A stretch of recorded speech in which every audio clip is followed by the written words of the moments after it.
who through Jesus Christ has revealed your glory to all nations. Please protect and preserve Belize, our beloved country.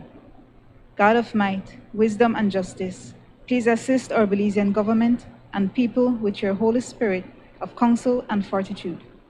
Let the light of your divine wisdom direct their plans and endeavors, so that with your help we may attain our just objectives. With your guidance, may all our endeavors tend to peace, social justice, liberty, national happiness, the increase of industry, sobriety, and useful knowledge. We pray, O God of mercy, for all of us, that we may be blessed in the knowledge and sanctified in the observance of your most holy law, that we may be preserved in union and in that peace which the world itself cannot give. And after enjoying the blessings of this life, please admit us, dear Lord, to that eternal reward that you have prepared for those who love you. Amen.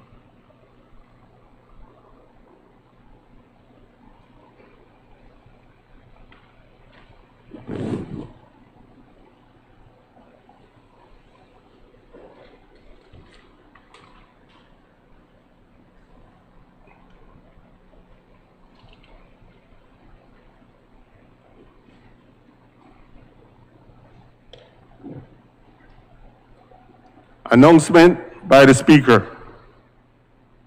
Good morning, honorable members. I said good morning, honorable members. Good morning, Belize and beyond. For those of you who don't know, the Honorable Valerie Woods, Madam Speaker, along with the Deputy Clerk, Ms. Clarita Petch, is currently attending an open Parliament forum in Taiwan. They will also get to do an official visit with the President of Taiwan. Madam Speaker, we miss you, and we wish you and Ms. Petch safe journey back to Belize. Before we begin our meeting today, please allow me to remind you, honorable members, that we are in the Honorable House to take care of the people's business. So let's comply with Standing Orders 38, 5, and 6, which states, 1, that we should not impute improper motives to another member of either side of the chamber. We must call each other by the name of the electoral area for which he or she has been elected. Honorable members, let's refrain from using offensive or insulting language about other members. Let's remain focused and have a peaceful, productive day. Let's get it on. Papers. I recognize the Honorable Prime Minister and Minister of Finance, Economic Development and Investment. Thank you, Mr. Speaker. And we could promise you that we will be on our best behavior. Mr. Speaker, I rise to present session of papers number HR 7A/1/13, supplementary appropriation number 2, scheduled for fiscal year 2021-2022.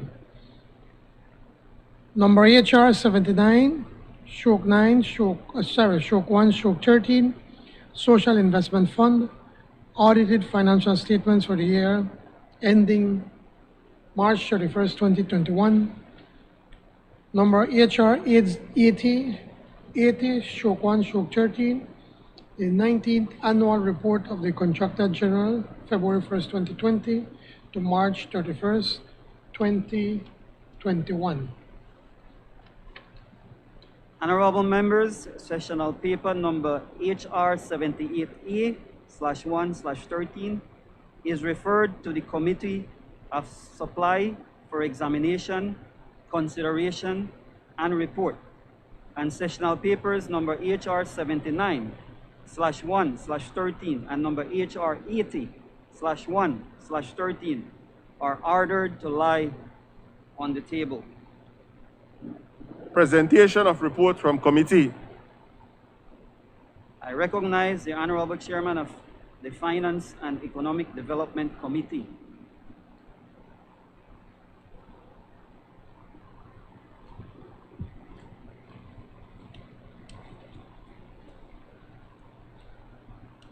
Mr. Speaker, I rise to lay on the table sessional papers number HR 81/1/13, report from the Finance and Economic Development Committee on the Customs and Excise Duties Amendment Bill 2021. Number HR 82/1/13, report from the Finance and Economic Development Committee on the Belize Bank Limited Undertaking, Belize Bank Corporation Limited Operations, Vesting Bill 2021. Honorable members, those reports are ordered to lie on the table. I recognize the Honorable Chairman of the Health and Human Development Committee. Mr. Speaker, I rise to lay on the table sessional papers number HR 83/1/13, report from Health and Human Development Committee on the Certified Institutions Children Reformation Repeal Bill 2021. Number HR 84/1/13, report from the Health and Human Development Committee on the Families and Children's Amendment Bill 2021. Number HR 85/1/13, report from the Health and Human Development Committee on the Juvenile Offenders Amendment Bill 2021. Thank you. Honorable members, those reports are ordered to lie on the table.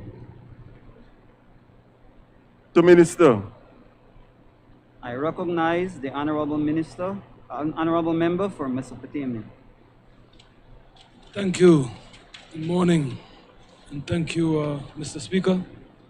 I'd like to take this opportunity to wish you and your family and the wonderful people from Belize Rural Central happy holidays. Pleasant good morning to all of my colleagues on both sides, and I wish the same to all of my colleagues. Happy holidays to your constituencies and your families, and most importantly, happy holidays to the wonderful people in Mesopotamia, whom I have the distinct privilege and honor to be representing in this House. Will the Minister of Health and Wellness please tell this honorable House why a nationwide curfew is still being enforced despite the almost 50% of the population being vaccinated, despite vaccination cards and negative rapid tests being required for public officers to work and for private citizens to enter public buildings, despite the damaging impact to our economy, our financial and mental health. I recognize the Honorable Minister of Health and Wellness. Good morning. Thank you, Mr. Speaker. Mr. Speaker, let me start by first thanking all the healthcare workers across this nation for the heroic work that they have been doing in the most challenging of times. As of today, Mr. Speaker, we have 578 reasons why we still have this very mild curfew in place. Mr. Speaker, we cannot continue saying that our fatality rate is too high, yet we want to do away with safety measures. When we took office, Mr. Speaker, we were dealing with the Alpha variant. At that time, the targeted population to be vaccinated was 70%. When the Delta variant came along, herd immunity and that 70% went through the door. Let me remind the member for Mesopotamia that we are now faced with Omicron, a new variant. And we are taking the steps to protect the Belizean people, Mr. Speaker. We now have vaccinators visiting homes, house to house, offering the vaccine to everybody who is willing to take the vaccine. So yes, Mr. Speaker, 50% is a good number, but it is not good enough to protect our people. Mr. Speaker, I have invited all the members of the opposition to join us in our vaccination campaign, and up to today, only 2 of them have accepted. Mr. Speaker, the member from Mesopotamia is concerned about the economy. How interesting that he has forgotten that it is his party that prevailed over the worst economic times and disaster that we are now living in. It is because of them. But not to worry. Not to worry, Mr. Speaker. This administration will fix it, and we have started. Let me remind him of 2 words: blue bonds, an accomplishment by this Prime Minister that is being hailed across the globe. They want the people of this country, Mr. Speaker, to forget the hurting that the UDP put on us for the past 13 years. But the reality is Mr. that Speaker, they Mr. need Speaker, to stop. I'm asking about the curfew, not an economic report. My question was not to the Minister of Finance and Economic Development. I'm asking about the science that has guided his decision to keep a curfew. I'm not asking for economic report. Mr. Speaker, does he also want to tell me how to answer the question? He has asked a question, and it is in my discretion how I will respond. He must now sit and listen to my response. The reality is, sir, that you all need to stop playing politics with the pandemics. Unlike your Minister of Health, this ministry has been working.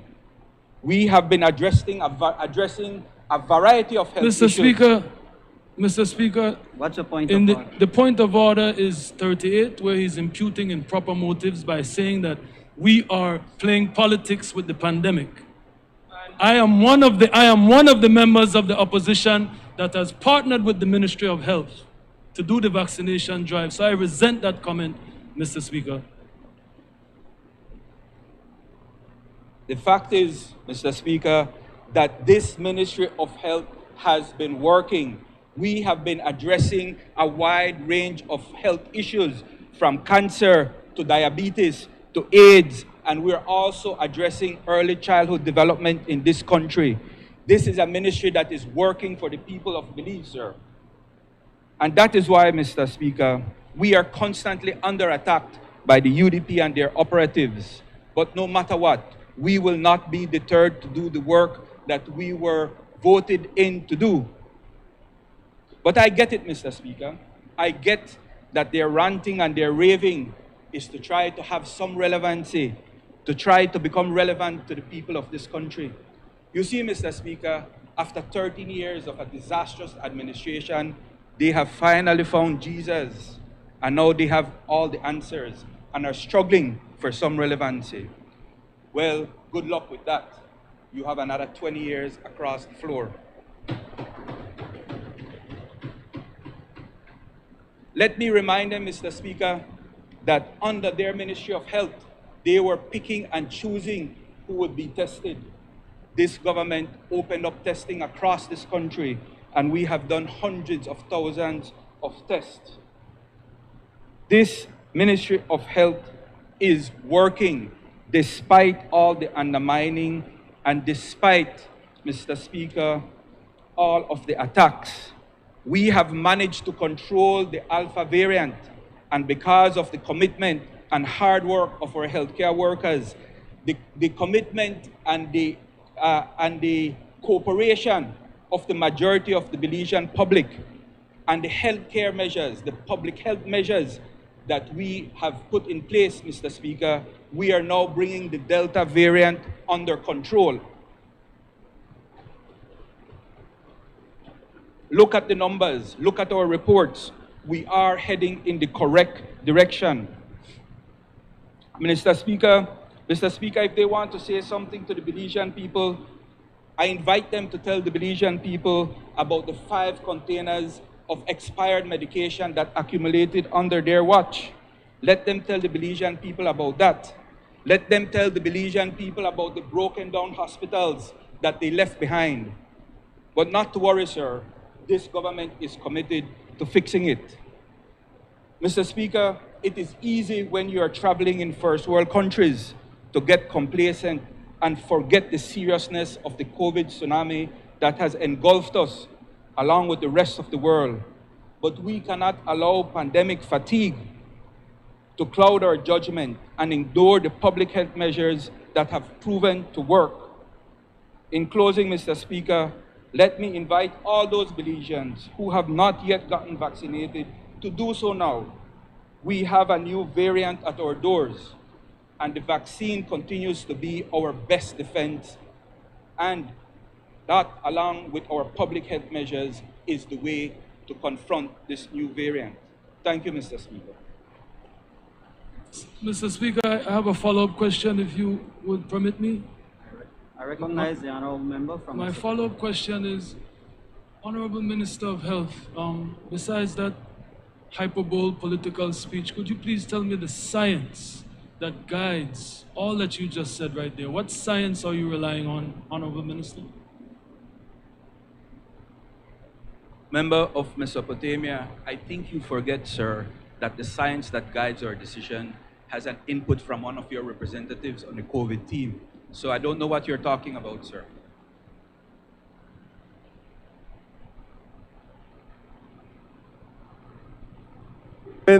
Statement by Minister.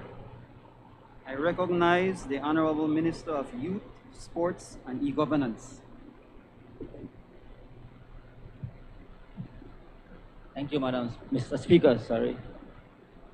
Mr. Speaker, I rise to give an update to the nation in terms of the work that is being carried out by the Ministry of Youth, Sports and E-Governance, and highlighting specifically our accomplishments that we have been achieving over the past year. Mr. Speaker, under the Department of Youth Services, I want to stand here today and publicly thank the staff at the ministry, especially those under the Department of Youth Services, led by the Director, Mr. Kedel, and the team that has been doing a tremendous job across this country.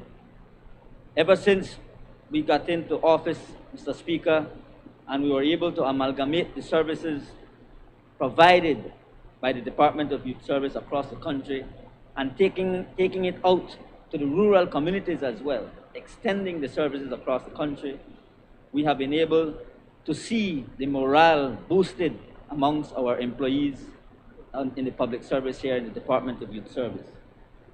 Under the ministry, we have been able to set up 2 CET model training institutions, one in the Cayo district and one in the Belize district, where currently we are catering to 170 youth nationally, where even so, there have been young people from far away as Cricasarco attending these training sessions.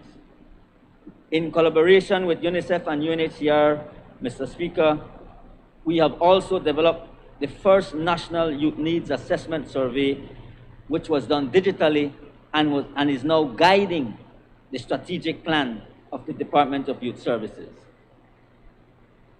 First ever National Department of Youth Service e-forms was created as well, where we were able to enlist over 3,000 young people to be part of the DYS database.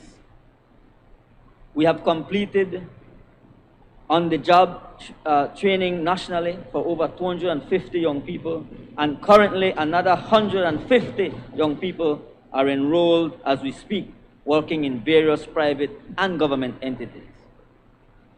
We have together set up the first committees on violence reduction as a component of the Cure Violence model, whereby 60 individuals from 3 communities, namely Bacalans, Antelope Extension, and Belama Phase 3 and 4, have been trained in basic and advanced anti-violence prevention, as well as basic counseling skills. Mr. Speaker, To show our commitment with our young people, the ministry, the Department of Youth Services, has conducted nationally customer service skills training for 600 young people, and 1,000 more young people will be trained come January 2022. In addition to that, we have also conducted a national conflict resolution training for 300 other young persons. We have had 20 youth leaders trained in mentoring in association with the Belize Taiwanese Student Association. Together with the Ministry of Home Affairs, the Ministry of Human Development, the LIU, we have also come together to ensure that the multi-sectoral approach to gang violence reduction, which Cabinet wholesomely approved, is now going on and is now yielding good results. In the South, in the deep down South, Mr. Speaker, we have established 4 youth hubs in collaboration with Umana, so that our young people who live in these villages have access to youth services. We have been the first country in the Caribbean and the second in the Commonwealth to establish a youth mainstreaming, who I also want to thank our Prime Minister and my Cabinet colleagues for endorsing this achievement. Mr. Speaker, over this past year, we have assisted through the Department of Youth Services 150 youth to be enrolled at the tertiary level, both associate's and bachelor's degree. I want to as well single out the Minister of Education, who has been there supporting our ministry day in and day out. So I want to thank you publicly again, Minister Fonseca. Earlier this year, we established a MOU to allow over 5,000 young people to access online trading skills, which that program will be rolling out come January 2022. We have also established the training of 1,000 youth in graphic designs, which will also commence in January 2022. And we provided the training for 35 youth providers in gang prevention training. And as I mentioned, we have now developed the first youth mentoring training manual for youth service providers in Belize. Mr. Speaker, as you're aware, our ministry also has the responsibility for e-governance. And I want to raise today to inform the public that the ministry, through its e-governance and digitalization unit, has successfully completed the development of Belize's first National Digital Agenda 2022-2025. This journey, Mr. Speaker, began 6 months ago with the full establishment of the e-governance and digitalization unit, with the mandate to charter a new path for the adoption of technology at all levels of society. For far too long, our citizens have faced challenges in accessing efficient services from government. Today, we can safely say that with the completion of the National Digital Agenda, our government is committed to meet those needs. With the support of the Inter-American Development Bank, the unit has collaborated a plan of action for the next 4 years that will address key areas from digital infrastructure and connectivity to innovation, open government, and cybersecurity. This plan, Mr. Speaker, represents a successful partnership among government actors, development professionals, policymakers, and private sector stakeholders in clearly identifying the challenges we face and chartering a new era for a digital government. The pace of technological change in the digital economy continues to challenge governments. More connected and informed citizens and businesses have rising expectations about public service quality and convenience, and demand more inclusive and transparent decision-making. The government of Belize, Mr. Speaker, through the Governance and Digitalization Unit, is building the strategic capacities to plan, steer, and implement the use of digital technologies. Innovative and more collaborative ways are being identified to meet these expectations in the context of scarce budgetary resources. Hence, the public launch of the National Digital Agenda on December 6th signifies the start of a new journey of our country towards a digital nation. The National Digital Agenda is the strategic plan and framework for the Belizean government to achieve complete inclusion and digitalization to transform the public administration and the society itself. This plan, Mr. Speaker, will entail the digitalization of public service and utilization of ICT as a core element in public administration to create public value. Furthermore, it highlights the need to strengthen the enabling environment and public governance to achieve a more open, efficient, and effective government. With the successful implementation of the plan, we will be able to respond to ever-changing challenges as one government. Digital transformation is part of this government's process to increase our productivity, competitiveness, and economic resilience by reducing bureaucracy, improving the ease of doing business, and becoming closer to our citizens. Therefore, the Ministry, the Department of E-Governance, invite all Belizeans and development partners to join us on Monday, December 6th at 10 a.m. on the Ministry's Facebook to celebrate the unveiling of the National Digital Agenda. Let's together achieve our vision. I thank you, Mr. Speaker.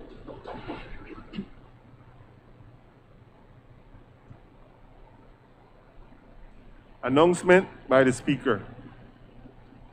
Honorable members, with the consent of the House, I propose to vary the order of the sitting today to allow the introduction of bills at item 12 on the order paper to be taken after the Committee of Supply at item 14. This is to allow the introduction of the General Revenue Supplementary Appropriation 2021-2022 number 2 bill, which, according to Standing Orders 71 of the House, cannot be introduced until the proposals have been approved by the Committee of Supply and agreed to by the House. I therefore propose that the House resolve into a Committee of Supply under item Government Business. Is it the wish of the honorable members that the order be varied as suggested? All those in favor, kindly say aye. Those against, kindly say no. I think the ayes have it. Public Business, Government Business, Committee of Supply.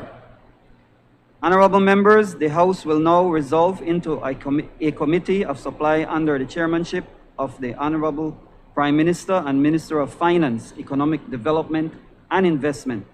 In accordance with Standing Order 65, the deliberation of this committee shall not take place in public. I must therefore ask the visitors in the gallery to leave. They may, of course, return after the Committee of Supply has concluded its business.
Motions.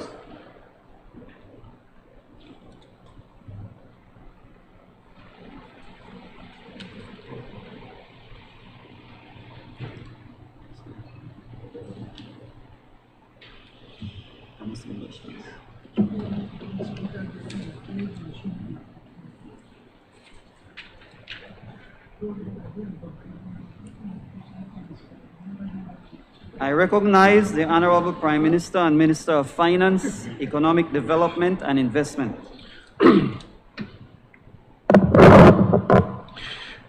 Mr. Speaker, I move that the Committee of Supply has met and approved the proposal set out in the sessional paper number HR 7A-113, supplementary appropriation number 2, scheduled for fiscal year 2021-2022. I now seek the indulgence of this honorable House to agree with the proposal approved by the Committee of Supply. Honorable members, the question is, be it resolved that the Honorable House agrees with the proposal approved by the Committee of Supplies for supplementary appropriation number 2, scheduled for fiscal year 2021-2022 motions.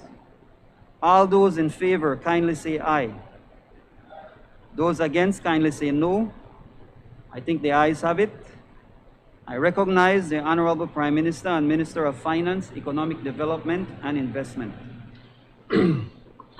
Mr. Speaker, and without reading the entire recitals, I move whereas Section 3.1 of the Loans Caribbean Development Bank Act, Chapter 74 of the Substantive Laws of Belize, Revised Edition 2011, provides that subject to such conditions as may be agreed between the government and the Caribbean Development Bank, the government may borrow from the bank from time to time such sums as may be required by the government.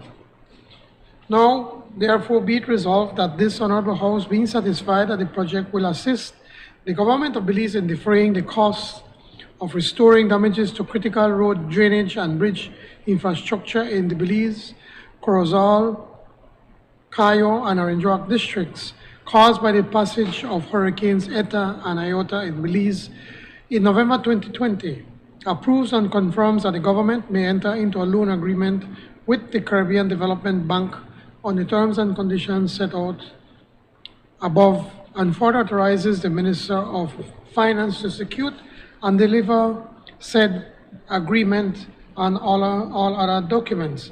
Mr. Speaker, just very quickly to point out, this is a loan for $2.5 million US, but basically it is just a refund for monies that we spent during the emergency of Hurricane Iota and Eta, when we had the entire large miles and miles of areas underwater. And once we spent the money, the CDB said that we can spend it, and then once we give them the, show them and they're convinced that we have spent the money, that they were going to refund it. So basically that's all we're doing. All we're going to do is refund for monies that we have already been spent based on a loan. Thank you, Mr. Speaker. I recognize the honorable member from Colette. Mr. Speaker, I hear the Prime Minister's explanation of this being reimbursement for the damage that was done to the infrastructure. And Belizeans will remember that, in fact, the floods that were caused by these hurricanes were indeed very bad, in particular in the Cayo area, in San Ignacio, Santa Elena. I mean, I have never seen floods like that, certainly in my lifetime, but I'm told that they have a history of that happening. So there can be no dispute that the assistance was needed, and of course we want to place on the record our gratitude to the Caribbean Development Bank for aiding the government in ensuring that we can take care of this kind of disaster. But what we cannot understand, Mr. Speaker, is the Prime Minister's position, his continuous position, along with that of his government, and in particular his Minister of the Infrastructure, who was a stalwart for calling out the UDP when they were in government for transparency and accountability. So if you've spent all of this money to fix the infrastructure that was damaged by these two hurricanes, let us be accountable to the people. You know, I was reminded by Jules Vasquez's Uncut that he had once visited the show and promised that he would give all the contracts, all who received what contracts under these assignments. This is one of them, certainly. They spent far more than the $5 million Belize dollars that we have gotten from, or we are getting now to replenish the money from the Caribbean Development Bank. But the Belizean people want full transparency. And before you get up and pontificate and talk about what the UDP did, this is why they voted you in, you know. Because you were elected on a premise. You said, Vasquez reminded me, Prime Minister, that you made a promise in your plan Belize that you would put out all the spending that you do on Smart Stream and all of that and make it public. You didn't say that. Well, it's your word against his, sir. But this kind of transparency is what we need. So if you've given out millions of dollars in contracts, what they said, Mr. Speaker, was that it's emergency. It's an emergency, so we don't have time to put out all the tenders and do everything that is needed to do according to the books. They find loopholes in the system to assign these contracts. So we would like to know, where exactly did these monies go? Can you provide us with the contracts? Can you be very transparent and open with what you've done with the monies that the CDB have loaned to us for this disaster? Thank you, Mr. Speaker.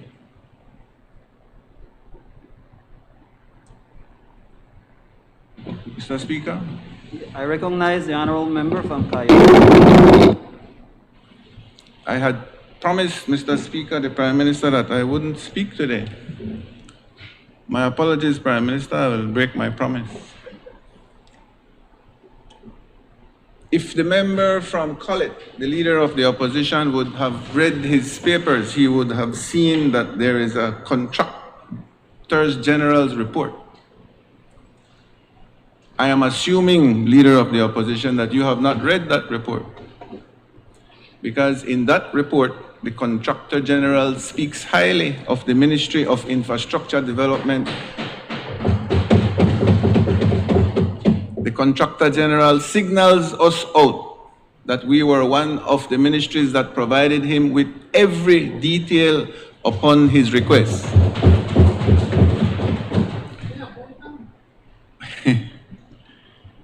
Mr. Speaker, we gave the Contractor General a complete report of the $12.5 million that was spent for the emergency spending.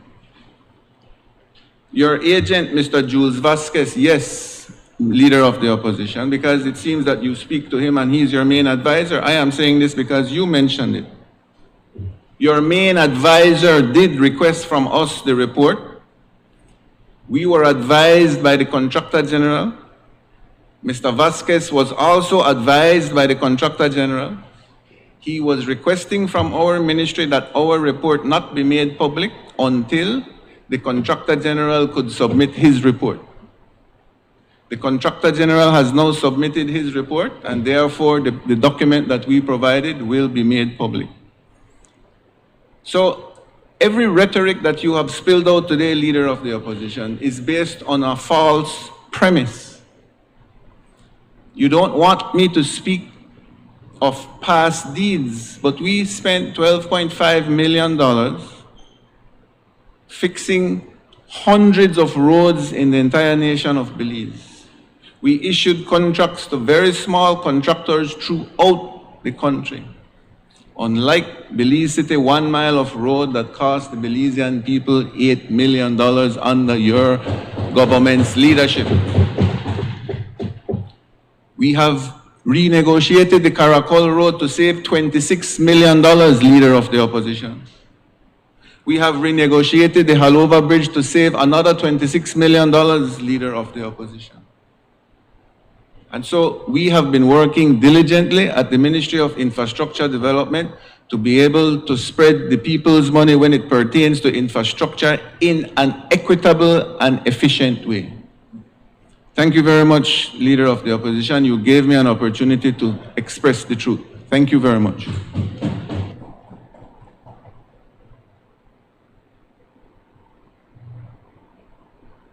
I recognize the honorable member from Orange Walk Central, Prime Minister. Mr. Speaker, let just me remind one name, Emer Hernandez, about $250 million worth of work, of substandard work. And then you want to talk about policemen. Mr. Speaker, I seek the indulgence of the Honorable House to have this motion taken through all its stages this day. Honorable members, that motion is referred to the Finance and Economic Development Committee for examination, consideration, and report.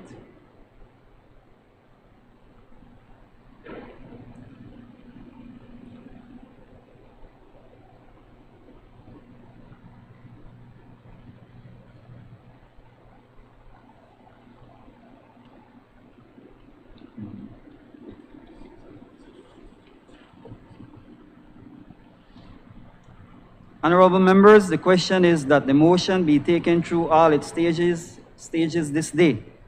All those in favor, kindly say aye. Those against, kindly say no. I think the ayes have it.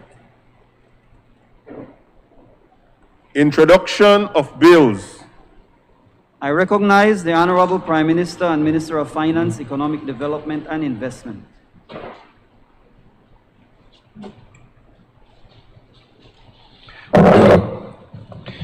Mr. Speaker, I rise to introduce and move.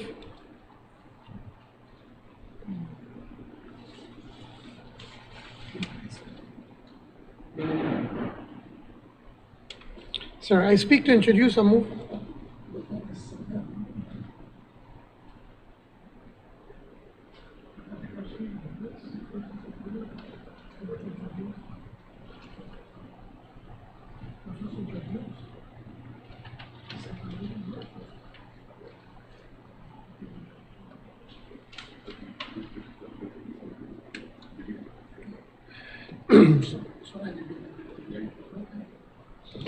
Yes, Mr. Speaker, I rise to introduce and move the second reading of a bill for an act to appropriate further sums of money for the use of the public service of Belize and for the financial year on the 31st of March 2022. Madam Speaker, Mr. Speaker, this bill has a recommendation of the Cabinet. Now, as an explanation, Madam Speaker, Mr. Speaker, over the past year, this administration has been faced with monumental challenges never before placed by any other administration before or after independence. Perhaps those on the other side may not want to hear yet again, but it bears repeating. Our country was burdened by $4.2 billion in loans. We were borrowing at a pace of $1 million a day. 70 cents of every dollar were being spent on wages and pensions. The UDP administration was foregoing its fair share of tax collections. These and other glaring maladies afflicted the public finances when our administration took office.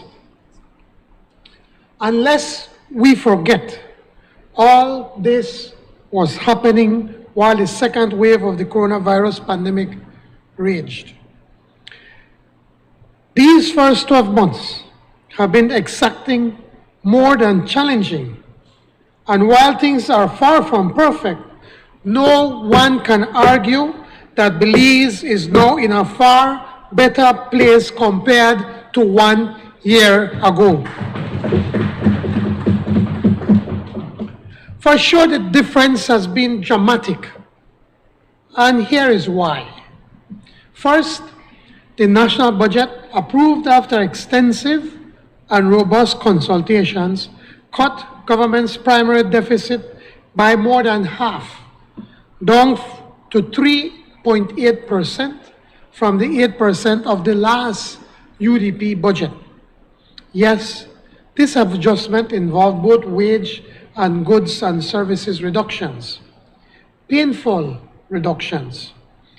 The alternatives, though, would have resulted in higher taxes, an IMF program, retrenchment, a devaluation, further domestic borrowing, and hyperinflation.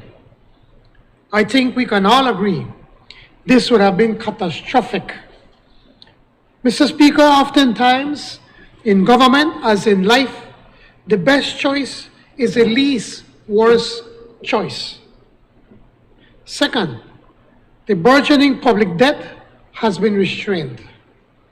$500 million was eliminated from the external debt thanks to the super bonds cancellation and the blue bond initiative. As a bonus, Belize is heralded as a global leader in combining sovereign debt restructuring with marine conservation management. We also secured a principal repayment moratorium from Taiwan for immediate and substantial cash flow relief. Third, our budget did not disseminate capital spending. On the contrary, key investments persist in critical infrastructure such as agricultural roads, bridges like the new Haulover that's to commence shortly, rural feeder roads, and village streets. The work shared so that more Belizeans can benefit instead of just one or two chosen contractors. Fourth, economic confidence has come back. US dollar holdings in the banking system are at their highest in over 6 years. The CBB, or the Central Bank of Belize, reserves have climbed to over 5 months of imports, and investment opportunities are generating domestic and international excitement. Following from a roaring second quarter with over 22% economic growth, the economy grew by over 15% in the third quarter this year. And we all recognize that the third quarter is usually the slowest quarter of the year when tourism is down, agriculture is down. But despite all of that, because of the work that the People's United Party government has been doing, even on the third quarter, we had 15% growth, Mr. Speaker.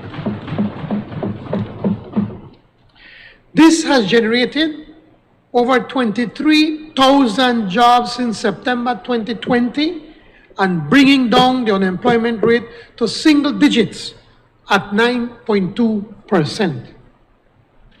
Checks the stats, Mr. Leader of the Opposition, and you will see that this is the lowest levels in almost 5 years. Exports also grew by 29% in this third quarter. Optimism may not yet have permeated in every corner of our economy, but it surely is mainstream and with evident results. These results, engineered through difficult decisions, would have not been possible without the support of the people of Belize, hesitant as perhaps some support was lent. Of course, Mr. Speaker, the next chapter will not be breezy. It won't be that easy. Belize is not out of the woods. And I must be frank, more tough decisions lay ahead. Yes, the media figures are encouraging, but they are not truly representative of a permanent trend. Revenues have bounced back from their COVID lows, but among other things, when the borders are eventually opened, these revenues may not be as good. Expenditure figures do not represent the complete picture, as the effort to reduce and/or temper expenditures and slow cash flow outflow have created a substantial buildup of GST refund and other payables.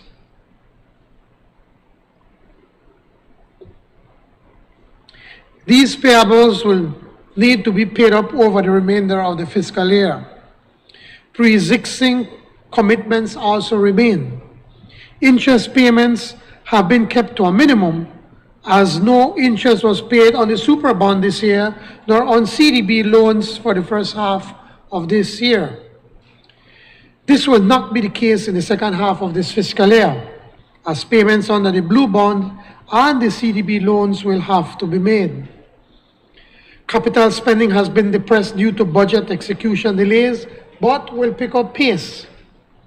And our people, rural and urban alike, are clamoring for educational opportunities as they deserve it. They are clamoring for safer neighborhoods, and they deserve it. They are clamoring for clinics and medicines and continuing efforts in connection with COVID, and they deserve it. Clamoring lighting and water supplies, and most urgently, a reconstructed social safety net that softens the rough edges of the market economy, and they deserve it. They are clamoring for all this because they watched as the UDP wasted $600 million in oil reserves and $500 million in Petrocaribe dollars, while they got poorer, and so they are tired of waiting. So targeted capital spending, incrementally increasing as our recovery allows, will continue to be critical. It is through these lenses that we seek authorization for additional supplementary appropriations in connection with this fiscal year 2021-2022, prudently targeted to these needs and demands. From recurrent and domestically sourced Capital II expenditures, we ramped up our social safety net efforts through almost $6 million in supplementary appropriations as follows. One, an additional $1 million to double up direct food assistance from the Ministry of Human Development. Two, $300,000 towards a small grants program conducted by the Ministry of Tourism to support small tourism businesses. Three, an additional $3.15 million to be allocated for constituency development support, which will allow each area representative, whether blue or red, to be able to directly impact their constituencies most in need, whether for additional food assistance or materials and supplies for their homes, or even, in some cases, toys for their children. Four, and as much as we have tough negotiations with our public officers, we always recognize their contribution and their needs as well. And in this regard, an additional appropriation in the sum of $1.5 million is being requested for public officers and teachers.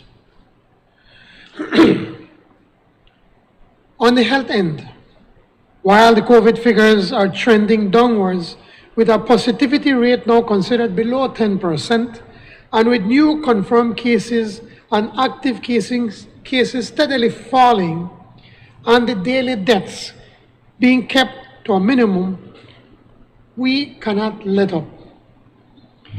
There is new uncertainty with the Omicron variant. In this regard, we continue to require substantial funds to be appropriated for health expenditures, especially COVID-related. KHMH is at the forefront in tackling COVID, and naturally, they suffer extraordinarily costs as a result. Therefore, we seek the sum of $3 million to continue to support the needs of the KHMH, half of which was allocated a little over a week ago based on their urgent request. The supplementary sum of $2 million is further being sought to support the Ministry of Health in anticipation of continued extraordinary COVID-related expenditures.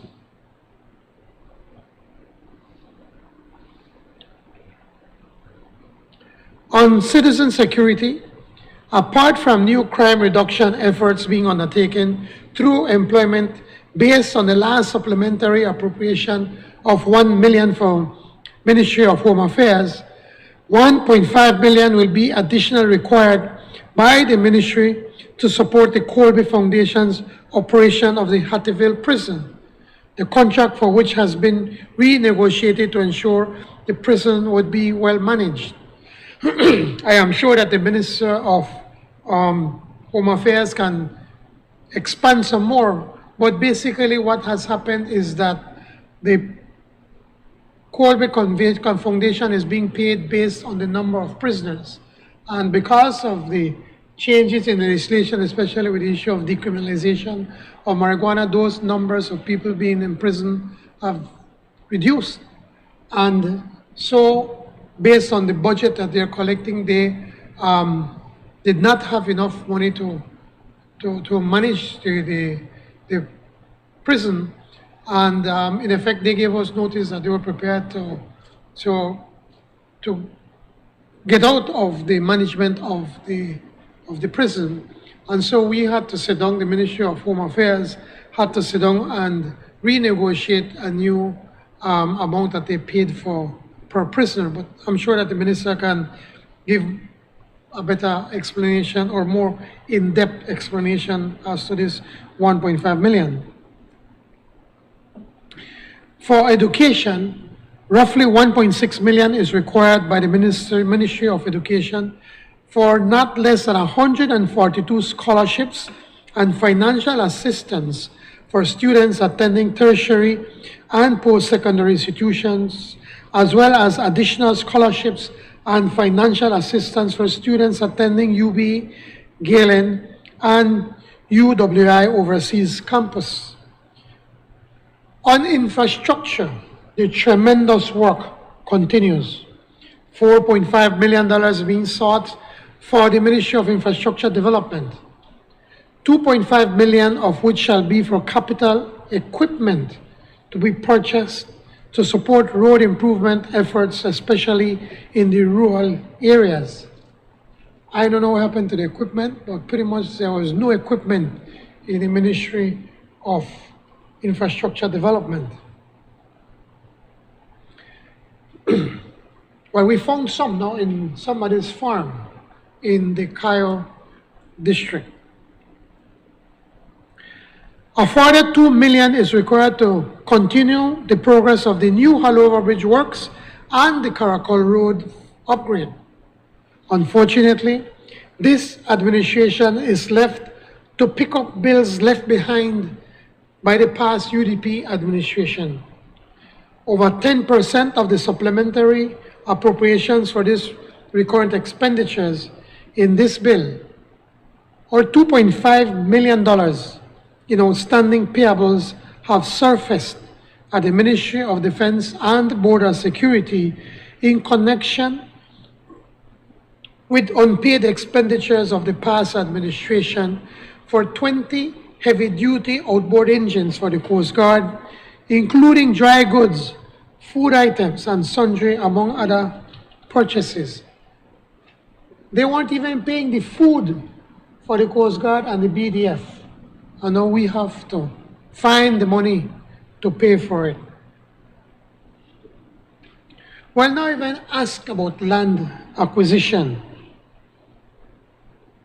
In connection with the land acquired by the past administration, a further supplementary appropriation of $2 million will be required for outstanding compensation payable over the remainder of this fiscal year, arising from the past government's excessive reckless, if not corrupt, behavior.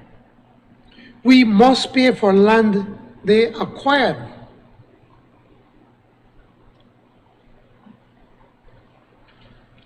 How much did they pay for the land in Belama 5, phase what, 5, phase 5? $6.5 million. And who they give all the land to? So I think, is it? Yeah, some blade. Some blade. We did pay $6.5 million, supposedly we sell it for about 70, how much was it? $50,000. Leader of the opposition, man, that's shameful. He not your man. You shameful. He not your man. You should tell him, bring back the land so you could give it to the people. Give it to the people. They pay $6.5 million, the taxpayers, including you, and the leader and the member from Corozal, and Albert, and Queen Square, and Mesopotamia. All of your people pay $6.5 million to the landowner, just so within weeks or months, they give it to the right-hand man of the leader of the opposition for $50,000. They are supposed to bring back that land so that we can give it to the rightful owner, which are the people of Belize, Mr. Speaker. First of all, Mr. Speaker, What is your point of order? You are completely. What is your point of order? You are completely wrong. What is your point of order? Completely wrong. When you get up to Mr. debate, Speaker, then you could clear it up. Mr. Speaker, I am not yielding, Mr. Speaker, Mr. Speaker, unless on a if he point of makes a order. point of order, I am It is a not point of yielding. order. He can speak when his turn Mr. comes. Speaker, Honorable Leader of the Mr. Speaker, Opposition. on a point of order. My point of order is that the Prime Minister has gone off the topic. He's speaking about acquisitions. The supplementary speaks about acquisition. The portion of land which the Prime Minister speaks about is not acquisition, you know. It is acquisition. It is Mr. not. Speaker. First of all, that's not a point of order.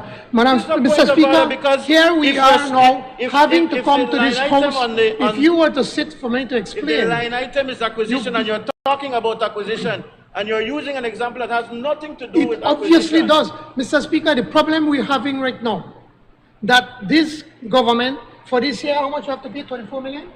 This year, we have to pay $24 million in acquisition. When I was a Minister of Natural Resources, in the 9 years that I was there, we paid during my time, less than $30 million in 9 years. Right here now, in this 1 year, we have to pay $24 million. Why?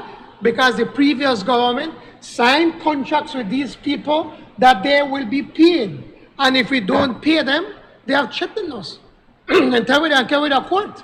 And there's a contract, so we have to pay it. We don't want to pay, but we have to because they signed contracts with these people. And part of that acquisition was land in the Belama Phase 5, where we are paying the landowner $6.5 million. And most of that land, if not all of that land, went to Roosevelt's Blades. And he paid the government a little over $50,000. Why aren't you upset over that? It's the truth. Am I lying? It's the truth. I know the gentleman now, guess what? He want to make them compensate him $5 million. $5 million, that's what they ask. So now today, we have to come and ask the National Assembly, this Honorable House, including the members of the opposition, to approve $2 more million so we could get to the $24 million that the UDP signed that we are going to pay this year. And we asked about Andre Vega, we still refuse to bring back the $400,000. But we can get back that $400,000. Trust me on that one. On CAP 3, the disbursement of $1.3 million is being recorded under a CDB loan for interest that was not paid but agreed to be borrowed to be paid back to CDB under the past administration. Basically, what was done back then at CDB said, okay, I will lend you the money so you could pay me my interest. Help you, just lend me money so you could pay them. And that is this 1.3 million is all about. A further $375,000 or so is cumulatively required by both the Office of the Director of Public Prosecution and the Attorney General's Ministry to rectify a wrong done to Crown Counsels and other legal officers under the past administration. I wish that the President of the Public Service Union would leave his politics aside for once. We know he's a UDP. We know he was brought into government by no other than Gaspar Vega. And we know that he continues to do the work of the UDP, not the union. Because if he would have sat down with the Attorney General or with the Solicitor General or with anybody in that department, he would realize that all we are doing is to correct something that was overlooked by the Ministry of Finance under the former Prime Minister. All we're doing is to rectify a wrong, whilst at the same time accounting for and applying the 10% salary reduction. They're not, they still got their 10% reduction, but what happened is that over the years, Mr. Speaker, when the public officers were receiving salary increases in 2014, 2015, 2016, 2017, 2018, because of a misrepresentation from the Ministry of Finance, they were not getting these raises. And these councils brought it up to the attention of the Attorney General, and they're saying, they said, some of them, as an attorney, they're getting paid about $40,000. And they're saying, we could go to the private sector right now and earn a lot more. All they were asking is that if we can bring them up to get what they did not get when the rest of the public service were getting. They still got their 10% cut. And I wish that the President of the Public Service Union would set aside his politics. And if he really wants to work with us, then he could come and sit with us and we'd explain to him what is happening. The remaining recurrent expenditure for which supplementary appropriations also include $1.8 million for the Ministry of the Public Service to meet rental payments on pre-existing leases over the next 4 months. Even with this supplementary appropriation, this line item will remain below last fiscal year's rental expenditures. When they were cutting them, cut so much that they even made cut the rent. But we have renegotiated some of the rental agreements and got out of some of these rental places that we were renting to use areas that are cheaper, more affordable, and be able to save the government money. But despite all of this, we still have to appropriate another $1.8 million for the Ministry of Public Service. An estimated $12 million will be required by the Ministry of Finance to cover utilities, primarily the cost of streetlights. While we look forward to better rates on this cost of the streetlights, we nonetheless must anticipate the recurring utility cost for the remainder of the fiscal year. On expenditures, other expenditures will be required to support and enhance revenue collection. This includes the disbursement of a further $3.1 million under the IDB loan to strengthen tax administration by the Belize Tax Service Department and $240,000 for the Customs Department to protect against the import of contraband through the acquisition of 4 pickups. And again, I want to call out the President of the Public Service Union to stop embarrass himself when he goes and talk that we are buying vehicles for ministers. We're not buying vehicles for ministers. We're buying vehicles for the same public officers to be able to do their job, like the police and the Coast Guard and the BDF and the Customs Department. The majority of the remaining supplementary appropriations, or roughly about 1.8 million, Mr. Speaker, are in connection with grants from bilateral and international financial partners. They include almost $700,000 from CABEI to fight COVID, over $300,000 from the Republic of China, Taiwan, for the completion of the Belize Motor Vehicle Registration and Transfer System for the Transport Department, and other grants from UNDP, UNHCR, UNFPA, UNICEF, the Task Force for Global Health, International Organization for Migration, the World Bank, and the U.S. Embassy, among others, for various projects and initiatives. In total, recurrent expenditures add up to a little over $23 million. The cumulative sum of domestically financed CAP 2 expenditures amount to $15.9 million, whilst externally exsourced CAP 3 expenditures amount to a bit over $5.8 million, for a grand total of additional supplementary appropriations of $45,124,674. Now, Mr. Speaker, I just want to make this point clear, that unlike the previous government, we are coming to this House to get approval to spend these monies. And we're being transparent. We're informing the House, including the opposition and the nation, why is it that we need to spend this money and how is it that we are going to spend.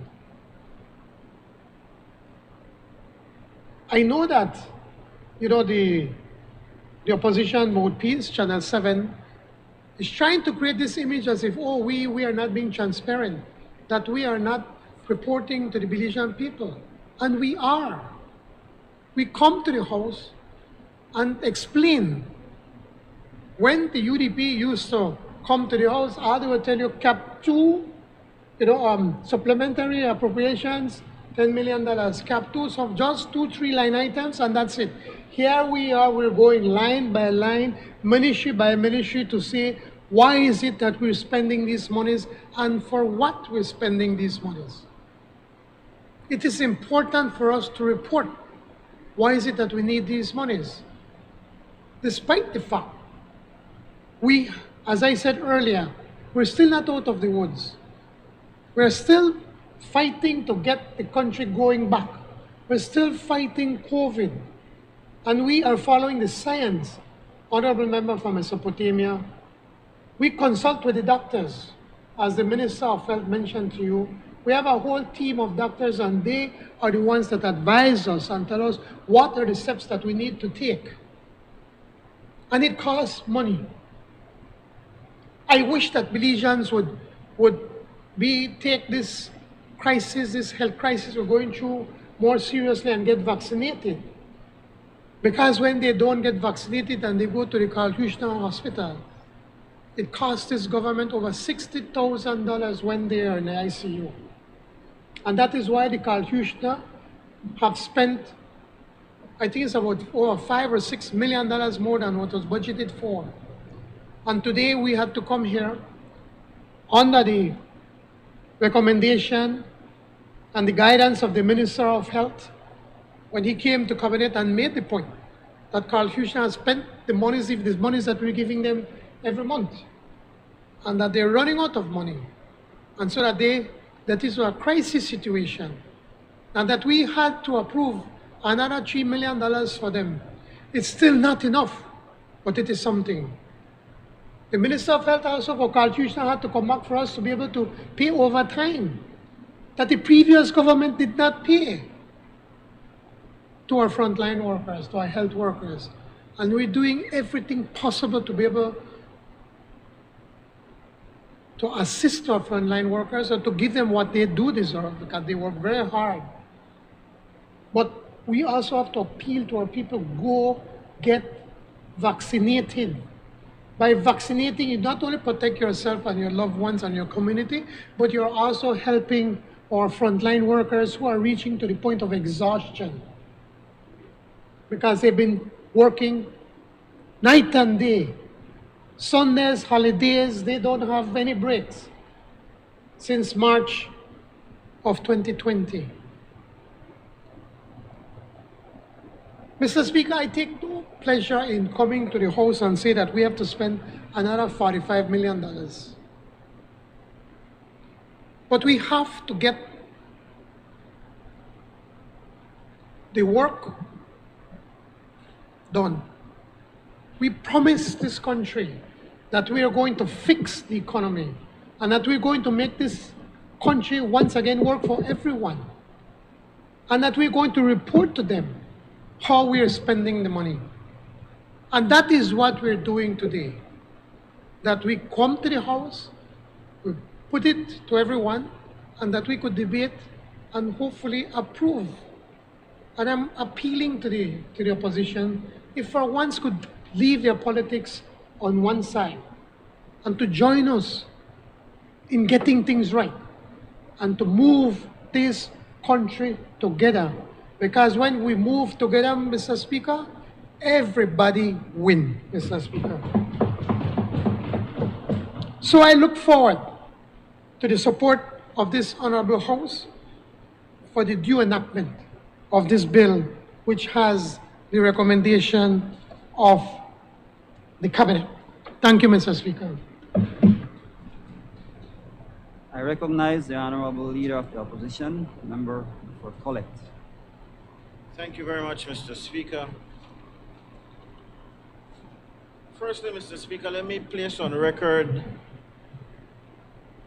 what seems to be now our usual complaint, and those on the other side of the House will, of course, say that it was the same when the UDP was in government.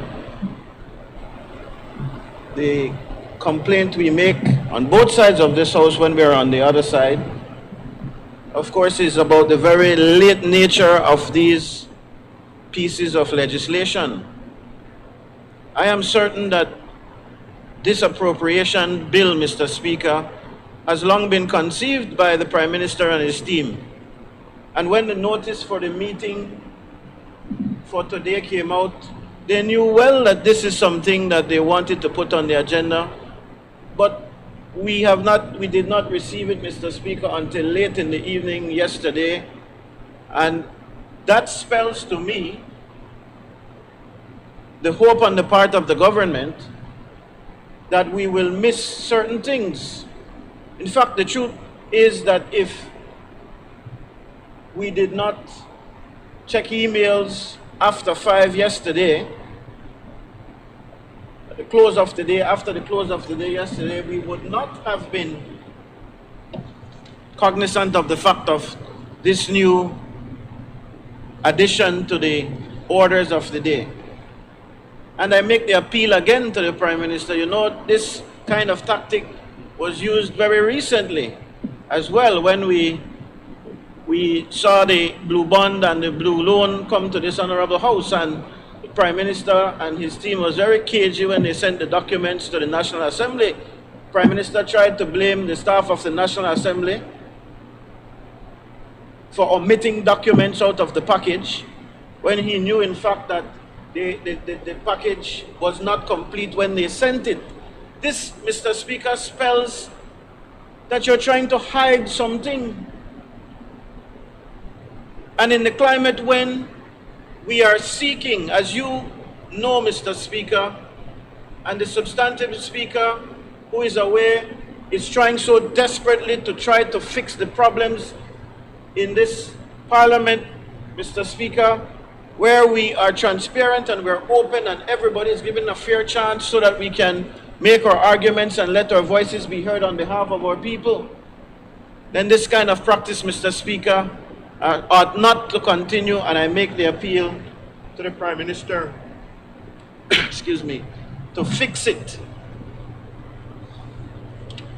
The Prime Minister boasts, Mr. Speaker, that, well, at least they are bringing these appropriations, these supplementary appropriations,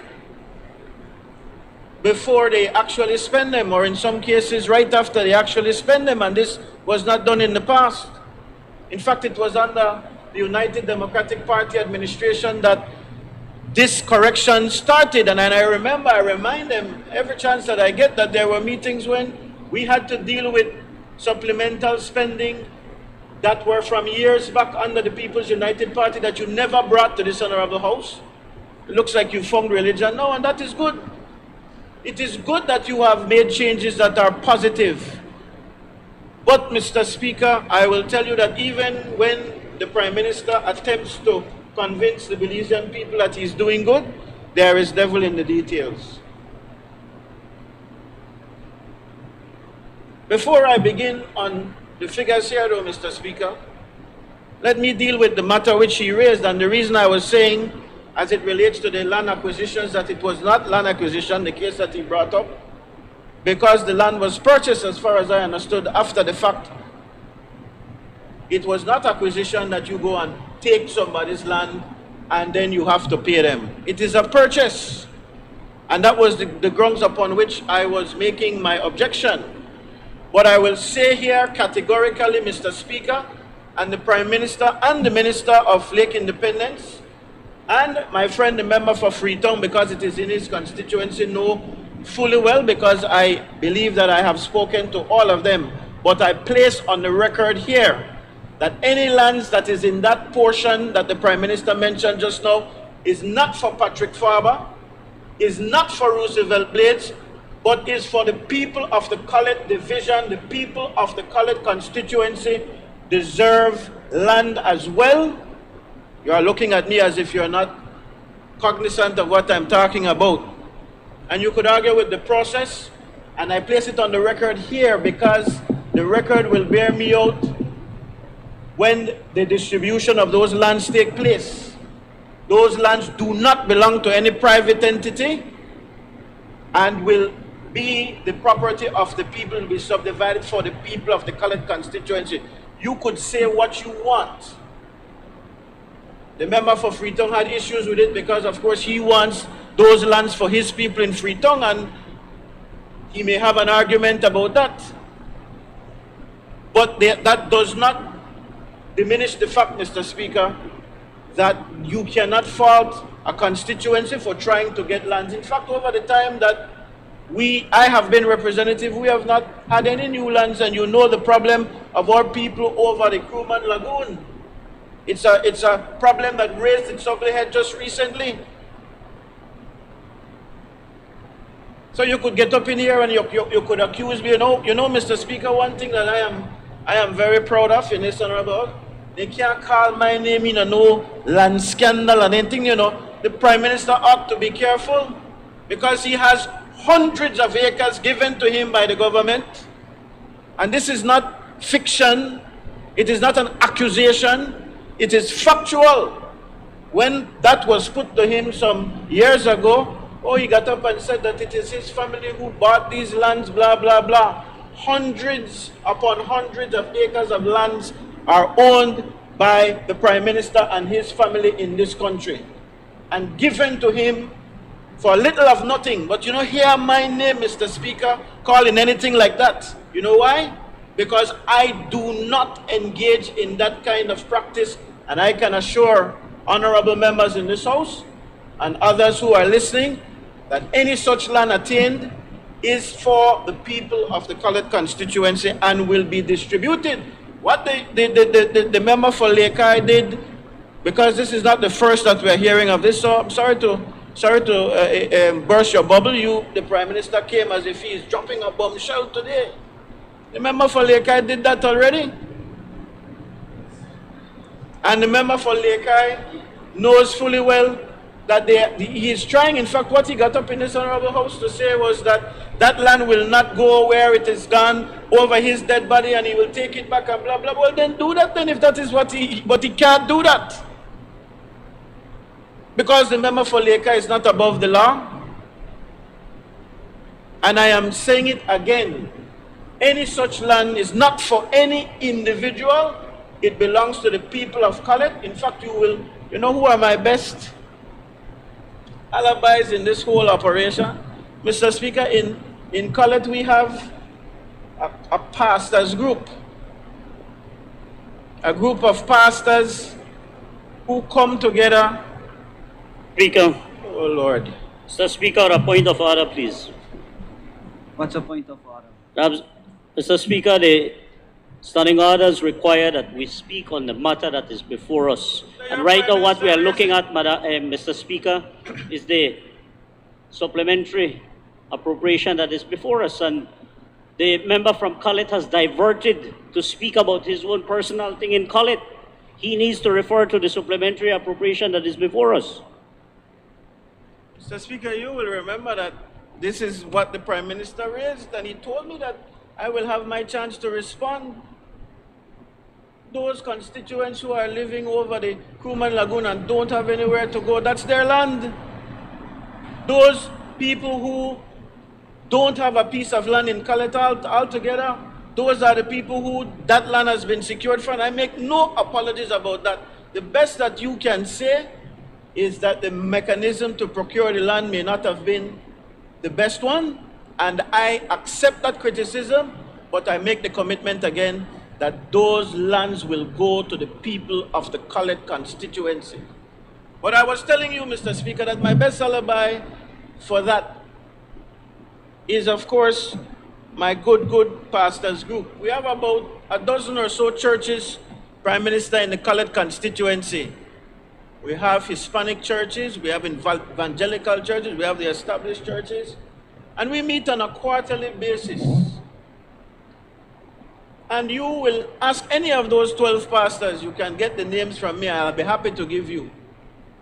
They meet with me on a quarterly basis, and in the meeting before the elections, I made full declaration of those lands and promised our church leaders in the constituency even lands to assist their churches.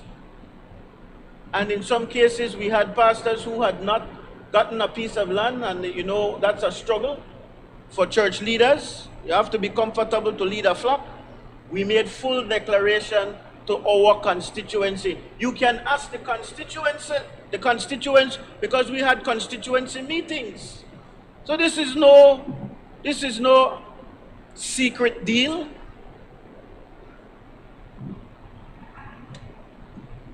No secret deal. They pray for me, that's why I am where I am.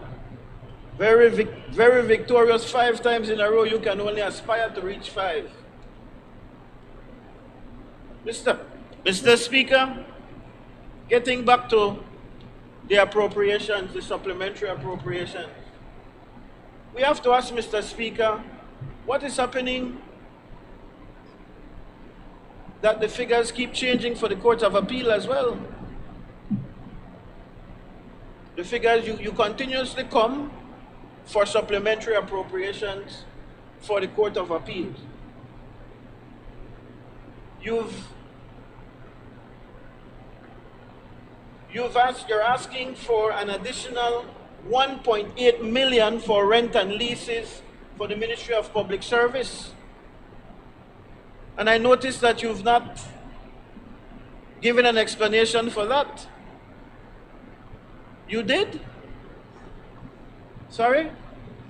Not salaries. This is not salaries. This is rent and leases. That's what you have here.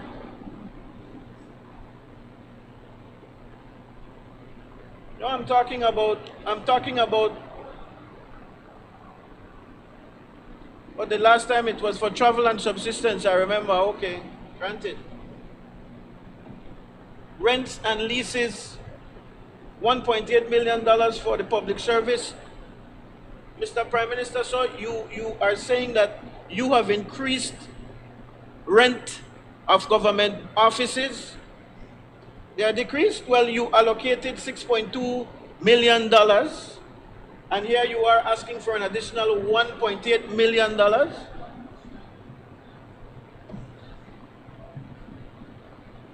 Well, you know, when I hear you make these explanations, and as I go on down the list, you will see there is either one or two things that you're guilty of, you know. Either you are incompetent when you put together the budget so that the figures were so terribly off that you now have to be putting in these supplementaries,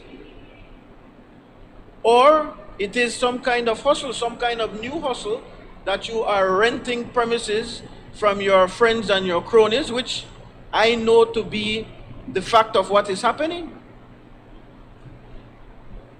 You're going to make me be long, you know. I'm trying to be as precise and quick as possible. Mr. Speaker, the standing orders are very clear. That we cannot have any member be imputing improper motives here. For the member to suggest that the government is paying rental and it is doing so because of hustling, that is imputing improper motives, Mr. Speaker.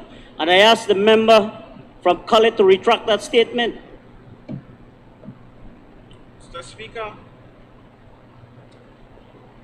the minister, the member from Toledo West knows good why he jumped up. He's one of them who moved the office from where it was to a new location, you know.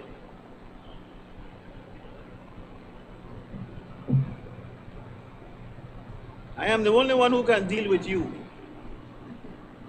Honorable Leader of Opposition, let's stick. Sorry, Mr. Speaker. Blame them, Mr. Speaker. What is this tremendous increase? $1.8 million for leases and rent.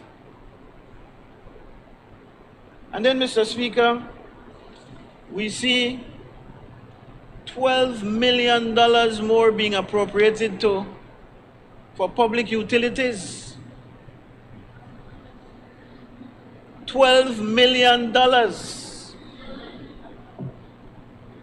Amazing. Absolutely amazing. And the response is that there are long-standing bills from the government. Well, let me tell you something, Mr. Speaker. When it comes to light bill, for instance, I have to ask them to do some homework and do some research. You know, some years ago, BEL changed out all the lamps across this country and put in LED lights. As far as I know, much of the country was done. But even if we give them half, the monthly electricity bill that this government pays to BEL has not reduced one bit as a result of the swapping out of those lights. And so I would think that there could be some kind of negotiation with BEL because they were in the process of doing it. It cannot be that that process goes on forever and ever and ever. So some kind of negotiation has to go on in terms of what we are paying BEL. And if you're telling me that this $12 million is for paying BEL in a time when BEL is declaring profits and the people of this country are struggling, and the government owns BEL, I don't see why it is we need to be rushing and pressing to pay BEL $12 million when it is that this country, our public servants, our teachers, and the regular folks are feeling the tremendous pinch. To me, that comes before paying BEL $12 million, giving the teachers back a portion of that cut, or all of that cut that you made, or giving the Belizean people some break greater than 1 cent for regular gas at the pumps across this country. You're creaming in taxes on fuel, but you can pay BEL $12 million if that is what you're saying. And $3 million more to the Ministry of Health and Wellness, which you said will go to Carl Huchner Memorial Hospital. What I want to know, Mr. Prime Minister, is if these monies are going to go to assisting those COVID patients with the right cocktails. Because you've stopped shy of saying that. You're talking about the tremendous increase in costs that the hospital is incurring as a result of fighting COVID. And by the way, I'm not sure if it was you or the Minister of Health who said this morning that the hospital is doing such a wonderful job, or the health system is doing such a wonderful job fighting the health diseases in this country, especially hypertension and diabetes and all, which is nonsense, because you have been neglecting those with these kinds of diseases. In fact, you announced, somebody sent me a sign that was put up in the San Ignacio Hospital to say that if you have diabetes and you have hypertension, don't bother to come to the hospital for those reasons, because it is completely dedicated to fighting COVID. And we made the point to you repeatedly, sir, that a part of the fight of COVID is to ensure that these persons who are vulnerable get the kind of attention that they deserve, so that they don't fall into becoming COVID positive patients. And what you're not saying, well, let me leave that alone for now. Under the Ministry of Education, there is one heading here, training. And as Minister of Education, I know that's not where the scholarship monies are coming from. So this is an allocation of $1.584 million for training according to your document here that you've circulated. Yet your description is that it will be given to students who are studying at the universities and junior colleges, and also the University of the West Indies abroad. That is not where these monies come from, Minister. So what is it that you're allocating $1.58 million to? Who is training? Scholarships and training are two different things, man.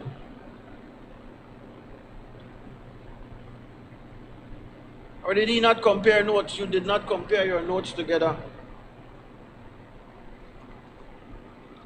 Well, we have to respect what is happening at the Colby Foundation.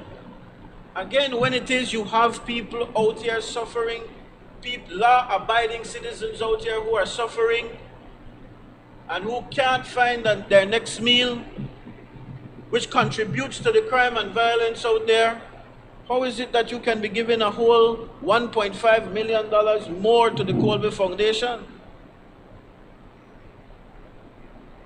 Again, I repeat, I'm not against that kind of practice of supporting where the need is, but we have to prioritize. And I'm sorry the prisoners would have taken a backseat to the teachers and the public servants out there who, of course, need their monies back. You pontificate, you talk how much the economy is rebounding and all of this, and yet you are squeezing and taxing the Belizean people, those law-abiding and those tax-paying citizens of this country. By the way, I take with very, very serious interest the way the Prime Minister chastises the President of the Public Service Union. Don't you get it, Prime Minister? You cannot quarrel with these leaders. You have to work with them. And you might say, Faber, you want me to say that? Well, that is why we are on this side. You come in here and you attack. The President of the Public Service Union, when he made an appearance recently, spoke about increases to the Attorney General's ministry, and I see here that you have an increase of $147,000 for personal emoluments. My question is, Prime Minister, maybe it can, I don't know who represents the Attorney General here in this Honorable House, or maybe the member from Pickstock, who is the Minister of the Public Service, can give us a response. Mr. Speaker, in accordance with Standing Order 12.8, I move that the proceedings on the order paper may be entered upon and proceeded with at this day's sitting at any hour due opposed.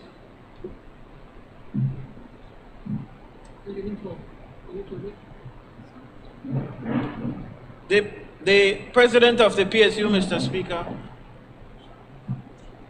Honorable members, the question is that the proceedings on the order paper may be entered upon and proceeded with at the day's sitting at any hour to oppose. All those in favor, kindly say aye. All those against, kindly say no. I think the ayes have it.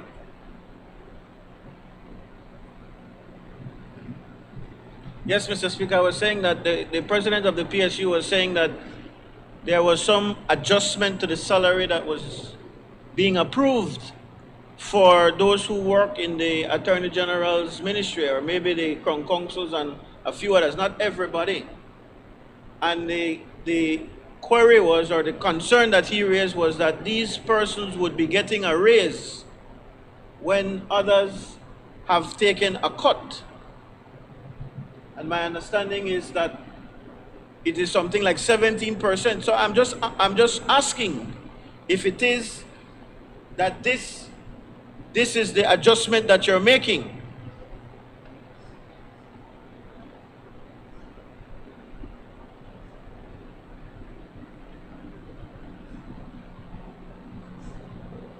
Okay. Okay. So it's just an adjustment for the when they did not get. That is the question that I would have. But rather than that is the kind of explanation that is needed, Prime Minister, rather than attacking the president of the PSU. Well, you have consultations meeting with them now, don't you?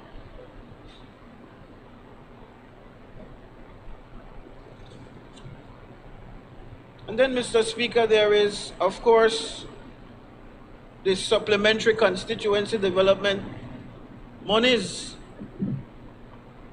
And I would have hoped that the Prime Minister would have given an explanation as to how this is to be done. Not to me, because I already got a bit of what he has said he intends to do with these monies. It's $3.1 million roughly. This is in addition to the $3.5 million that was asked for in the supplementary, I think in October, where the fund was developed. And so this 3.1 million is for December alone, for the Prime Minister's version of Christmas cheer.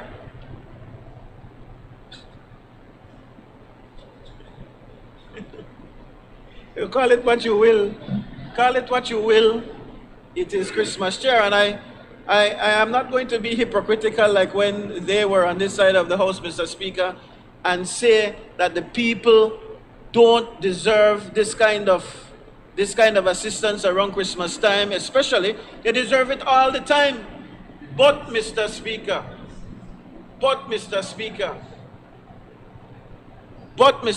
the truth of the matter is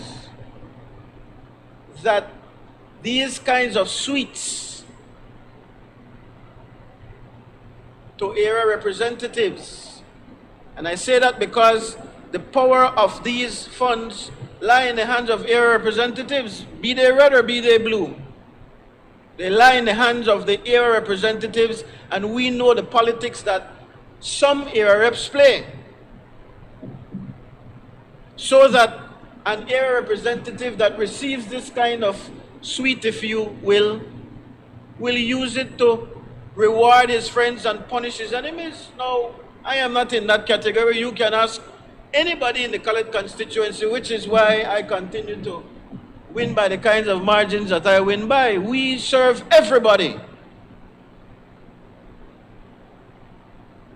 But we must, Mr. Speaker, point out that this is being done against the backdrop of saying to the teachers and the public servants that despite the hardships, despite the struggles, you are the ones, in fact, most of those teachers and public servants are those who are in vehicles as well and is paying the up to, what is it now, $12.50 almost in premium gasoline, and almost 11, close to $12 and regular gasoline. And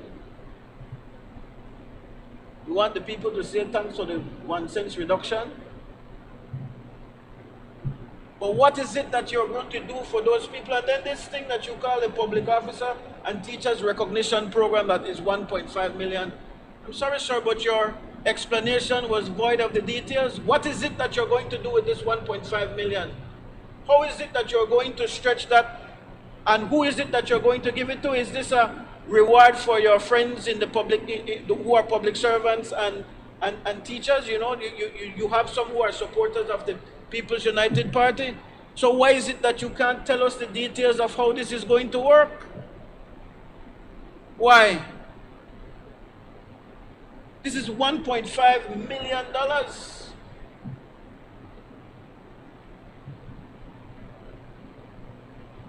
Then we see you giving another $2 million to the Minister of Health. You know, I don't know what Kool-Aid he drink, Mr. Speaker. Really don't know. He got up this morning and spoke about the Ministry of Health and the fight against COVID as if it were blowing. Please. The Ministry of Health is in shambles. His own CEO and him, they can't see eye to eye at all. Things have to change. Everybody in the public service is telling you that he's the worst Minister of Health the country has ever seen.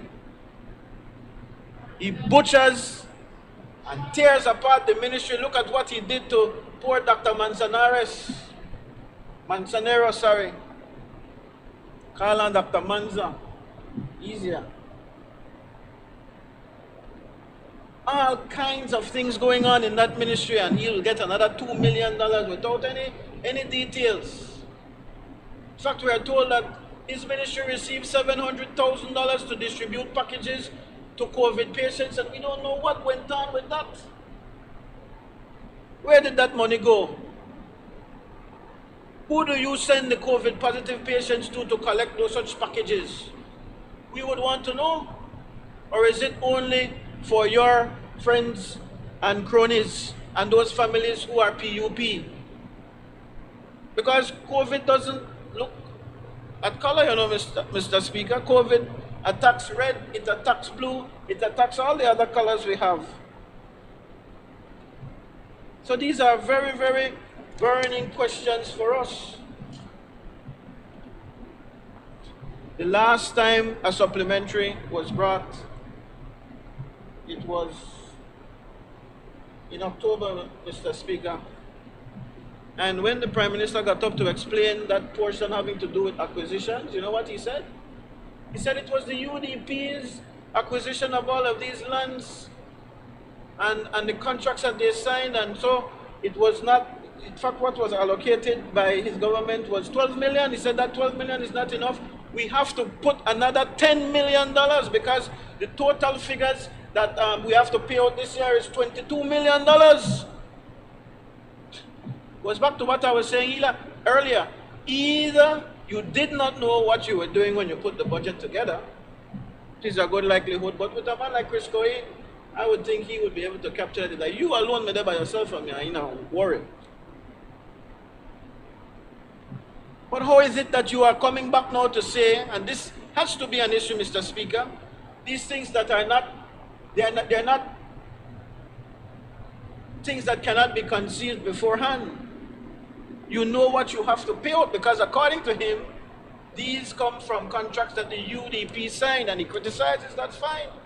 So, should we expect before the next budget being read in this House, yet another supplementary talking about more money for acquisitions? And then the thing about these things, if you don't have the memory and you don't have the documents in front of you, Mr. Speaker, to remember what the Prime Minister's document should look like, the document that you send over, Prime Minister, to the Honorable House, it should show what the approved estimates are coming out of the budget, but it should also show those figures that have been approved by supplementary in this Honorable House. So when we look at this document, we see that, oh, the approved estimates was 12 million and now you're asking for an additional 2 million. But if you didn't have the memory of the fact that you came here in October and asked for $10 million too, then you would think that this is okay, but it is not okay. It shows either incompetence on your part or the fact that something else is going on there that you don't want to tell the Belizean people about. The same arguments can be made for the work in infrastructure. You came here a few weeks ago and you asked this Honorable House to approve more monies for the Halova Bridge project. You came here a few weeks ago and you asked this honorable house to approve more monies for the Caracol project. And then 8 or 9 weeks later, you're back here again asking for more money for the same project. Is it that you did not understand what you were doing a few weeks ago when you came? Is it incompetence? Or is something else going on? You want to sneak these things. And then there is the issue of vehicles as well. I agree with the president of the PSU. You have monies to be buying vehicles left, right, and center. Every one of these supplementary appropriations will come with a new request for an amount of vehicles. We made the case a few weeks ago in October when you came. And now we see at least 2 or 3 allocations for vehicles again for the Ministry of Home Affairs, for the Ministry of, well, from the Finance Ministry, and for, I remember the last time there were allocations for health as well. This is a major problem. Mr. Speaker, one of the things that was in the last supplementary appropriation, if you remember, was a airstrip destruction. They asked us for $77,000 for airstrip destruction. Well, that did not help us. I would have been glad to approve, to lend my voice to approve some new monies to destroy airfields in this country that are used for drug landing. We don't see any allocation for that now. So apparently, either those ones that exist, they're landing on the roads, they're landing all over the place. No monies are being asked to beef up the fight against those planes landing. The Prime Minister and the Minister have gone mum on these issues. They had a lot to say when they were in opposition. The Prime Minister even said, I went far as to say the government ministers at the time must have been involved. So who is involved now? Your party is in power. What is it that you're allocating to deal with these problems? Nothing is in this supplementary appropriation. Mr. Speaker, while there are things in here that we can absolutely support, there are those things which we cannot support. And I make the plea again for the Prime Minister to listen. You know, he went on to speak about the growing economy, about how many months imports are in the central bank, about how good the economy is doing. Has to be doing well when he's creaming the Belizean people in terms of the taxes on fuel, when in fact he's gotten all the reprieve from these payments of the loans and the super bond, the loans to Taiwan and the super bond and so on, and he's gotten all of these grant monies from the IFIs and loan monies from the IFIs at very concessionary rate. But nothing in this document, Mr. Speaker, nothing in this supplementary appropriation speaks to the Belizean people and would speak to the Belizean people as loudly as an adjustment to those salaries of the teachers and public servants. It is only a heartless government that would continue to cream the kind of profits if he says that they are making all of this surplus and not be considerate for the most dedicated and committed members of this society, the public service and the teachers and those frontline, even the frontline workers. You have not been honoring your commitment to them. You had a whole spiel when you became the government that you would take care of those people working in the hospitals, and you would be paying for their rent, and you'd be paying for their child care, and you'd be paying their overtime and all of that. None of that is happening. None of that is happening. And you've gotten all the monies that the UDP requested to do all of these things. They have panned out for you, but you are not rewarding those who need rewarding. So I urge you, Mr. Prime Minister, if it is what you've said is true, that all is going well with the economy and things will continue to rebound, that you engage with our teachers and our public servants in a meaningful way to get them back to where they ought to be, because they do truly deserve it. Thank you, Mr. Speaker.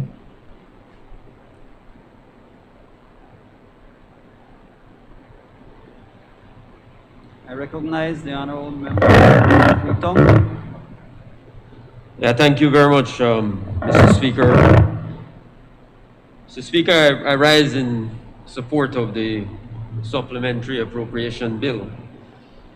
The Prime Minister has gone to great lengths, I think, to provide a very detailed explanation for why we have found it necessary to bring this bill to the National Assembly today.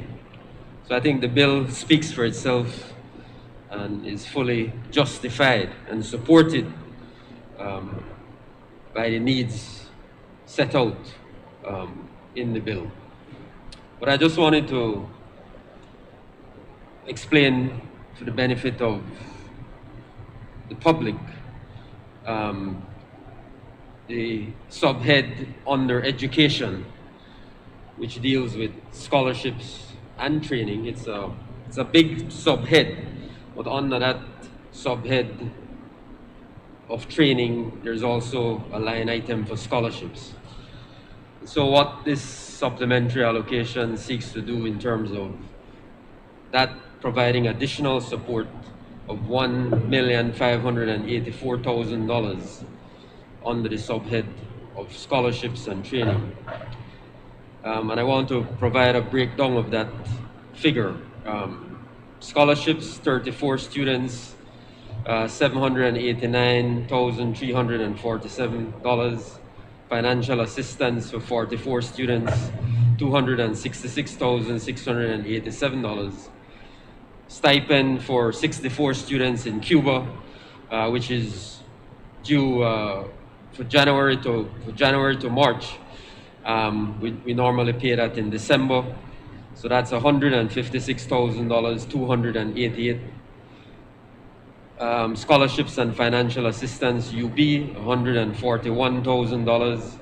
Scholarships and financial assistance for Galen, $30,000. And then there's a projected assistance for UB and UWI Open Campus of $200, which is for January of 2022. And that brings you to a grand total of $1,583,322.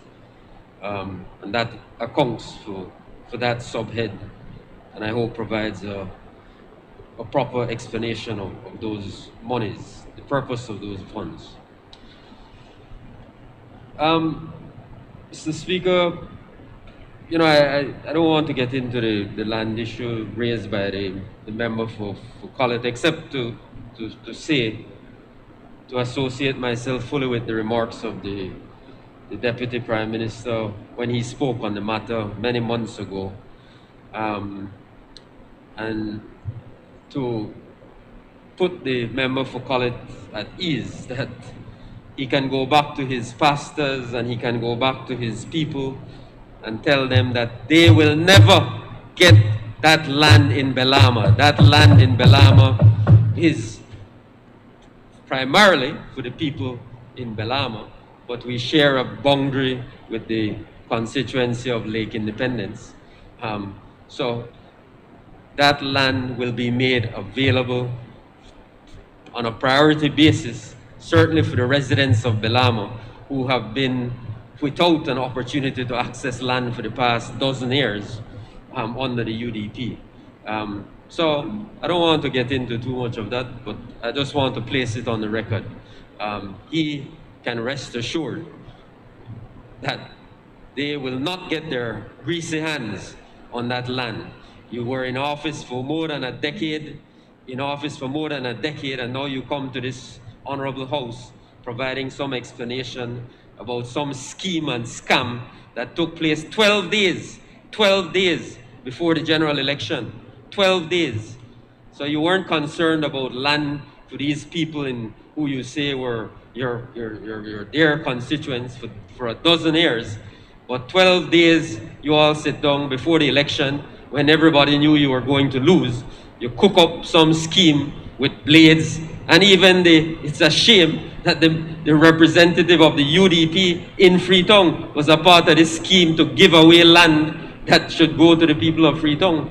He didn't give it away. So you know it's a big scheme and a hustle that they were perpetuating. And so I want to, again, place it on the record. That is a bogus scheme. It is a fraud that they tried to perpetuate on the people of this country. We will not stand for it. They could go to court and do whatever they want. We will not stand for it. They will not get their greasy hands on that land in Belama. So thank you, Mr. Speaker. I recognize the Honorable Minister of Health. Mr. Speaker, I rise to report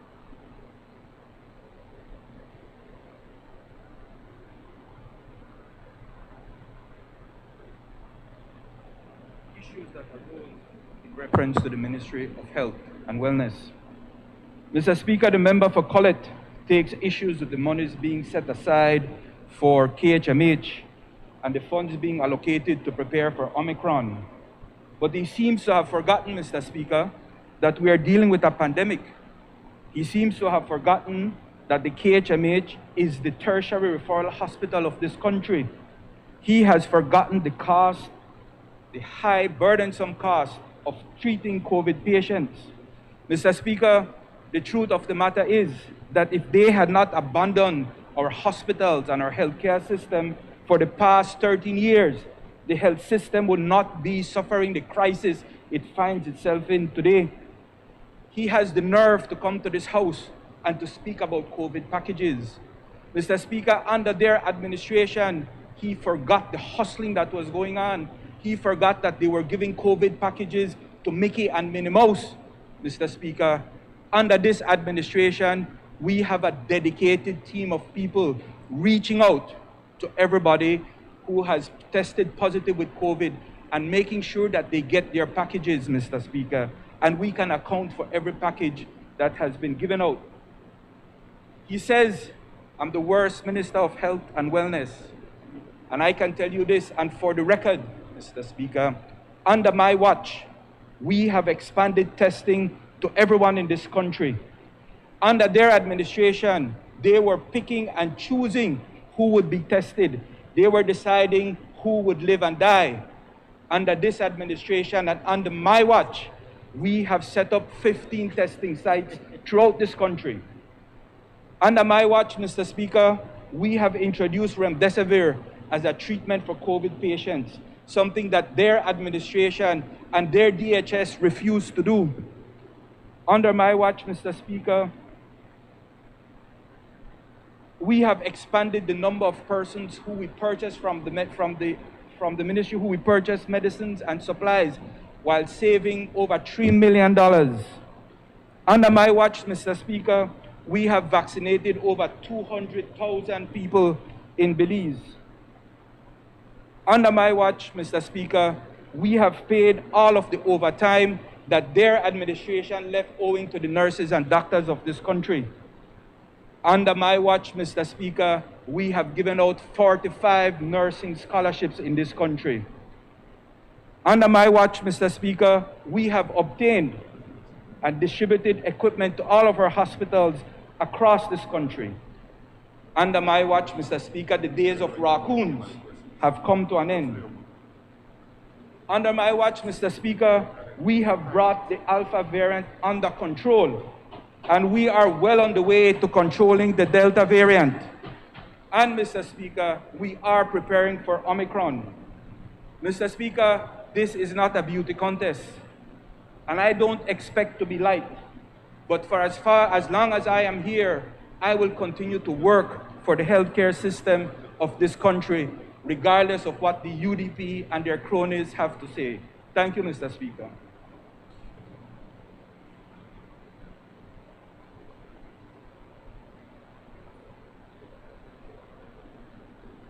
I recognize the Prime Minister. Mr. Speaker, I think it's important for me to clarify some of the mistruths that the leader of the opposition came here at the House with.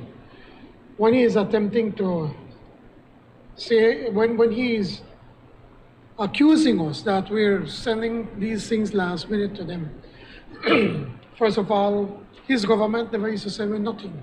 We used to come here and we see these papers on in front of us. But with this supplementary budget, it went to cabinet on Tuesday. That's when we finished work, the last numbers. We approved it on Tuesday, so on Wednesday, it was sent to the National Assembly, and then the National Assembly sent it, I saw the email when it was sent on, I think it was on Thursday. So it's not as if we are deliberately trying to keep back anything from the honorable leader of the opposition. It's just that this is, as soon as we got it, as soon as we finished, we sent it over to them. He was alleging also that with the blue bonds, that we did the same. But why would you want to hold that back for them? That was something that we were so very proud of. But there were continuous negotiations right up to the end. Then we brought it to cabinet, and as soon as we finished cabinet, we had to bring it to the House. And we sent it to them, and yes, it was an oversight here from the National Assembly, and they have admitted that it was a genuine mistake that they did not attach it. But it has nothing to do with us from the government. Now, he tries to say that we are being incompetent because we only asked for $12 million for land acquisition. The truth of the matter is that we attempted to hold it down to $12 million because we knew that we had to cut as hard as we could. But once we did that, the very same people that they signed contracts with started to come to the Ministry of Natural Resources, met with the CEO, most of them met there with the CEO or with the minister, and they said they don't want to hear nothing but no hard time. That if they are not paid their money, they are going to go to court. And that is why we were forced to go to court. I'm forced to come to the House to ask for extra monies now that we bring it up to the $24 million so that we can pay what the UDP last minute was signing contracts with some of their friends. And probably there are stories as to why is it that they paid last minute. Why they signed these contracts last minute when they knew they were going to come out from government. And as to the issue of Roosevelt Blades, now the leader of the opposition comes here to pontificate that this was going to be for land for the people in the Collet division. When you think through what these guys are doing, they know exactly what they're doing. It is a hustle. I mean, I don't think of a person that writes fiction could have come up with such a scheme that they did. 12 days before the election, they came up with a scheme, knowing that they're going to lose, knowing that they're not going to get the actual titles on their hands, so they hurry, send the money for $58,000. Knowing that once they lose, the Deputy Prime Minister, the Minister of Natural Resources, in his conscience, in good conscience, cannot issue these titles. The member from Freetown, who was punished for the past 13 years under the UDP, could not give a single person, family, voter in Freetown a single piece of land in the past 13 years. They knew that once we get into government, we were going to stop this hustle. Now, by them paying for the land quickly, some of the land is not even properly surveyed, and they hurry pay for the money. They know that if we ask back for it, they are not going to give it to us. We will have to acquire it, and they will go to court. They already have a lawyer. I think they have changed 2 lawyers by now. And you know how much money they're asking in compensation, Mr. Speaker? I can tell you because they sent somebody to talk to me. I'm not making this up. They are asking for $5 million in compensation for something that the leader of the opposition should be shamed about. $5 million, and then he dares to bring in the pastors. That the pastors are praying so you could get a piece of land. They knew, Mr. Speaker, that they are going to lose the elections. They knew that the DPM, the Minister of Lands, would have to tell them, I can't give you the titles because it was done 12 days before the elections. You did not follow the proper process. They knew that the representative of Freetown was going to say, hell no, we have to help the people of Freetown. They deserve the land. So they quickly pay $50,000 so that then they will go to court and they will attempt to get $5 million on the back of the Belizean people, Mr. Speaker. Well, I can tell you right now, we are going to take back that land. And we are going to give it to the people of Freetown that deserve that land. And I will put on record right now that our People's United Party will not pay a single dollar in compensation to these people because it's a scam. That's how they steal the money from the people. And we are going to ask for an audit of the Lands Department for compensation since 2008 to 2020, and we are going to see how they scam the people of this country. So I just want to make that very clear. So, Mr. Roosevelt Blade, please stop sending anybody for contact to me, because they are not going to get any compensation from our government. They like to talk about how my family get hundreds, thousands of it. That's what Dean Barrow said during a debate. Mr. Speaker, what they did not tell you, that my family, they bought hundreds of acres of land from BSI for cane operations. But what they don't want to say, that when I was Deputy Minister of Natural Resources, we were modernizing the land system in this country. There are approximately 4 different land titling systems. 3 of them are the old system that in many instances people can be cheated out of their lands. So we started to make a push to have all the lands being registered at the land registry. We started with the north in the Corozal district, the Arinjuak district, and we did approximately half of the Belize district.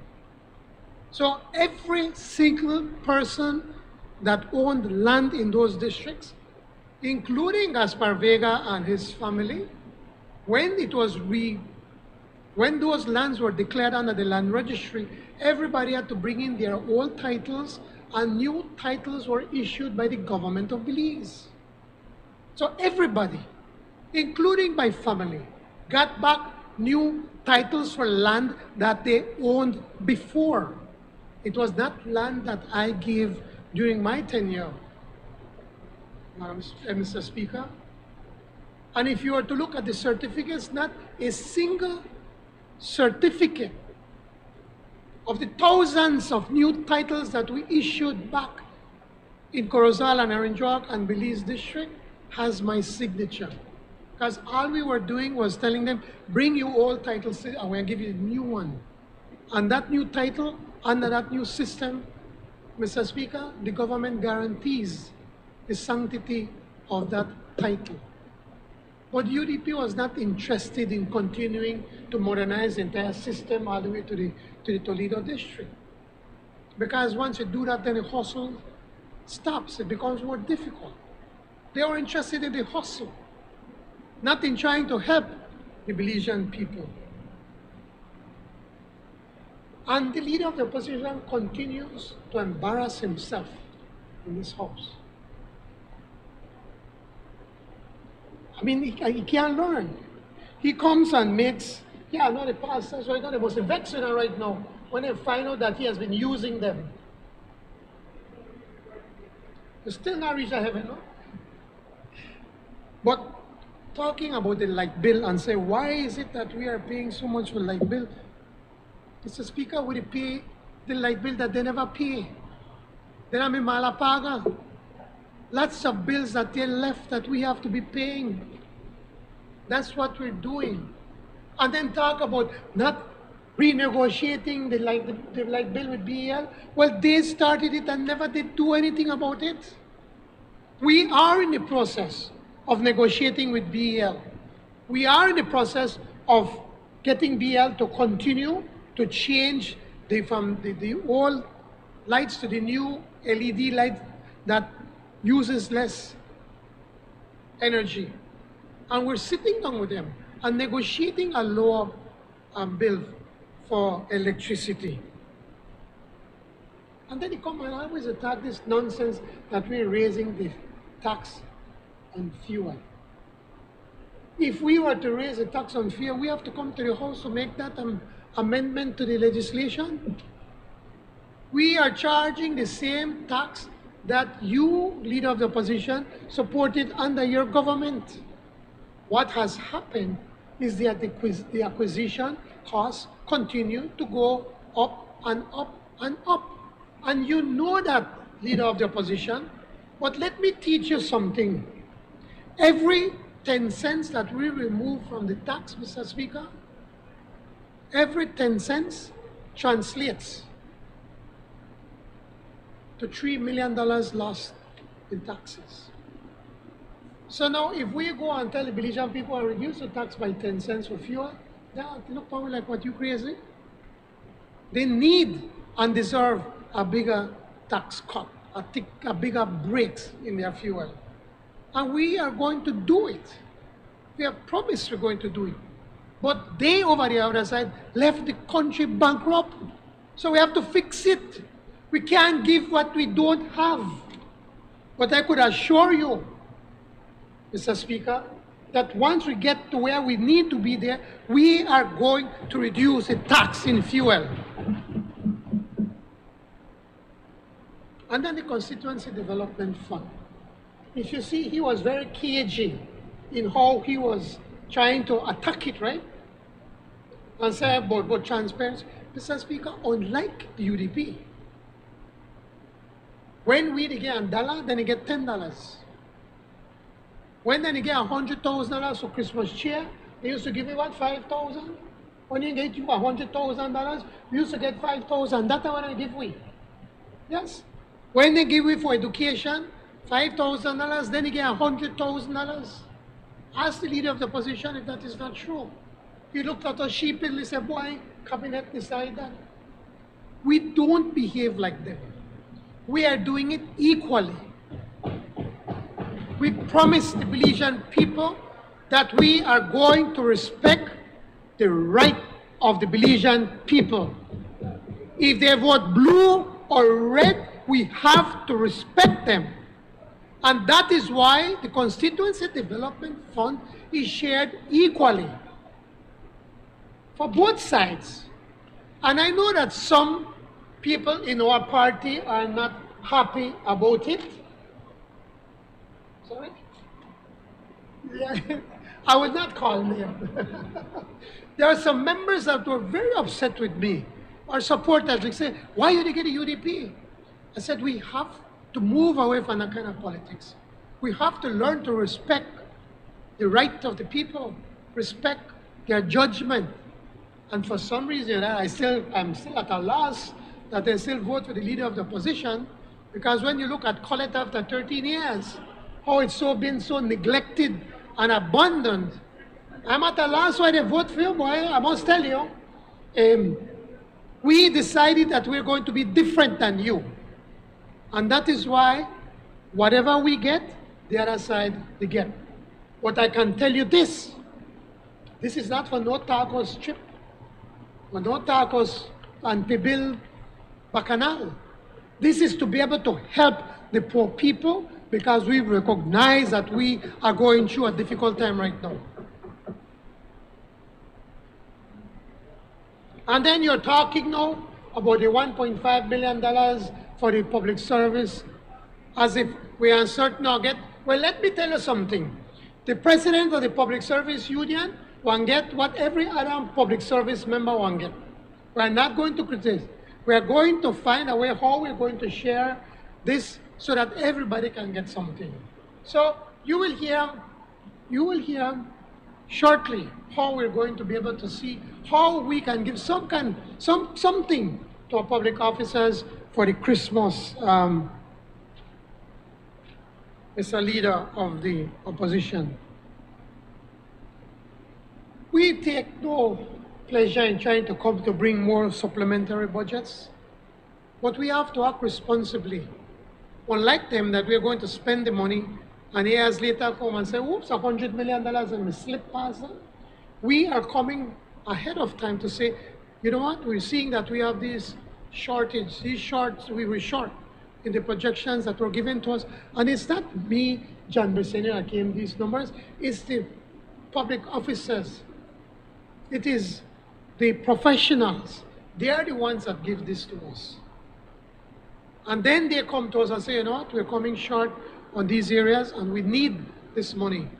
Or we, as the leaders of this country, feel that we have to do more to help with social programs. We're not borrowing money to give it away. We're using our own money to help, to strengthen our social programs.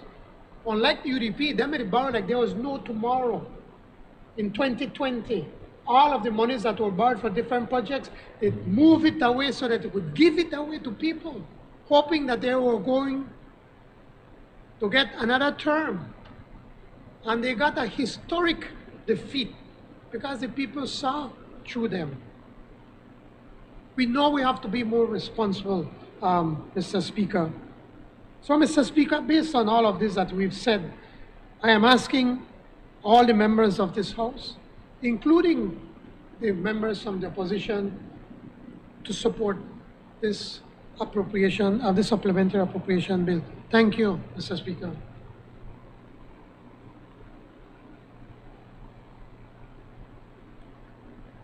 Honorable members, the question is that the bill for an act to appropriate further sums of money for the use of the public service of Belize for the financial year ending on the 31st day of March 2022 be read the first and second time. All those in favor kindly say aye. Those against kindly say no. I think the ayes have it. A bill for an act to appropriate further sums of money for the use of the public service of Belize for the financial year ending the 31st day of March 2022.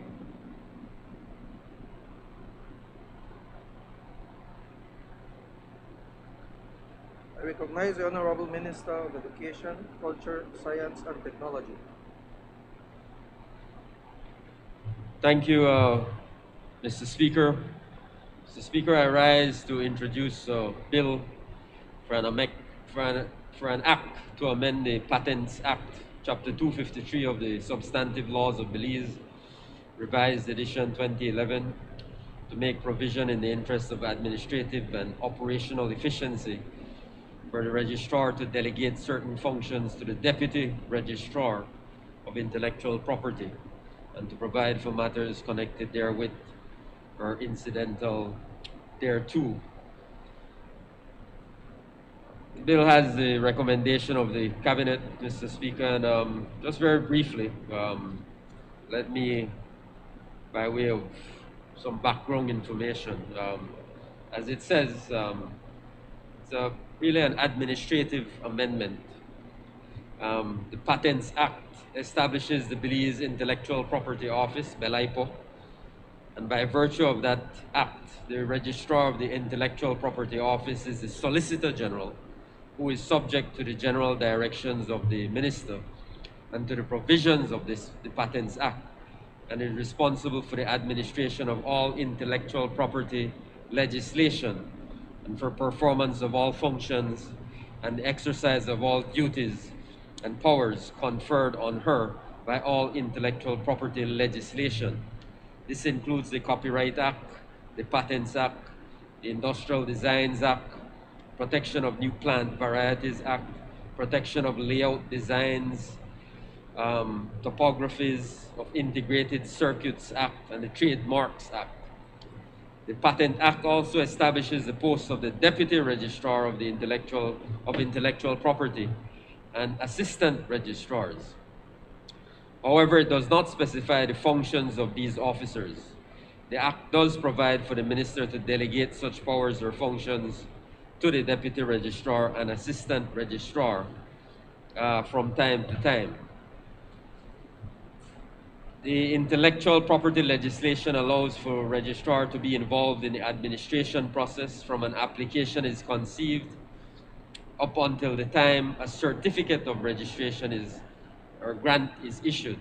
And this includes examination of applications, maintaining registers and journals, hearing proceedings for revocation, invalidation, and opposition of patents and trademarks.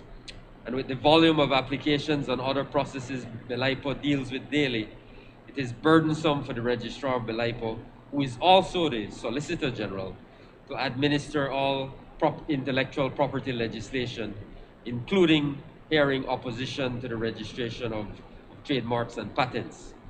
And so, Mr. Speaker, it is in this context that Belaipo, through the Attorney General's Ministry, is proposing this amendment to the Act to allow for the registrar to delegate certain powers and functions of the registrar to the deputy registrar. Considering that proceedings to hear oppositions are quasi-judicial, it cannot be delegated outside of explicit legislative provisions. Therefore, the need for this amendment. So, as I said, Mr. Speaker, it's strictly an administrative, really operational amendment to give greater efficiency and effectiveness to the office, to the Belaipo office in its functioning. Thank you. Honorable members, the bill is referred to the Public Service, Labor, Industry, and Trade Committee for examination, consideration, and report. Bill for an Act to amend the Patent Act, Chapter 253 of the Substantive Laws of Belize, Revised Edition 2011, to make provision in the interest of administrative and operational efficiency for the registrar to delegate certain functions to the Deputy Registrar of Intellectual Property and to provide for matters connected therewith or incidental thereto.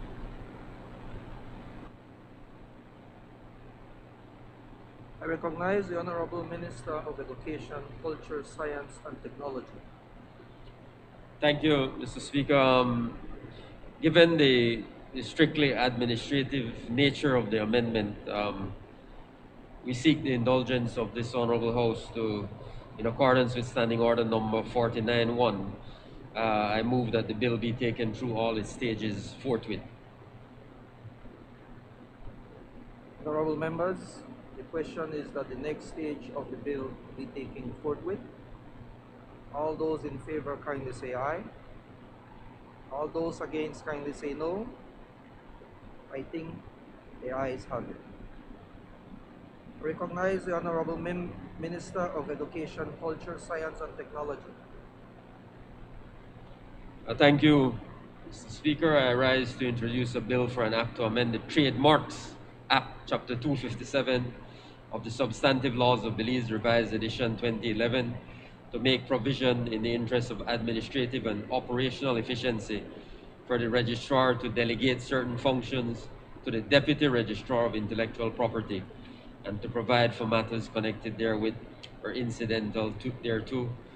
Mr. Speaker, this bill has the recommendation of the Cabinet. And by way of brief introduction, Mr. Speaker, again, I won't repeat what I said earlier, but everything I said in relation to the patents amendment bill applies equally to the Trademarks Amendment Bill. The same reasons apply, the same justification for this amendment. Again, it is simply an administrative amendment which seeks to create greater operational efficiency, allowing the Deputy Registrar to take on some of the powers and functions of the Registrar, who is the Solicitor General. So again here, strictly an administrative amendment, but one which is very, very necessary for the proper functioning of Belaipo. Honorable members, that bill is referred to the Public Service, Labor, Industry and Trade Committee for examination, consideration and report. Bill for an act to amend the Trademarks Act, Chapter 257 of the Substantive Laws of Belize, Revised Edition 2011, to make provision in the interest of administrative and operational efficiency for the Registrar to delegate certain functions to the Deputy Registrar of Intellectual Property and to provide for matters connected therewith or incidental thereto. Recognize the Honorable Minister of Education, Culture, Science and Technology. And here, Mr. Speaker, given the purely administrative nature of the amendment, we seek the indulgence of the Honorable House in accordance with Standing Order number 49-1 to move that the bill be taken through all its stages forthwith. Honorable members, the question is that the next stage of the bill be taken forthwith. All those in favor kindly say aye. Those against kindly say no.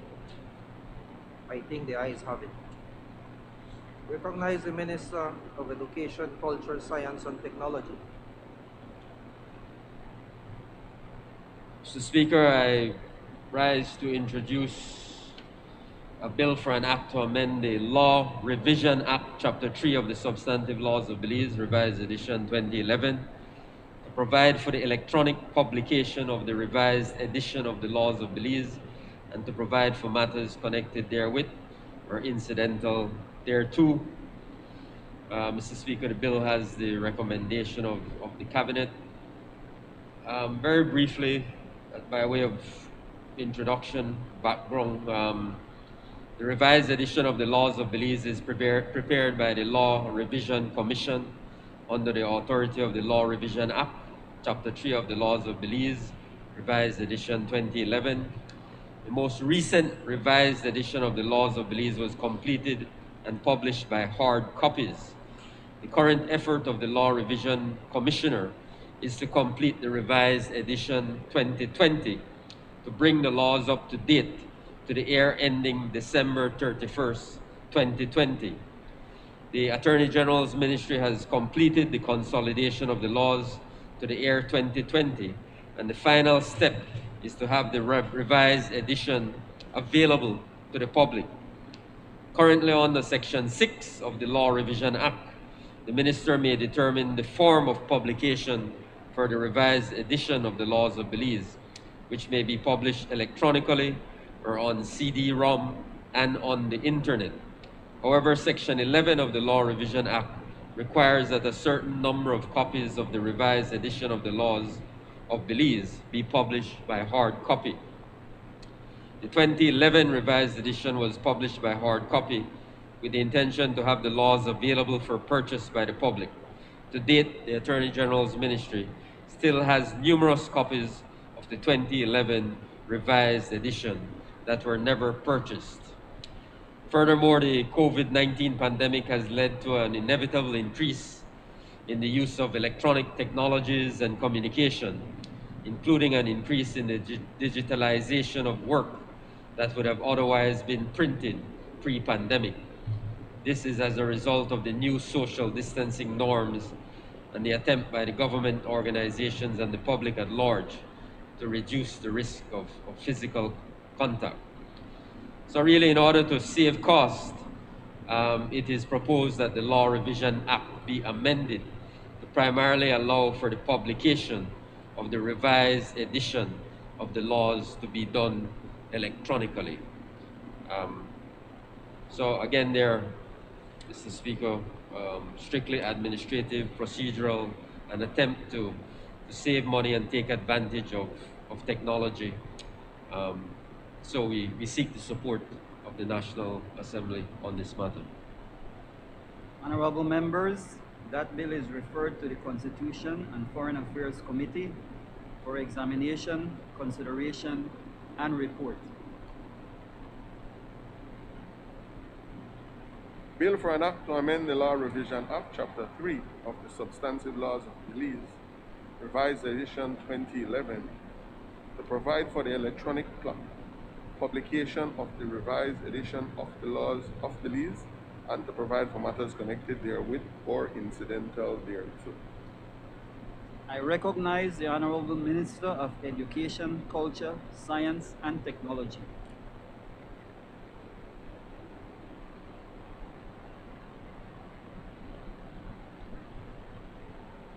Mr. Speaker, again, as I said, it's a strictly administrative amendment. So again, there we would seek the indulgence of the Honorable House in accordance with Standing Order 49-1 to have this bill be taken through all its stages forthwith today. Honorable members, the question is that the next stages of the bill be taken forthwith. All those in favor, kindly say aye. Those against, kindly say no. I think the ayes have it. I recognize the Honorable Minister of Agriculture, Food Security, and Enterprise.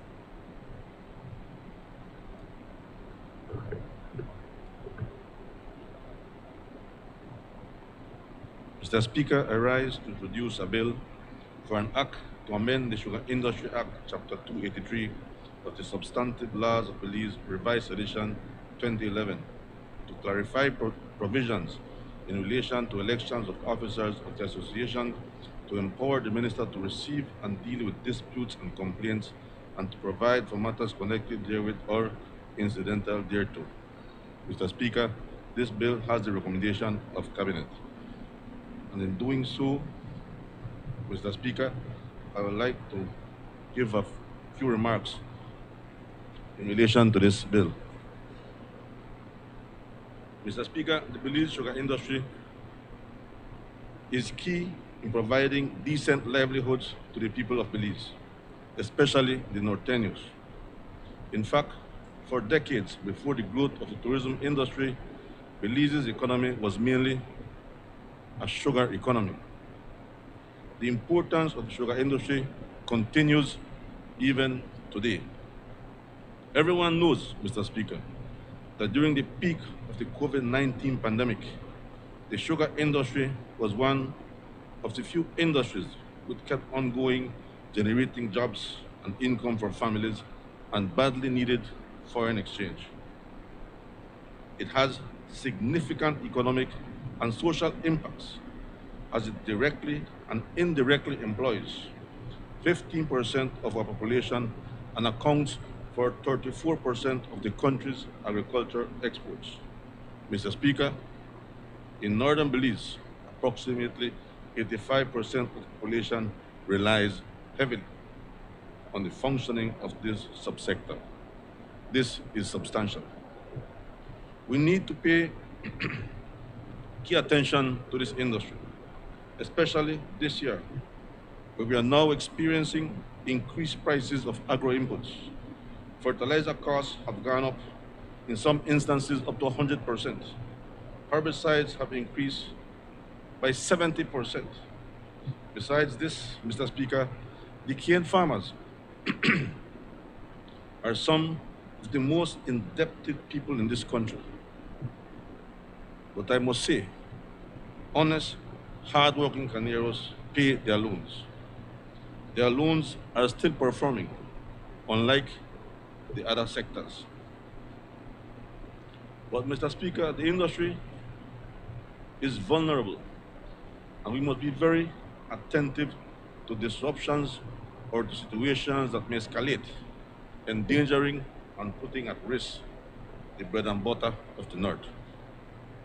This amendment bill seeks to correct whatever internal problems that may exist by giving the Sugar Industry Control Board the power to address the situation in a fair and transparent manner. And ultimately, the Minister, this amendment, Mr. Speaker, seeks to correct what associations do not seem to be able to do among themselves.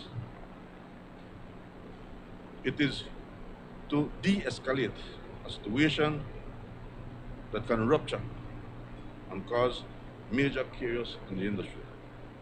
The aim of this amendment bill is to ensure that the sugar associations hold regular elections.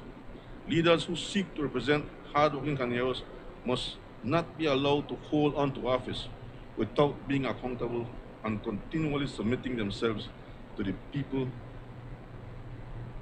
to the will of the people. The aim of the bill is to empower the SICB so that it can, without internal interference, ensure that elections are held according to the constitutions of all sugar associations. Mr. Speaker, this bill has become necessary because many Cañeros have complained that the associations have not held general meetings for more than 2 years. This is wrong. It must not be allowed to continue.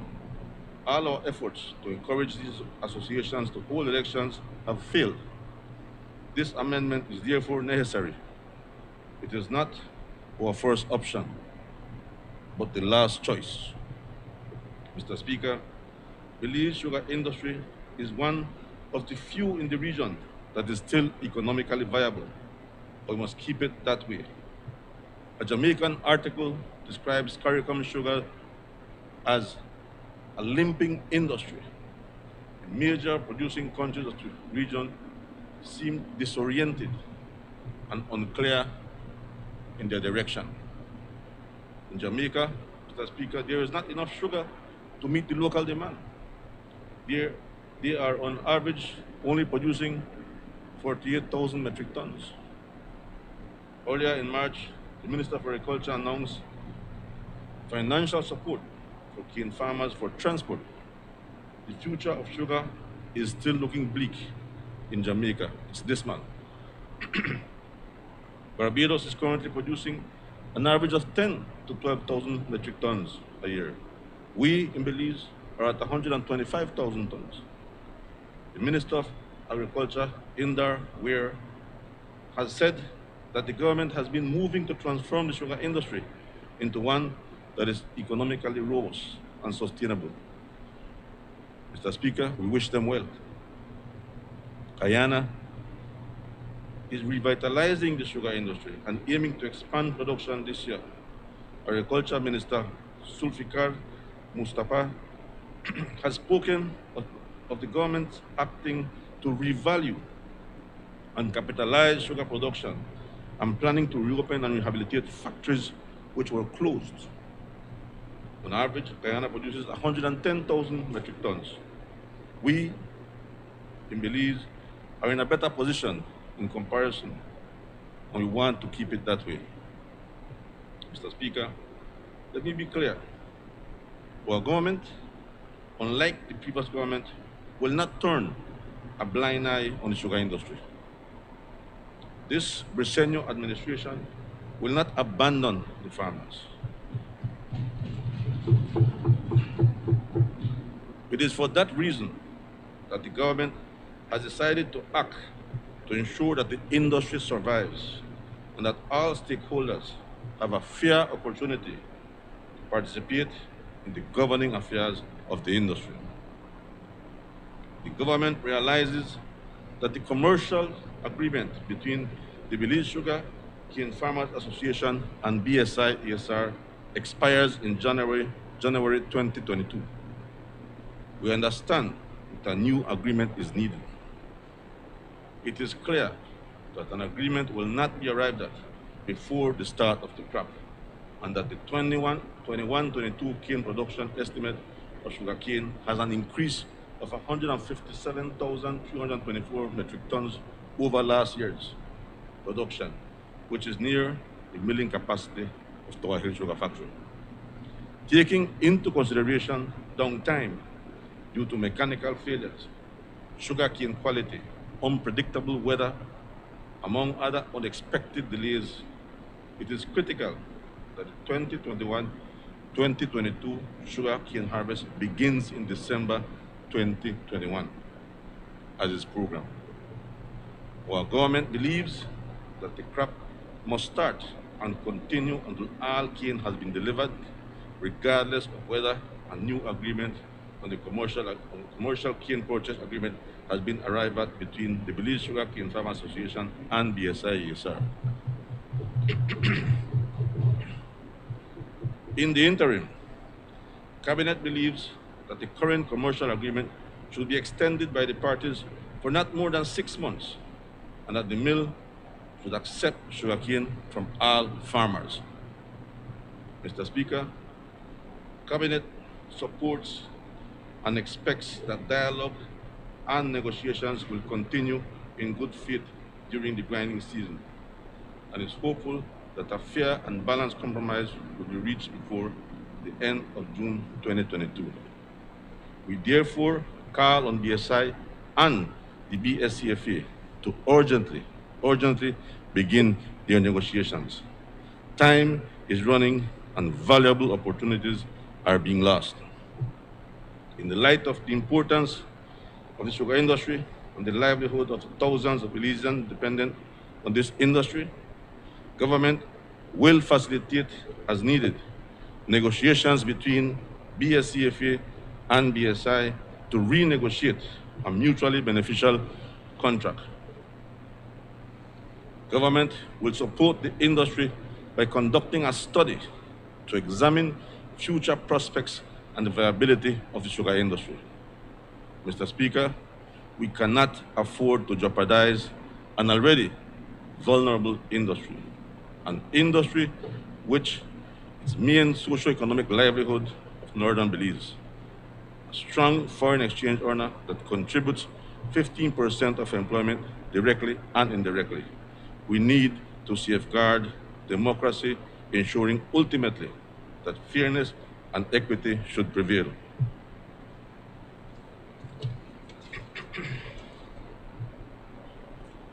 Thank you.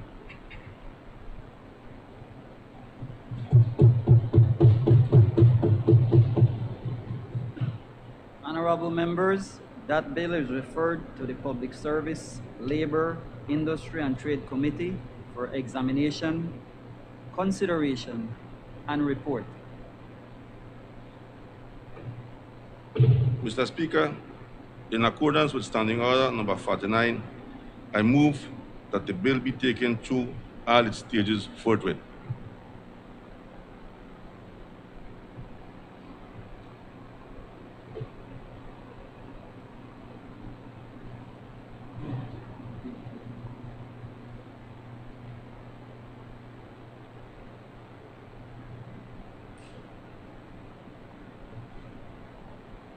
Honorable members, the question is that the next stages of the bill be taken forthwith. All those in favor kindly say aye. Aye. Those against kindly say no. I think the ayes have it. Question relating to the business or sittings of the House.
Honorable members, the question is that the House, at its rising today, adjourn to a date to be fixed by the Speaker.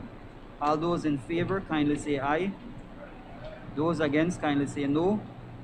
I think the ayes have it.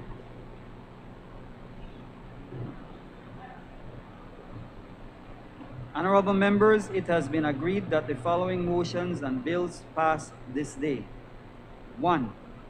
Caribbean Development Bank, National Disaster Management, Immediate Response Loan, Hurricane Eta and Iota, US $2.5 million loan motion 2021.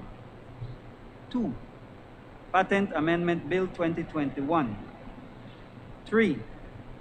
Trademarks Amendment Bill 2021. 4. Law Revision Amendment Bill 2021. And 5. Sugar Industry Amendment Bill 2021. As you are all aware, under Standing Orders number 74, all proposed legislation, messages, petitions, motion, and other matters relating to the subject mentioned under the title of each standing committee shall be referred by the House to such committee for examination, consideration, and report to the House.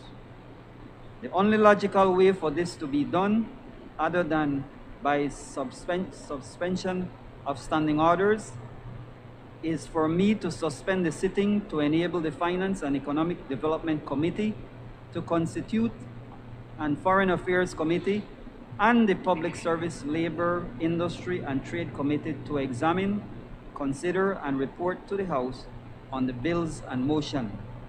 All those in favor kindly say aye. Those against kindly say no. I think the ayes have it.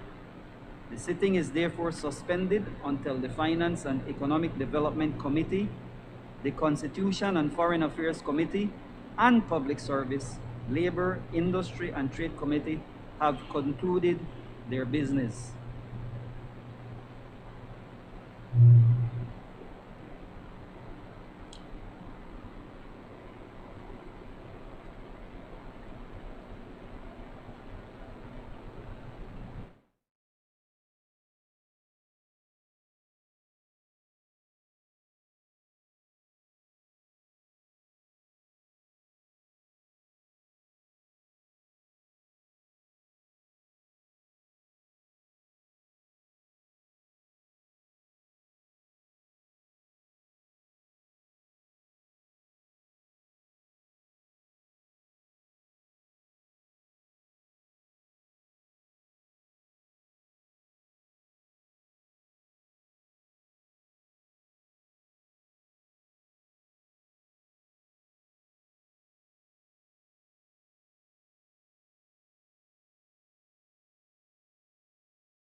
Presentation of report from select committees.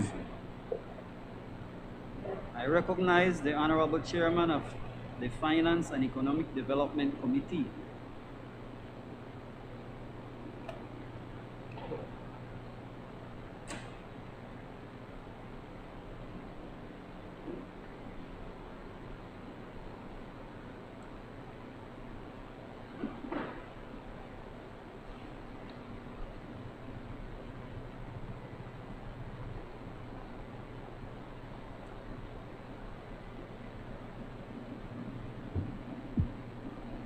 Mr. Speaker, I rise to lay on the table report number HR 86/1/13, report from the Finance and Economic Development Committee on the Caribbean Development Bank, Natural Disaster Management, Immediate Response Loan, Hurricanes Eta and Iota, US $2.5 million loan, motion 2021. Thank you. Honorable members, that report is ordered to lie on the table. I recognize the Honorable Chairman of the Constitution and Foreign Affairs Committee.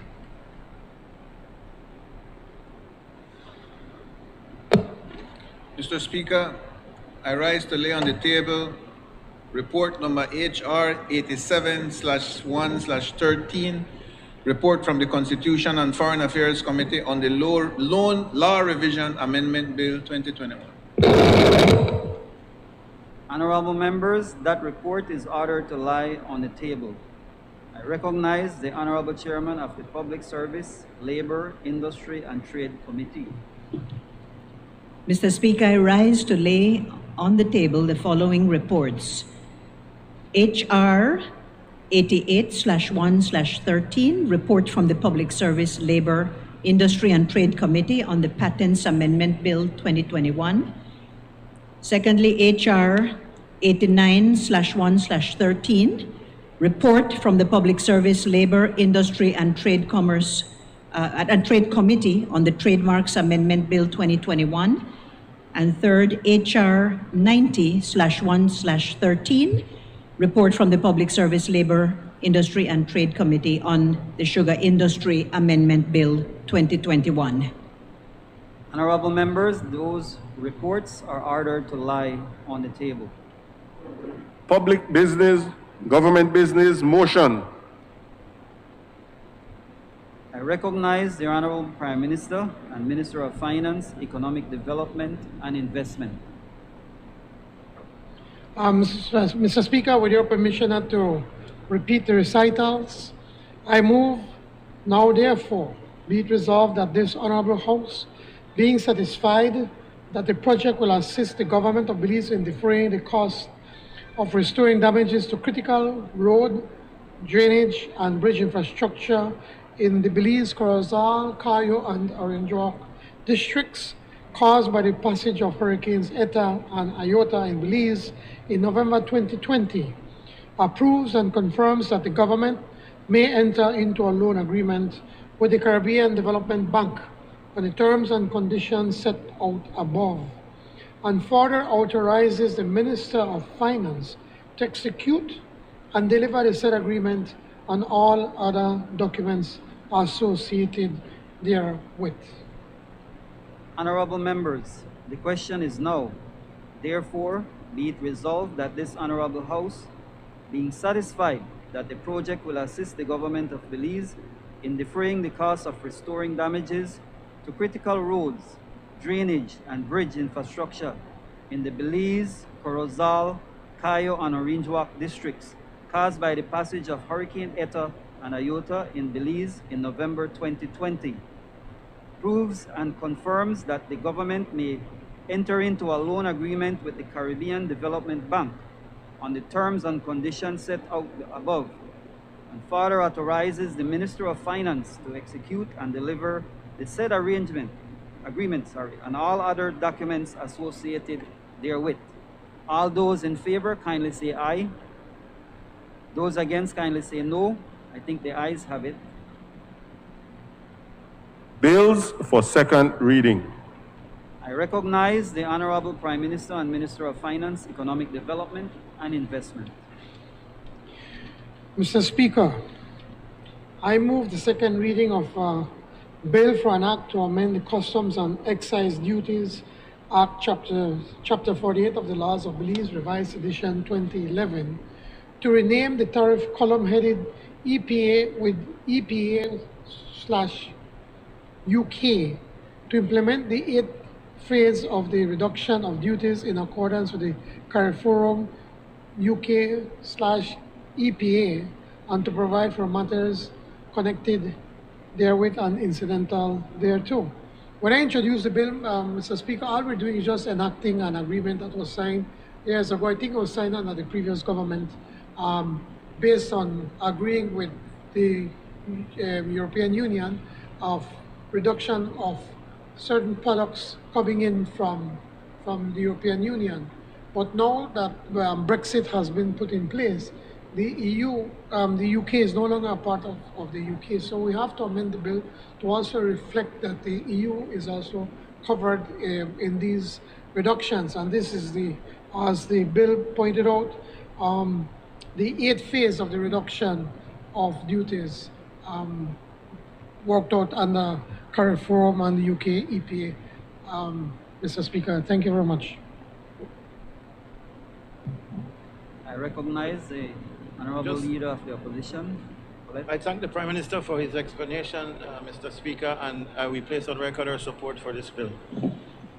Honorable members, the question is that the bill for an act to amend the Customs and Excise Duty Act, Chapter 48 of the Laws of Belize, Revised Edition 2011, to rename the tariff column headed EPA with EPA/UK to implement the 8th phase of reduction of duties in accordance with the CARIFORUM UK/EPA and to provide for matters connected therewith or incidental thereto, be read a second time.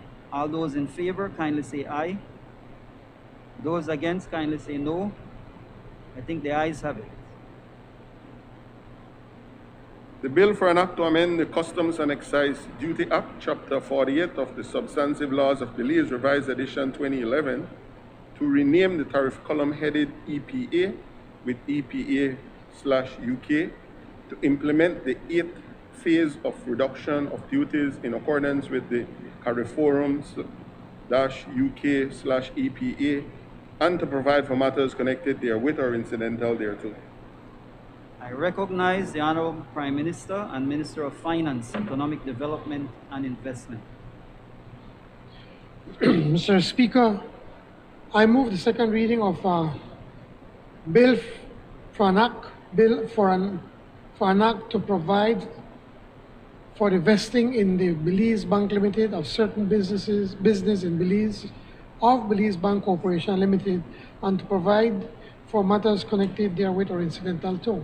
Again, as I explained, this is just a process that has been done many times, certainly with Barclays Bank, when it went also was that International Bank, the Caribbean, the other one from that, yeah. And then Scotia, and now Scotia now merging together with the Belize Bank.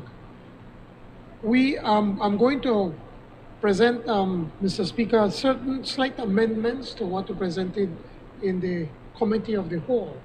And simply what we're doing there is to tighten the language to ensure that whatever taxes need to be paid, that it has to be paid. No, I'm not in any way suggesting that they will not want to pay their taxes, but we want to err on the side of being more cautious. So we just want to tighten the language. That's all we're doing. Okay, Mr. Speaker, thank you. I recognize the Leader of the Opposition. Mr. Speaker, we do support the bill as well. Our concerns were very much the same concerns that the Prime Minister has now said he will address by suggesting an amendment, a further amendment in the Committee of the Whole. And so we want to ensure that all taxes due to the government are paid indeed. And so we support the bill with that kind of amendment forthcoming. Honorable members, the question is that the bill for an act to provide for the vesting in the Belize Bank Limited of certain business in Belize of Belize Bank Corporation Limited and to provide for matters connected therewith or incidental thereto be read a second time. All those in favor, kindly say aye. Aye. All those against, kindly say no. I think the ayes have it. Bill for an act to provide for the vesting in the Belize Bank Limited of certain business in Belize of the Belize Bank Corporation Limited and to provide for matters connected therewith or incidental thereto. I recognize the Honorable Minister of Education, Culture, Science, and Technology. Mr. Speaker, I move the second reading of a bill for an act to provide for the best. Sorry.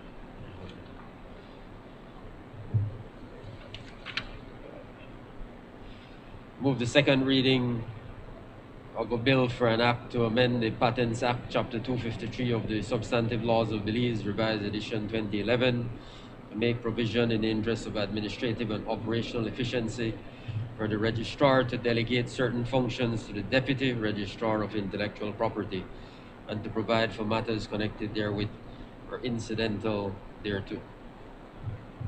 Honorable members, the question is that the bill for an act to amend the Patent Act, Chapter 253 of the Substantive Laws of Belize, Revised Edition 2011, to make provisions in the interest of administration and operational efficiency for the registrar to delegate certain functions to the Deputy Registrar of Intellectual Property and to provide for matters connected therewith or incidental thereto be read a second time. All those in favor, kindly say aye. Those against, kindly say no. I think the ayes have it. Bill for an act to amend the Patented Act, Chapter 253 of the Substantive Laws of Belize, Revised Edition 2011, to make provision in the interest of administrative and operational efficiency for the registrar to delegate certain functions to the Deputy Registrar of Intellectual Property and to provide for matters connected therewith or incidental thereto. I recognize the Honorable Minister of Education, Culture, Science, and Technology. Mr. Speaker, I move the second reading of a bill for an act to amend the Trademarks Act, Chapter 257 of the Substantive Laws of Belize, Revised Edition 2011, to make provision in the interest of administrative and operational efficiency for the registrar to delegate certain functions to the Deputy Registrar of Intellectual Property and to provide for matters connected therewith or incidental thereto. I recognize the member from Collet. Mr. Speaker, sorry, we didn't get a chance just now to comment on the previous bill, but it's in the same vein that we support. These matters don't seem to be controversial, and under normal circumstances, the pushing for it to be read all 3 times in one sitting would be something that we complain about, but they're very straightforward, and so we do give our support. Honorable members, the question is that the bill for an act to amend the Trademarks Act, Chapter 257 of the Substantive Laws of Belize, Revised Edition 2011, to make provisions in the interest of administrative and operational efficiency for the registrar to delegate certain functions to the Deputy Registrar of Intellectual Property and to provide for matters connected therewith or incidental thereto be read a second time. All those in favor, kindly say aye. Aye. Those against, kindly say no. I think the ayes have it. Bill for an act to amend the Trademark Act, Chapter 257 of the Substantive Laws of Belize, Revised Edition 2011, to make provision in the interest of administrative and operational efficiency for the registrar to delegate certain functions to the Deputy Registrar of Intellectual Property and to provide for matters connected therewith or incidental thereto. I recognize the Honorable Minister of Education, Culture, Science, and Technology. Thank you, Mr. Speaker. I move the second reading of a bill for an act to amend the Law Revision Act, Chapter 3 of the Substantive Laws of Belize, Revised Edition 2011, to provide for the electronic publication of the revised edition of the Laws of Belize and to provide for matters connected therewith or incidental thereto. Honorable members, the question is that the bill for an act to amend the Law Revision Act, Chapter 3 of the Substantive Laws of Belize, Revised Edition 2011, to provide for the electronic publication of the revised edition of the Laws of Belize and to provide for matters connected therewith or incidental thereto, be read a second time. All those in favor, kindly say aye. Those against, kindly say no. I think the ayes have it. Bill for an act to amend the Law Revision Act, Chapter 3 of the Substantive Laws of Belize, Revised Edition 2011, to provide for the electronic publication of the revised edition of the Laws of Belize and to provide for matters connected therewith or incidental thereto. I recognize the Honorable Minister of Agriculture, Food Security and Enterprise.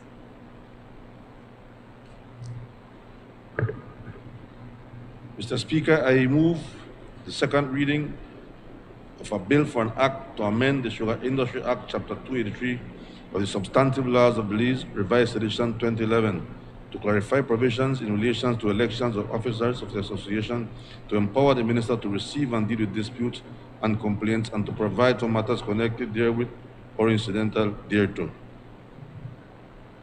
Honorable members, the question is that the bill for an act to amend the Sugar Industry Act,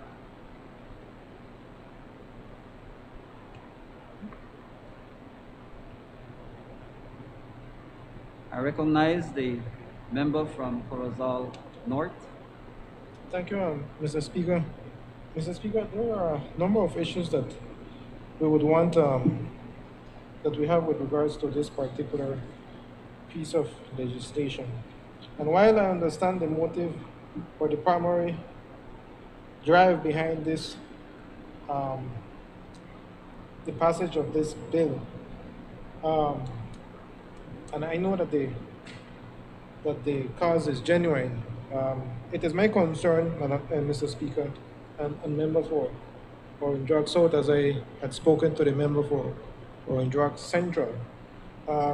While there are areas of gray areas, if I may call it, within the actual Sugar Act, and there are gray areas within the individual bylaws of the respective associations.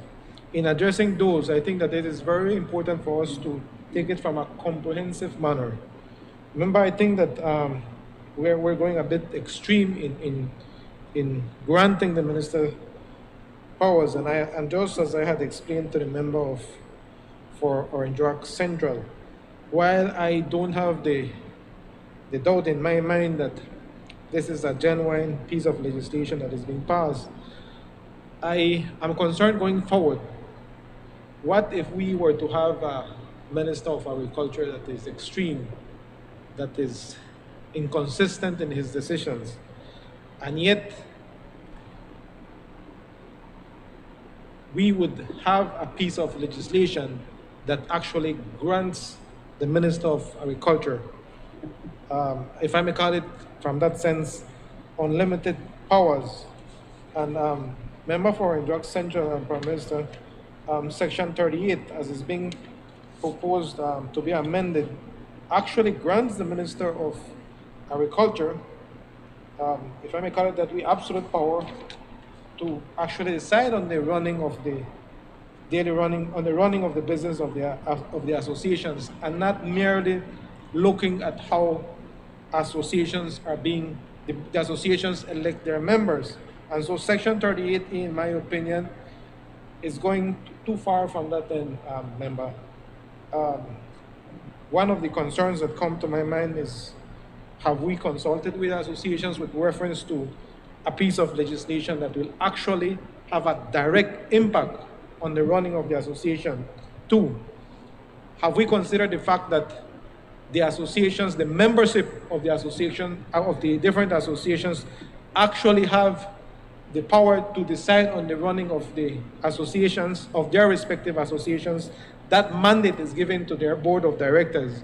What if any minister in the future decides to act or takes a decision contrary to what has been approved by the membership or contrary to the Articles of Association? And so these are the areas that I think that we need to address. As I said, I have no doubt in my mind that the present Minister of Agriculture has a genuine intention on this. And I agree that going forward, there are a number of issues that need to be addressed in terms of having the different associations to be more open, more transparent, more accountable to their membership.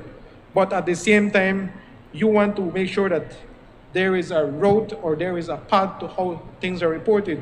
I gather that in Section 38, whenever there is a dispute or there is a complaint, one of the questions that come to mind is, what if Ugopat is a member of the Northern Sugar Association in Corozal.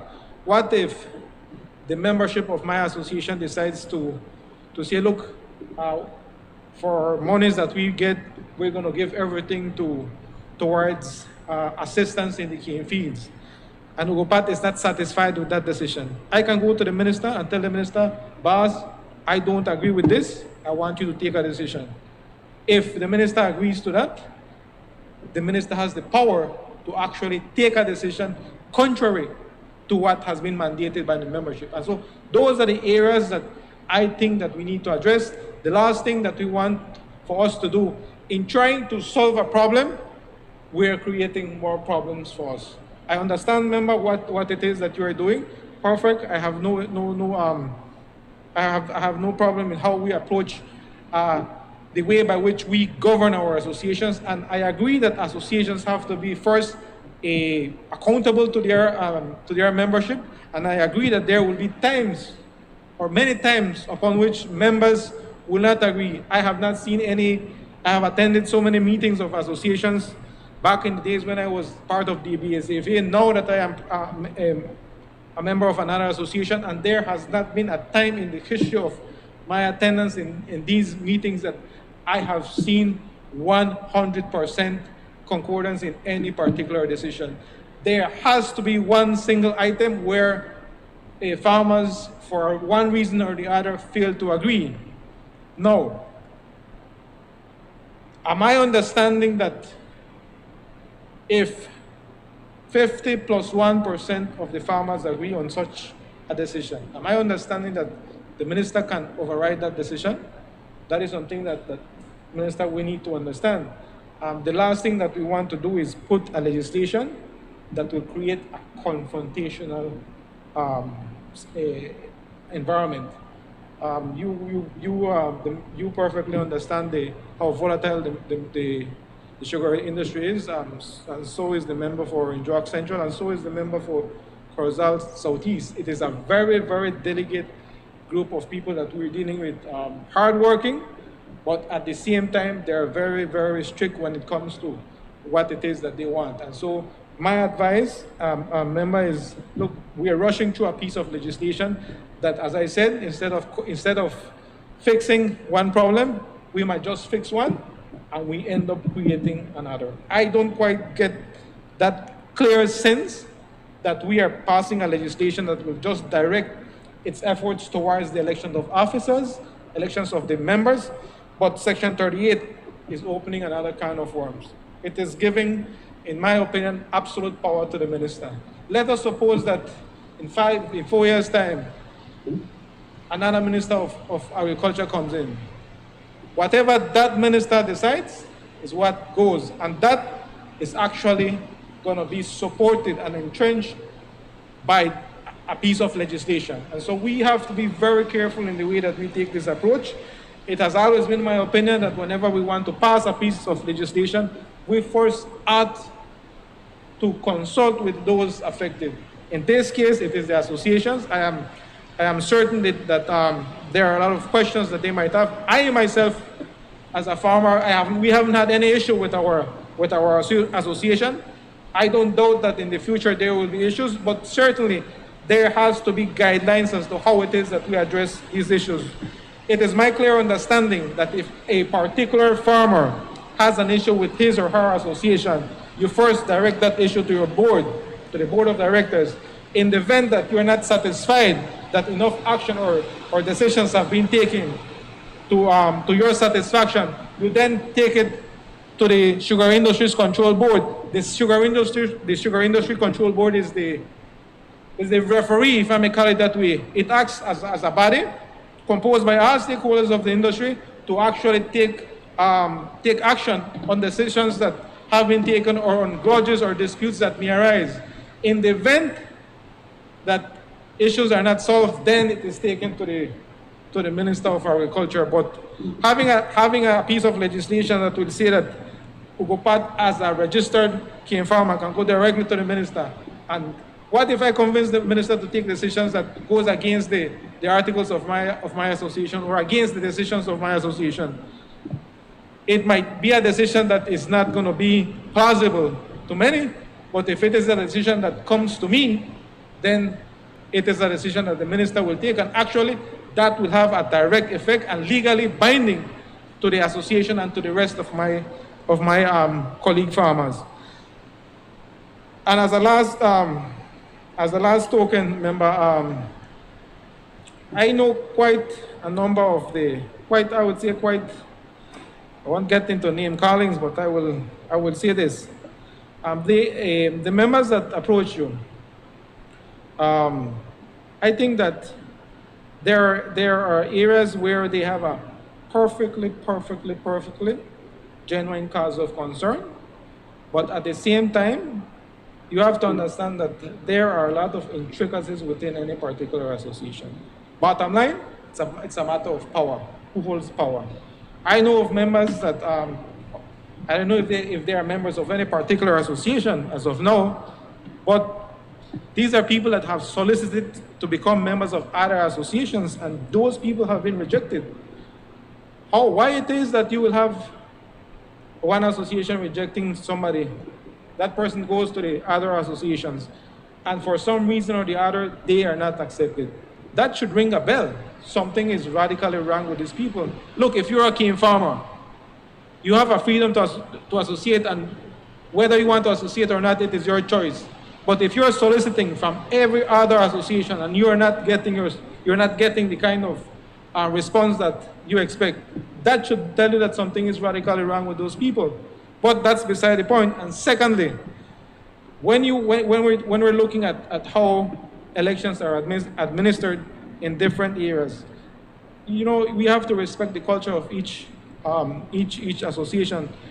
Corozal has a very, very unique way of how they decide on their elections, and such is Orange-Rock. I'm the member for Orange-Rock South is very intimately involved in sugarcane. Actually, I got to know him as a consequence of my involvement with the sugarcane. And so those are things that we have to understand. He perfectly understands, but my concern is going forward, what will happen? And so those are concerns that we want to tie now. As I said, we do not want to pass a piece of legislation that, one, does not have the buy-in from stakeholders, and secondly, it gives the minister way too much power. I quite disagree that we want to pass that piece of legislation that actually gives a minister who might just say out of the blue, say, look, I want to take a decision contrary to what has been established. Those are the kinds of issues that we want to address. And so, member, while I understand that while there is every intention to have this legislation pass through all the stages in this House, just give it some thought. It is a dangerous thing that we're doing. While I understand your cause, bear in mind that some of the most evil things in this world have actually happened as a consequence of good intentions. So just give it a thought. Thank you, Mr. Speaker. Honorable members, the question is that the bill. I recognize the honorable member from Alberts. Thank you, Mr. Speaker. I also would like to express my reservations on the passage of these amendments and to support the arguments raised by my colleague, member for Corozal North. I believe it is back in 2009 when the matter of freedom of association was a matter taken to Supreme Court. And out of that was born out of that decision, several other associations being formed so that people had their right to associate with the associations that they thought most suited their needs. There's also, Mr. Speaker, the fact that these amendments as presented seem to provide unilateral authority and power to the regulator, and more specifically to the minister responsible for agriculture.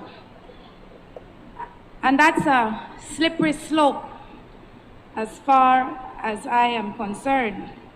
Creating the conditions for compliance is one thing, and I think Section 37 of these amendments seem to, the amendments to Section 32, seem to try and put in place the framework for compliance, but it's really not the role or responsibility of the government or of the minister to determine the bylaws of an association and decisions taken by the membership of that association. I would think that a more comprehensive process is required in terms of consultation with all stakeholders, not just the associations themselves and the farmers, but the miller and all those who are involved, because we can't forget fair trade and the implications that these amendments can have on our fair trade commitments. I also want to say that associations really should have some autonomy, and these amendments, particularly the amendments to Section 38A, 1A and B, 2, 3, and 4, and 5, seem to be an infringement on the autonomy of the associations and the rights of members of the association. As I understand it from my colleague, that there is a system, there's a structure in place. If the boards and the associations do not serve its members, those members can go to the sugar board, and then in the event that those resolutions are not satisfied at the sugar board, then they may need to seek an intervention at the ministry. But I don't know all the intricacies, I will say to my colleague from Orange Walk, south of the sugar sector and the sugar industry, particularly in the north. But I do know what good governance structures look like. And this, to me, flies in the face of the commitment by this administration to limit the powers of the minister, of a minister or a ministry, and not to further empower them to take decisions that may seem to be unilateral in nature. Based on those considerations, Mr. Speaker, I'm certainly not prepared to support this bill in its present format. Thank you.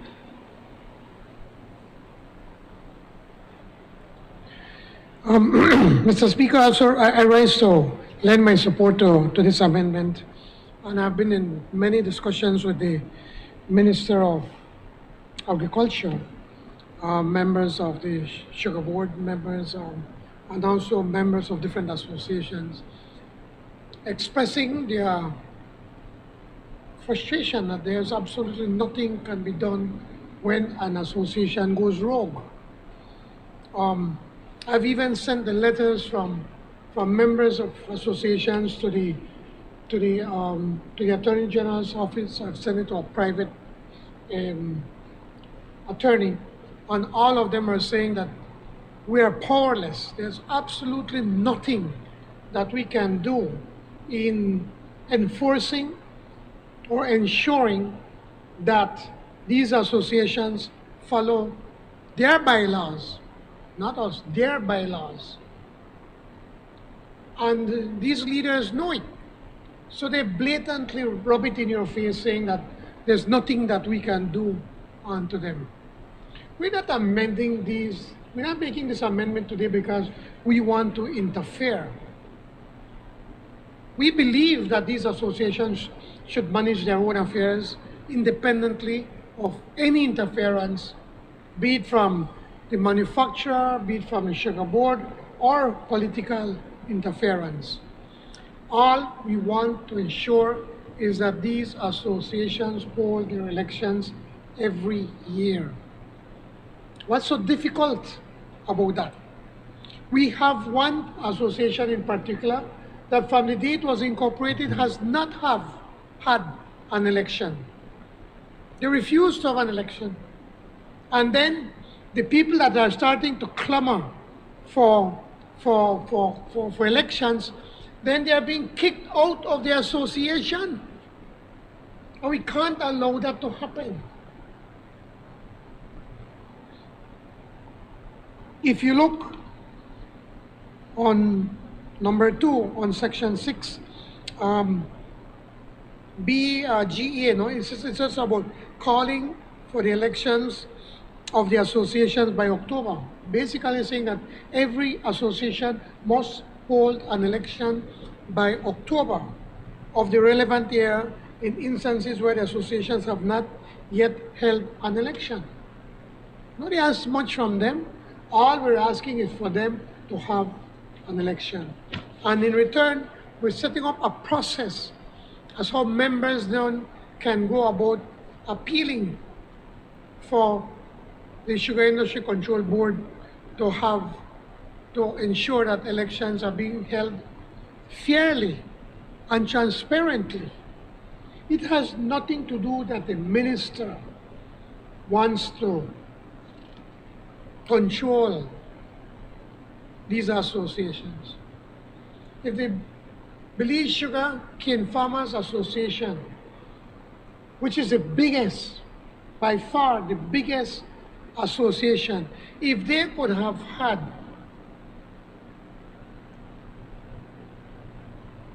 their elections safely, why is it that the other smaller associations can't have their election? Why not?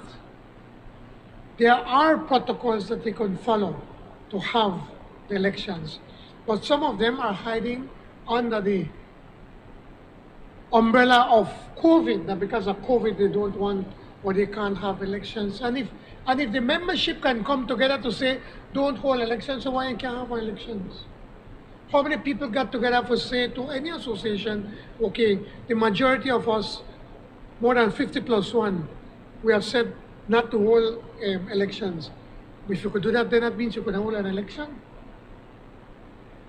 And with the other one, if they can't, why is it that they can't hold an election since they came into being, I think it was 2016, no, Abe? Or 2016. But 2031, and they can't have an election yet, and have no accountability to their membership as to the monies they get from fair trade and how that money is being spent. We also have to protect the monies that are coming in from fair trade, because if fair trade start to think that that these monies are not being shared out fairly and transparently and equally as per the agreement.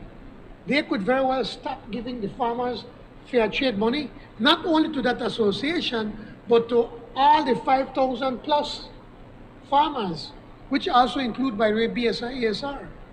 They get fair trade money also on their delivery.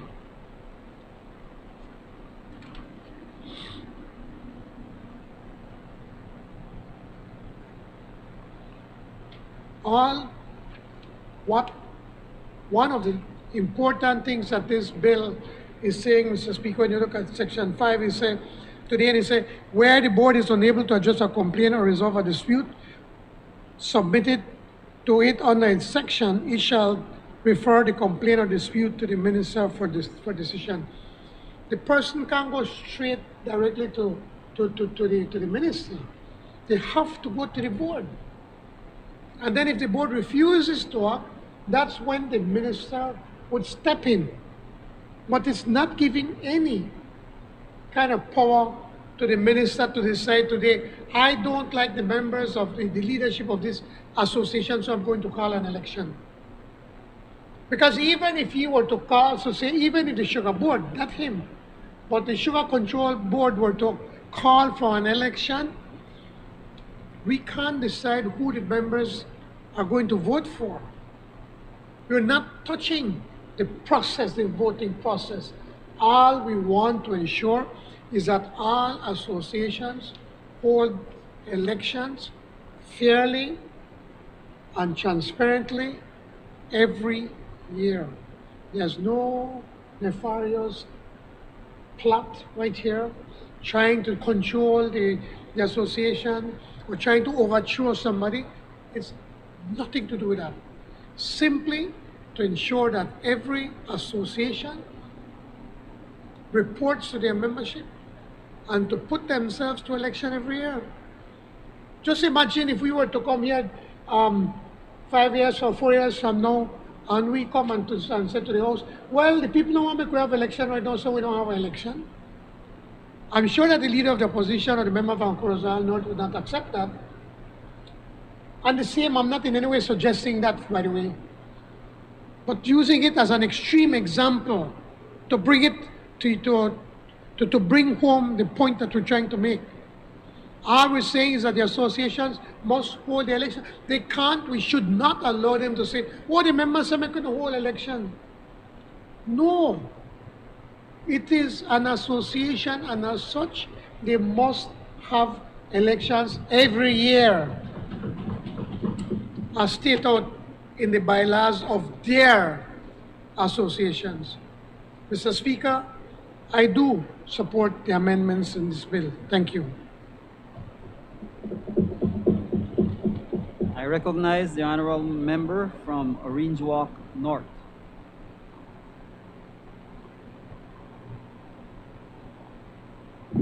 Thank you, Mr. Speaker.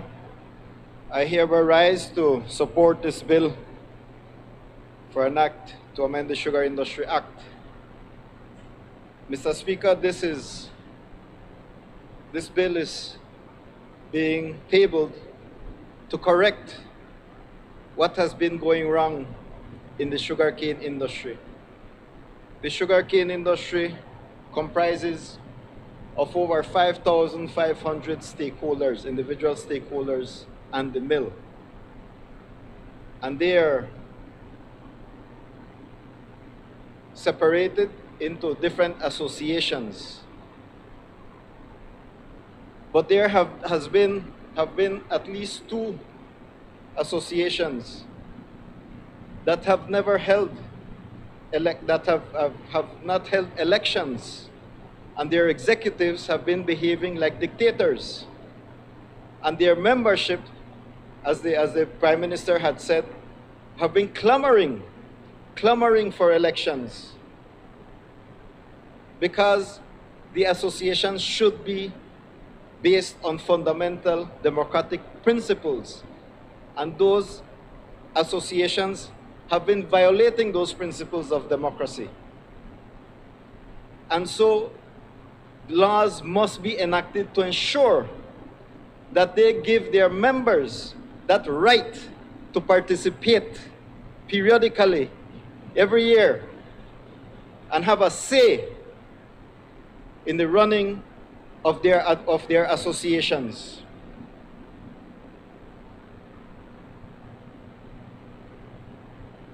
So, Mr. Speaker, the Prime Minister explained everything about the elections and why it should be held. And we are totally in agreement with that. Let's look at section 3. And if you allow me to read, it says, each association so registered with the board shall submit to the board a copy of its bylaws at the time of registration, a copy of every amendment to the bylaws within a month of making the amendment. And then it has penalties if they don't comply with these requirements. What is wrong with that? Like I said, this bill is tabled to correct what has been going wrong for over 12, 13 years with the past administration. That the UDP government used to just trample over the rights of the cane farmers and do as they please. It culminated with the unfortunate killing of Atanasio Gutierrez in 2009, 1 year, just 1 year after the UDP came into office in 2008. And it was a shame and disgrace on them. And we must, as a responsible government, as a government of the people, for the people and by the people, we must give the power back to the cane farmers so that they have a say in their associations.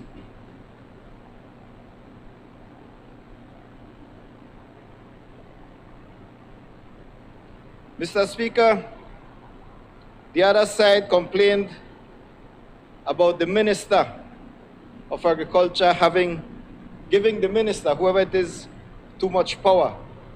But all this is doing is giving a process to resolve the issues in a timely manner as the industry demands, so that the industry can continue and the operations can flow smoothly, so that people at the end of the day can deliver their cane in time and also collect their revenues so that they can improve their lives.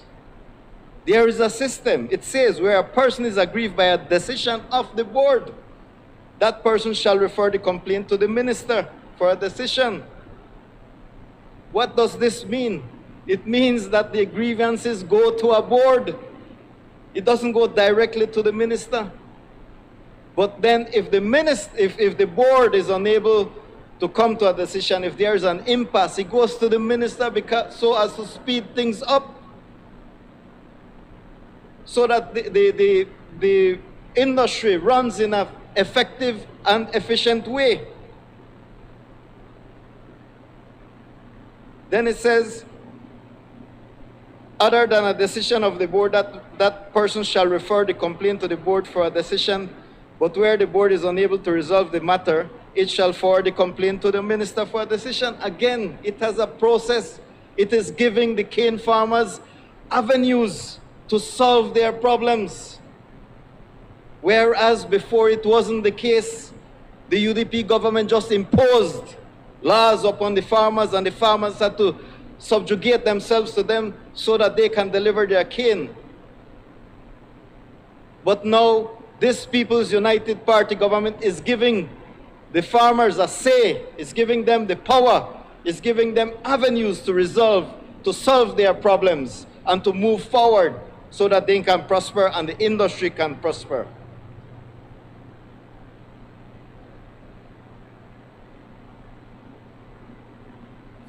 You know, 38A2 refers where there is a complaint by a member of an association, or where a dispute arises between a member of the association and that association, or between members of an association, the complaint or dispute shall be reduced to writing and submitted to the board for a decision. Again, it's giving power to the members of the association. It's giving them a louder voice. So the farmers will now have more say in their associations. They will be liberated in their associations. They will be able to hold elections and elect who they wish periodically every year so that the industry can flow smoothly. That is what this is all about, to keep the industry going and to keep improving the lives of the cane farmers and their families.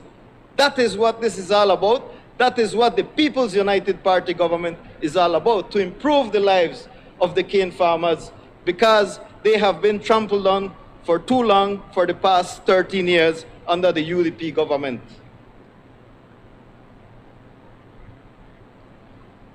A decision of the board under this section, the law goes on to say, shall be given within 4 weeks of having received all documentation requested or having met with the relevant parties to the complaint or dispute. Is giving time frames, timelines.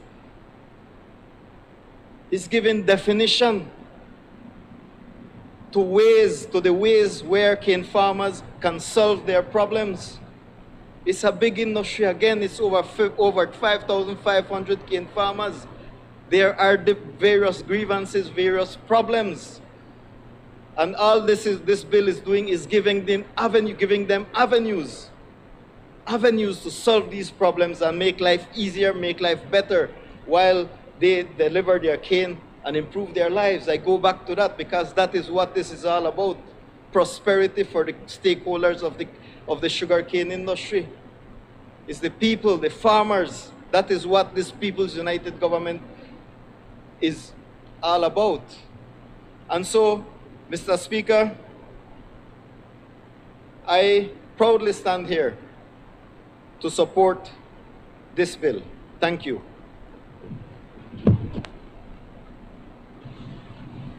I recognize the honorable member from Corozal Southeast.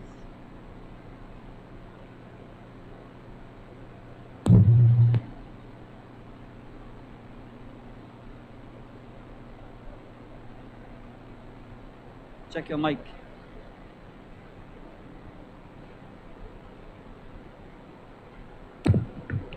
Hello. Thank you very much, Mr. Speaker. I want to align myself with the comments of the Prime Minister and my colleague from Orange Walk North. As a result, they will be making my presentation a little bit brief.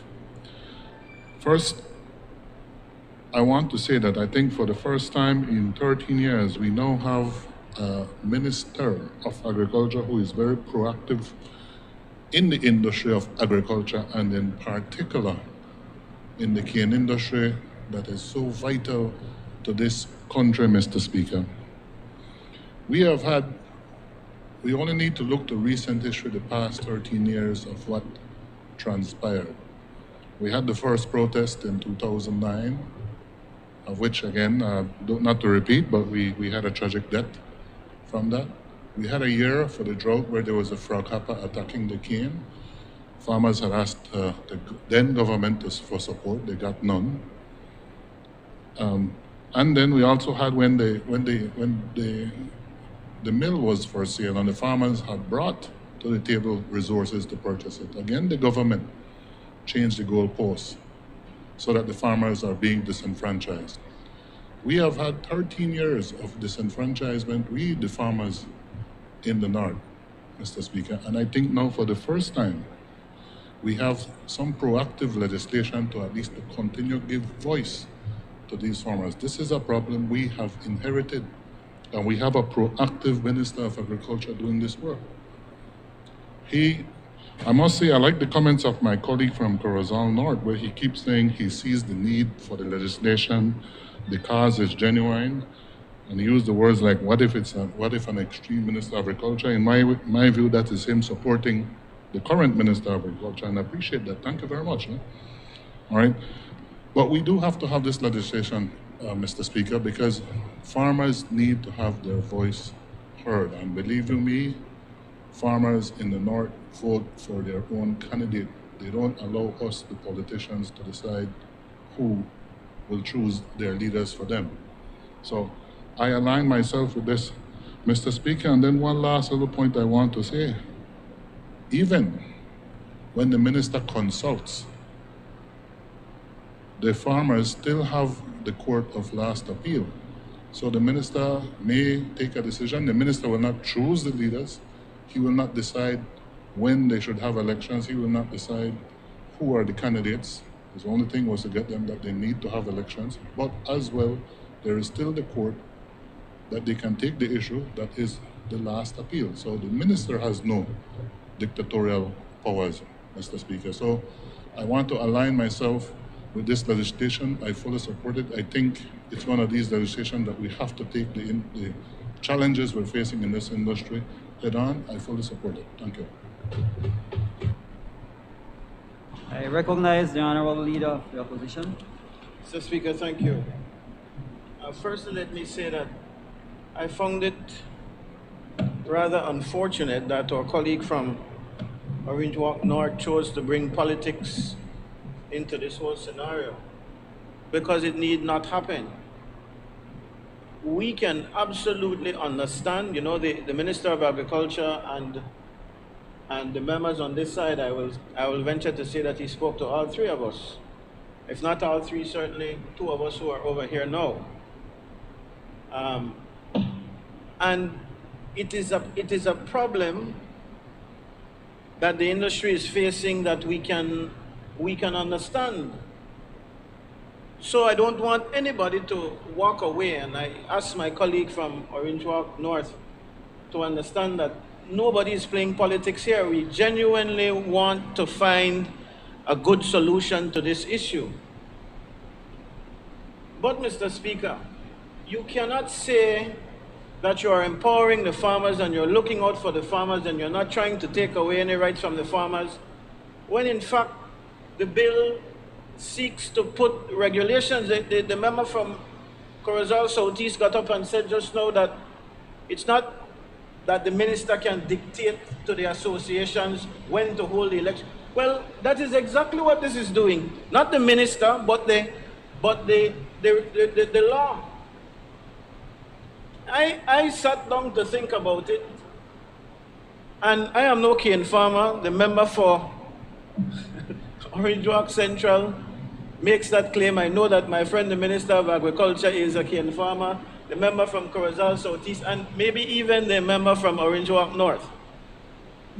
So I don't pretend to dabble in these affairs to the extent that they have been explaining. And certainly my colleague, the member for Corozal North, is a cane farmer himself and a former Minister of Agriculture, so he certainly knows. But Mr. Speaker, if I'm to think of it in the context of associations, then this would be a disservice to associations countrywide. If you think about what I do know, the education field, and my colleagues who are former ministers of education, the member from Lekai and Freetown would know this very well. We cannot go and tell the BNTU when they are to have their elections and put the minister to govern a dispute that is going on within the BN. That just does not happen. Doesn't happen. Those cane farmers joined those associations, and whoever said it was right. There was a struggle in the past that put tremendous right in the hand of the cane farmer, in the hands of the cane farmers, when the challenge was made to their right to associate, to have their own association outside of the main association at that time. That was a victory. But what is being done here today by this legislation, although I am not casting aspersions on the intention of the minister, I join with my colleague from Corozal North to say that I believe the minister has good intentions and I can understand the frustration. But the answer to this cannot be to big stick it by putting legislation. And also, Mr. Speaker, it's not only, in fact, the legislation is a concern, but the bigger concern is the power that is going to be left in the hands of the minister. And as I've said, that is with all due respect to the current minister, who I believe genuinely wants to solve this issue. You see, Mr. Speaker, the Prime Minister and his government came in on a platform of good governance, and one of the pillars of that good governance plan that they shared was that they would reduce ministerial power. Correct me if I'm wrong. And here you have I believe this is about the third or fourth piece of legislation. I raised it the last time that it happened. That is making amendments and putting greater power in the hands of the minister. You see, when you are on the opposition side, it's very easy for you to talk about removing power from the minister because you think that that is the easiest thing to do. So when you want to get elected, you jump up and down and you say, yes, remove the power of the minister. When you realize the kind of hand-tied situation that you are in, then you have a different Sankey to sing. But while that may be appealing to you, you have to do right by the members of these various different associations. And I speak that not only in reference to the Cane Farmers Association, but all associations. They have a right to govern themselves in the manner in which they choose, the members, and they ought not to be dictated to. Yes, but that's not the regulation here is going beyond that. You're telling them when they have to have the elections by, and you're telling them, fair enough, Prime Minister. But there is, like I said, that is just one aspect. The bigger aspect that concerns us is the ministerial power. And I thank my friend, the member from Orange Walk North, for getting into the section that shows, or major concern. I think the Prime Minister touched on it as well. That is Section 5 that speaks about amending Section 38. Now, the member from Orange Walk North went to great pains to say, listen, what the member from Kayo North is saying is not necessarily the case. You cannot make, and I think the Prime Minister said it too, you cannot make an appeal directly to the minister, that you have to go to the board. And Section 38 tells you of that process indeed. Where the Prime Minister, I think, is erring is that he is saying that this Section 38 only relates to the proper constituting of a board. And that's not the case. Section 38 is wild-wheeling. This is talking about grievances against decisions made on a whole or decisions not made. If it is your grievance is something is not moving fast enough for you or something is considered to be an injustice. So that's the first thing we want to point out. If it is you wanted to address a grievance having to do with the election of the board members, then that should have been a specific amendment being made, but this is giving a lot of power to the minister. This Section 38, it is about all decisions that might be a grievance against an individual member of that association. And my friend from Orange Walk North was right. He said, a decision of the board under this section shall be given within 4 weeks, and I agree. It gives a time period, but there's a lot of gray areas in this, you know. Okay, so when a decision is sought from the board, if you look at this same Section 38.4 that is under Section 5 of the amendment bill, but Section 38.4 or what is being proposed to be Section 38.4. It speaks of the board, when it makes that decision, having those 4 weeks, but it is only after the thing has been triggered by them receiving all the documentation requested and having all the relevant parties to the complaint or dispute being met with. That's what this says. And the gray area comes in is in this. Okay, so when the board makes a decision, is that decision final? Section 4 says the board can make a decision when it gets all of the documentation, when it meets with all of the parties that are concerned, then fine, they can make a decision. Is that decision final? All you want is for the board to make a decision, correct? Because if that's not the case, then Section 5, if they make a decision at Section 4, then Section 5 is not needed. And that's what I want to ensure you're thinking, and this legislation aims to do. You want the board to make a decision in a timely manner, but once that decision is made, that's it. The minister should not be able to interfere any longer. Correct? That's your intention, Minister? I am hoping so. The other question that comes to my mind, and that I will implore you, because again, we want to be helpful to the process. It's not that we want to oppose your solving this issue. You are correct in that the industry needs to boom and needs to work. But as a better offer, as a better solution to this problem, should you not then try to have a different kind of final arbitrator in all of this?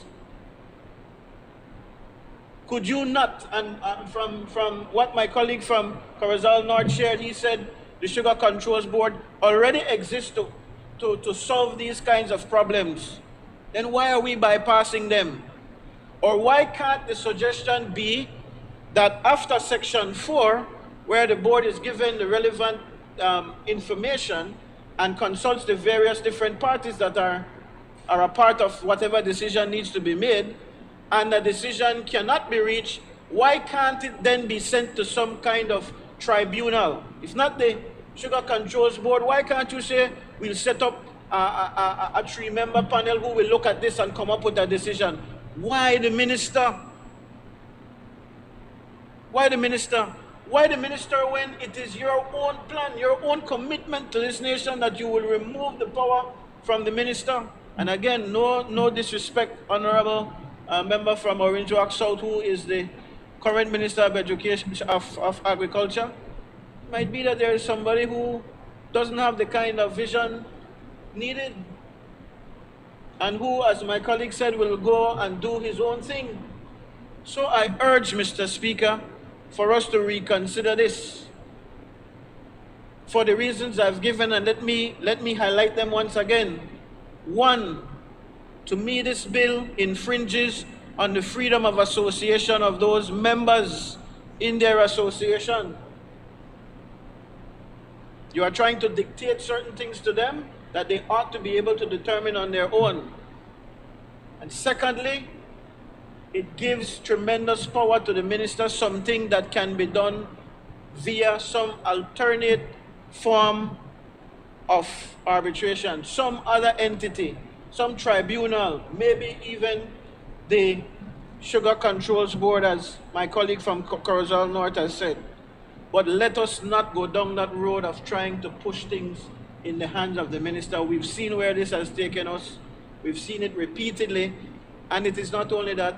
I am trying to help to keep you honest and keep you to your promises that you've made. That main promise that I'm talking about on this occasion is to reduce ministerial powers in these pieces of legislation. Thank you, Mr. Speaker. Honorable members, the question is that the bill, I recognize the honorable member from Orange Walk South. Thank you, Mr. Speaker. Mr. Speaker, the member for Corozal North, member for Colette Ann, member for Albert, are right. We didn't arrive at this decision overnight. This has been in discussion for a very long time. Those of you who know me, in fact, the member for Corozal North, maybe you know me too, member of the leader of the opposition. I don't crave power. Absolutely not. My power comes from above. I don't crave power. But when we have irresponsible people failing to follow their own bylaws, when we repeatedly speak to them to do the right things and they refuse, when they seek to expel their own fellow cane farmers because they don't support them and are asking for accountability, when the four of them sit down in a room and say, guess what, we don't have elections, we could decide at 6 a week, and go around the villages finding signatures and say, sign, we don't have an election. This spells disaster. It is bad. But what is worse is for the government to be able to do nothing at all, or has the ability to do something and does nothing at all. Let's go back some years. Remember when they killed a kid farmer? When the security forces shot and killed a kid farmer? There was no reason for that to reach to that breaking point. Horrible, disastrous. But the regulators saw it coming, and did nothing. And doing nothing is what is going to lead this industry to chaos. We had spoken to these people, to these renegade leaders, and had asked them to please have elections. We had asked to meet with them, and they refused. Chairman of the board, and we all know who he is, Mr. Osorio, a very diligent, hardworking, well-focused chairman. And the member of Corozal knows that. Tried to reach out. He refused to come in and bring his bylaws so that we can review it. He had to go to find him. They responded to him saying that there's COVID and they cannot meet, they cannot have an election. Minister of Health, Wellness, wrote to them saying all associations can have elections if they follow due protocols and they are vaccinated and so on. Those who are vaccinated can vote, to encourage them to vaccinate themselves. They responded saying that they have not received such letter. They plainly refused to follow their own bylaws. This was a tough decision. We didn't arrive at this overnight. As a matter of fact, the same things that member for Corozal discussed and leader and you, member for Albert, the same things we discussed. I don't crave power, but our hands were tied. We got our legal experts look at it and they say, you can't do nothing. The board can do nothing. We got independent law firms, good law firms, to make assessments. And they say, we can't do nothing. In the meantime, the association is imploding. Doing nothing would have been irresponsible of this government. And member, a leader of the opposition, I don't play politics with the farmers' business. And the member from Orindra for Corozal North knows that well. As a matter of fact, I nominated member of Corozal North for the chairman of the Fair Trade Committee. Remember that, member? Knowing that he's a UDP, I'm a PUP, I nominated him to be the chairman of the Fair Trade Finance Committee. Seen that? Yeah. Because I do not play politics with the business of farmers. Farmers work hard for their money. And another example, Mr. Speaker, when our association we belong to, Belize Sugarcane Farmer Association, were doing things which I believe was wrong, and they were led by prominent PUPs, I stood up and organized a vote of no confidence for them, because you are put there to manage the affairs of the cane farmers. And if you don't do that, you have to be out. I do not play with the cane farmers' money or the farmers' resources. I take that seriously because I am a cane farmer. When I lose, I know that the farmers are losing. So this is not something that we did as a first option. It was the last choice. And yes, member, leader of the opposition, my hope is that these problems can be solved at the sugar board level. When you have a functioning sugar board with a functioning chairman, not a gambler that spends his time at the casino, he will solve nothing. But I have confidence in the Sugar Board leader that will do his job and do it right. Again, I say to you, I don't crave power. All I want is for this problem to be settled. And as bad as they are, member for Rosal North, because I know some of them, nobody wants them on the association because they're controversial and fighter, you call it. But they are cane farmers. There are 5,000 cane farmers, and each one is a different mine. That doesn't mean you expel them. These people owe the banks. They have sugar cane, they can't deliver. They expelled 34 of them. Now, what will they do with the sugar cane? And these people, I mean, all the cane farmers owe the banks. We know that. Not delivering your cane, man, that's terrible. So we did not do this with the intention to gain power. No, absolutely not. What we want is to act responsibly, solve this problem, get the crop started, and start to make some money to build this economy. We need every single dollar to build this economy, to bring back this economy. We don't have time to waste. There's an excess, or there's more production than last year, 157,000 tons more. The mill will start with one boiler. We are already worried. And to have these problems and not solve it could lead to chaos. I said earlier in my explanatory notes, the CARICOM is dead in sugar. What used to be cane fields now are no golf courses.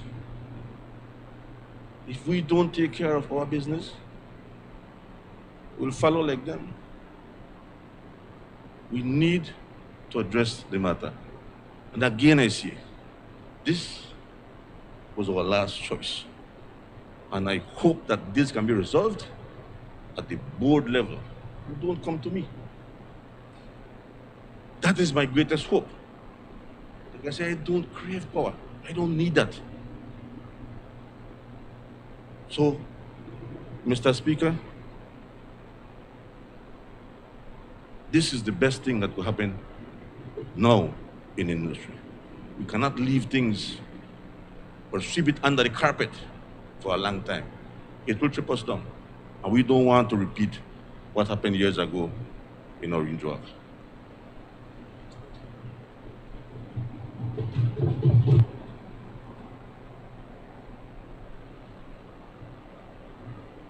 Mr. Speaker, I move that the question be put. Honorable members, the question is that the bill for an act to amend the Sugar Industry Act, Chapter 283 of the Substantive Laws of Belize, revised edition 2011 to clarify provisions in relation to election of officers of the association, to empower the minister to receive and deal with disputes and complaints, and to provide for matters connected therewith or incidental thereto, be read a second time. All those in favor, kindly say aye. Those against, kindly say no. I think the ayes have it.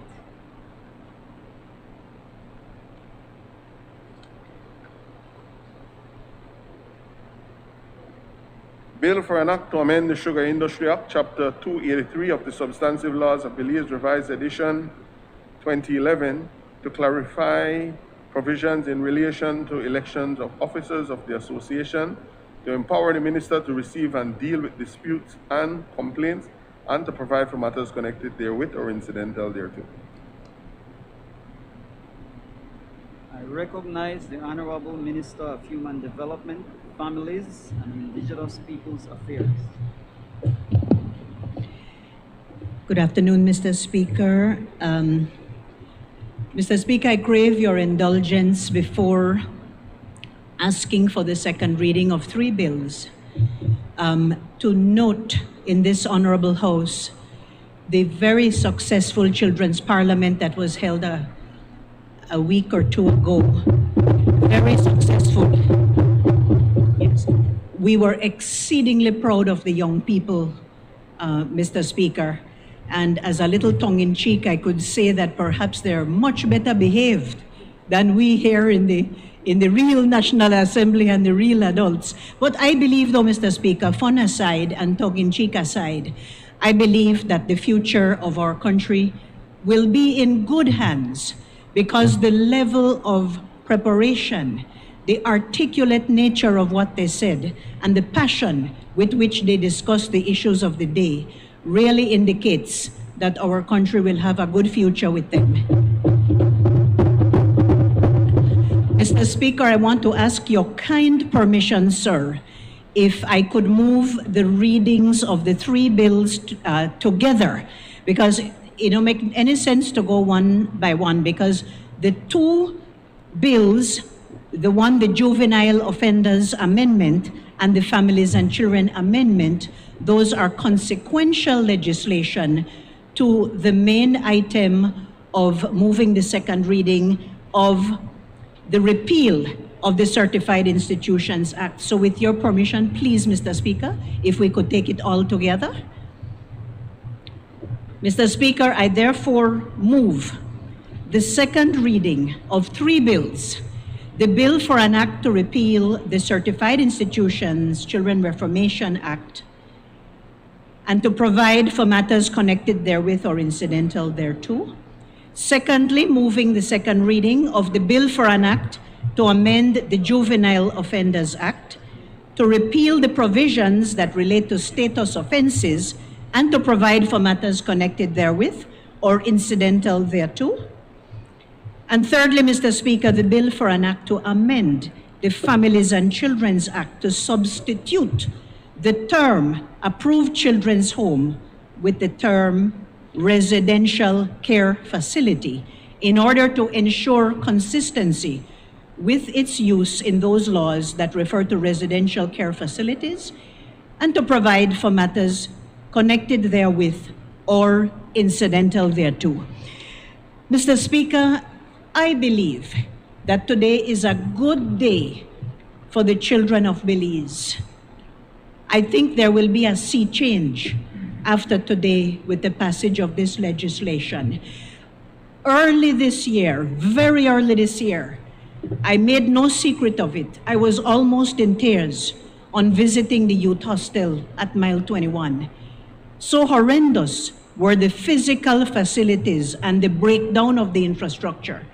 But I pledged then to my colleagues on this side of the House and the entire House, National Assembly, and the people of Belize that we would bring about fundamental infrastructural changes as well as systemic changes to the condition of our children who are in need of residential care and also our children who may be in conflict with the law. And by the way, for the record, Mr. Speaker, I only wish to say at this point that only 15% of the children at the hostel are there for some kind of offense, a petty offense like stealing or something like that. The vast majority of them, Mr. Speaker, are there because of financial need, family need, and neglect and difficulty in their growing up circumstances. So I want to place that very much on the record, Mr. Speaker, and also to say that the Certified Institutions Act is 85 years old.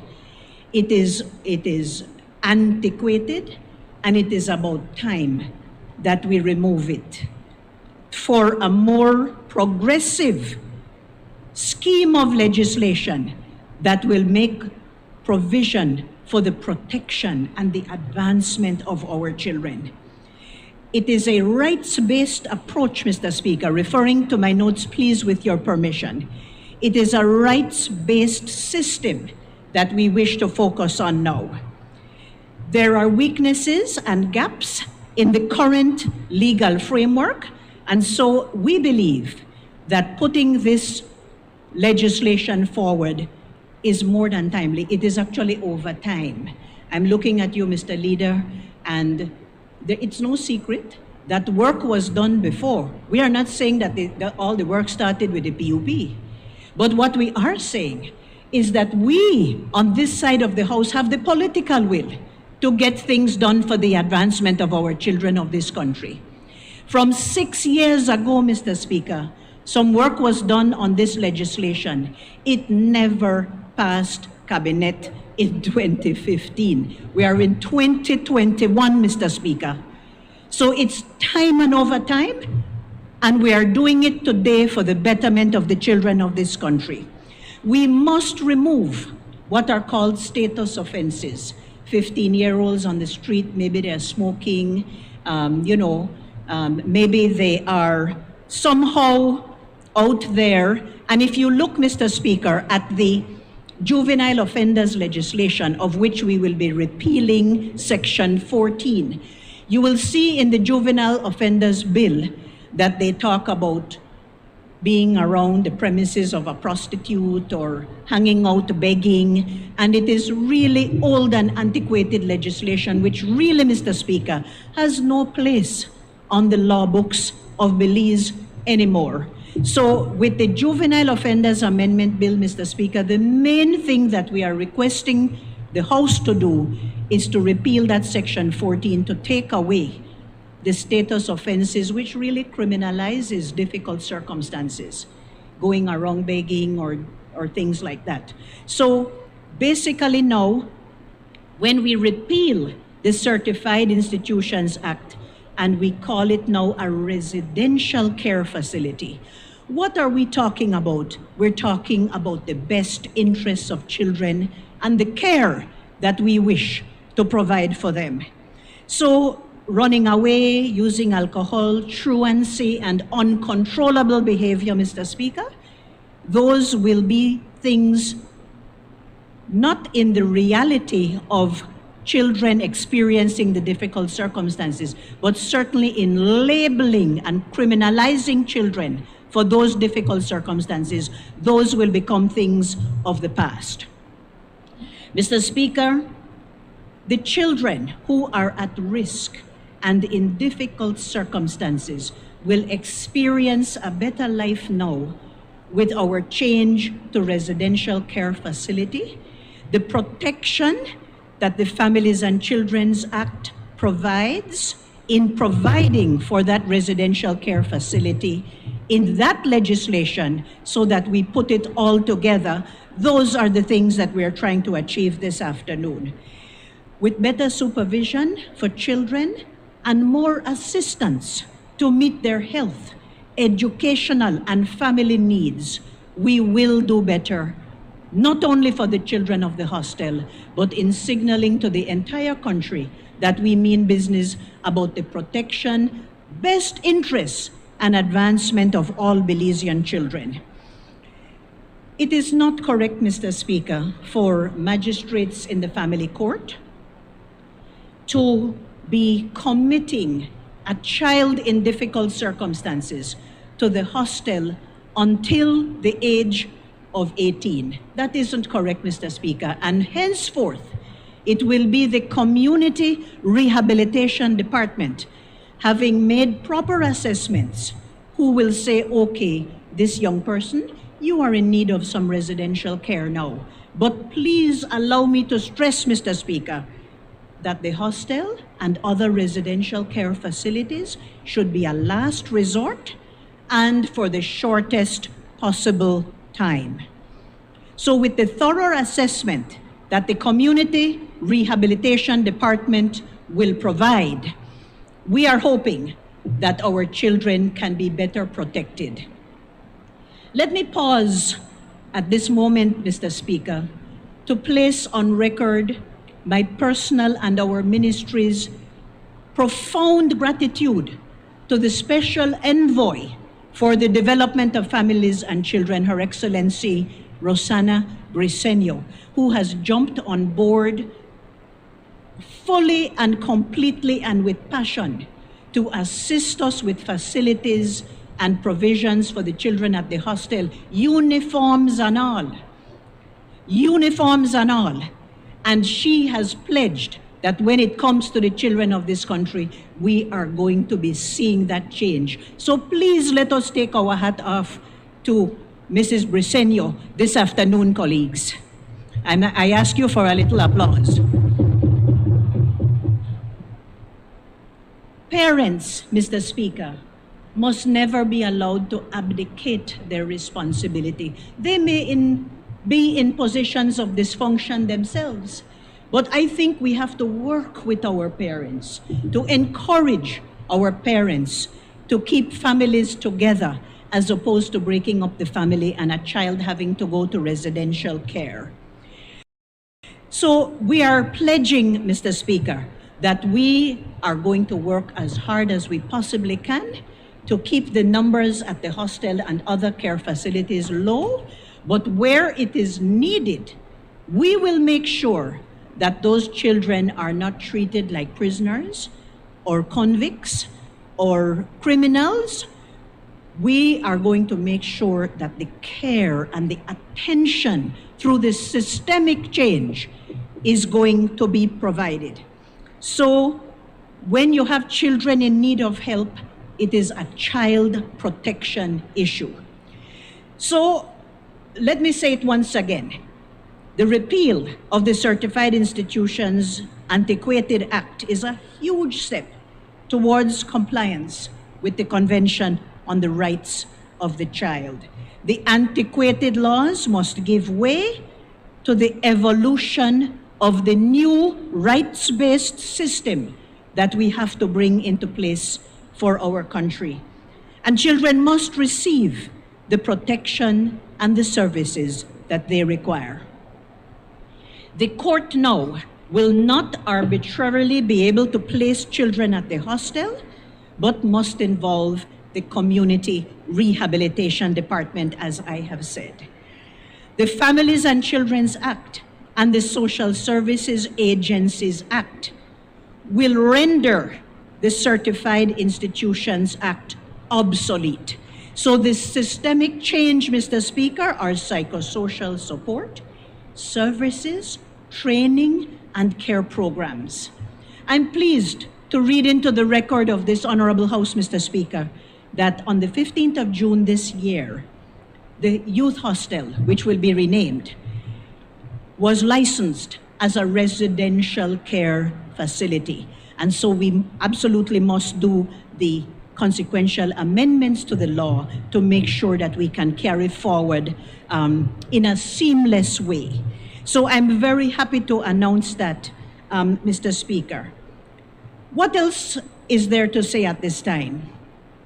I think, Mr. Speaker, it would be incumbent on me to give thanks to everybody in the National Commission for Families and Children and all the related agencies who have put their shoulder to the wheel in coming up with what we call this first phase of the amendment of the juvenile offenders legislation. More to come, so keep looking out, because when we have our special envoy on board, and we have our ministry people on board with making the changes that we need to make for our children, we will ensure that it will happen. Let us, Belizeans, all, safeguard the best interests of our children. And I want to say that I consider this to be a huge step in the right direction, and I definitely, I see the member for Albert is looking very attentive, and I know that I can count on your support, member for Albert in particular. This is a huge step forward, Mr. Speaker. I ask all members to support this legislation, and I say, let us move forward together for the betterment of our children. Thank you very much. So, honorable members, I therefore recommend Excuse me? that you all debate these three bills just addressed by honorable member. Yes, all three together, please. Yes, I recognize honorable member from Alberts. Thank you, Mr. Speaker. Like the member, my colleague from the Belize Rural Central, we too would like to place on record our approach to these bills, the Child Justice Bills of 2021, for lack of a better collective term, and to indicate our support for these bills. The member from Belize Rural Central is right in saying that these bills have been a while in the making. I can recall in 2015, when I sat in cabinet for the first time, that the Ministry of Human Development did bring forward these bills, or the justification, if I will, for doing these amendments that are now reflected in the various child justice bills before us. I can also recall that it was a very participatory approach. There was lots of consultations, which I was a part of, with many various stakeholders and interest groups, in really looking at what we could do collectively to safeguard the well-being and safety of our children. And so I would like to put on record that we are grateful that the Ministry for Human Development saw it fit to carry through on the work that started back then, to ensure that the process could be finalized and we could be here today, which is indeed a good day for our children. The upgrading of these laws and repealing of the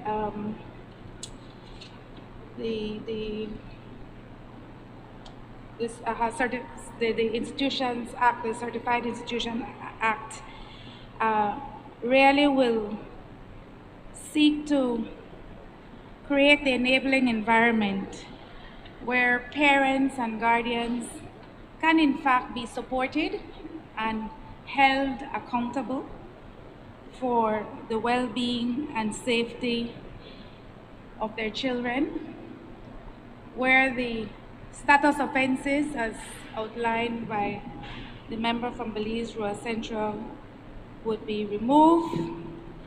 It also allows for early interventions, where early interventions will be critical to how behaviors and attitudes are altered.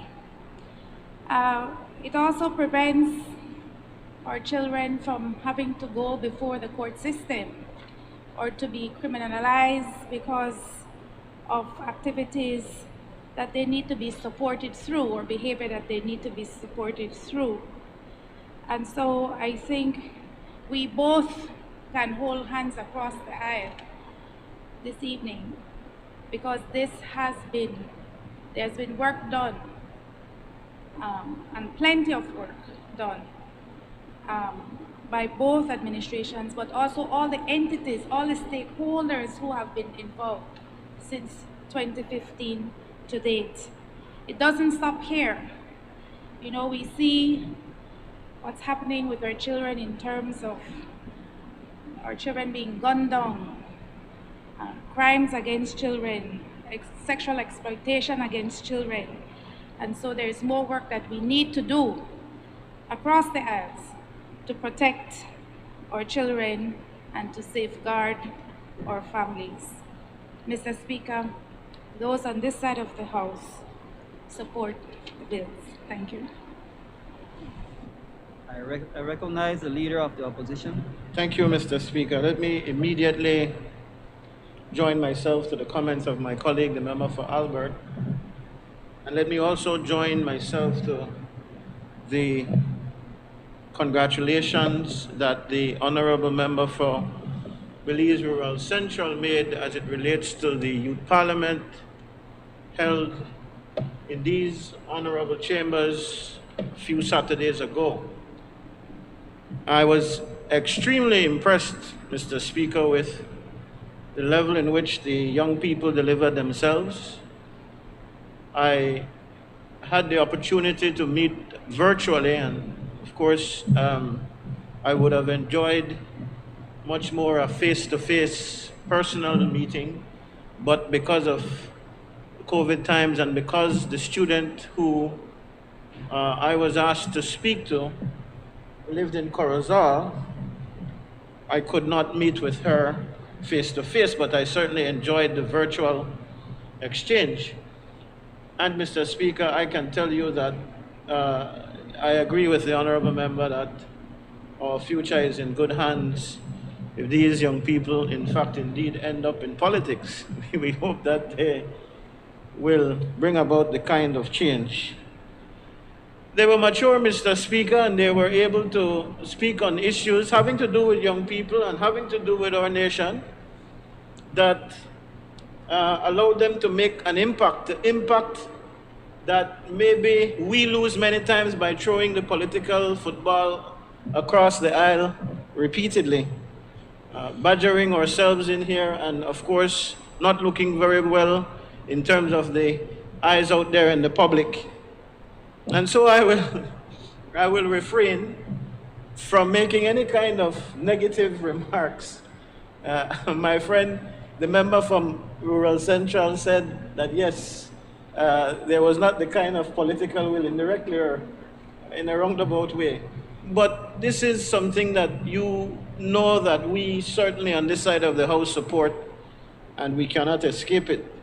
So we give our undiluted support to these pieces of legislation, all three pieces.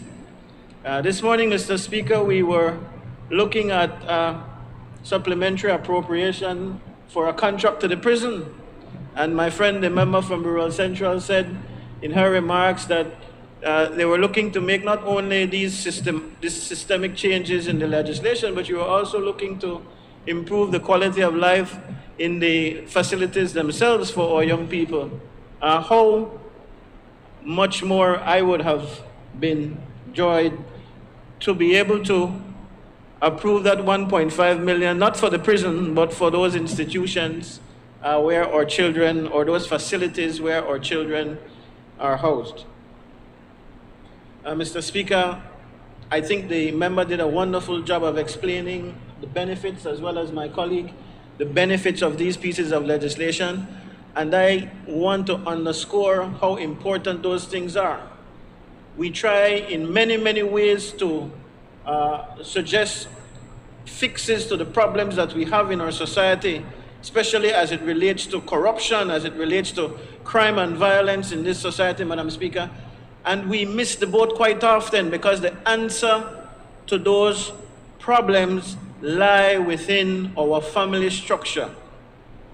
It lies within us taking good care of our children. It lies within taking good care of our families.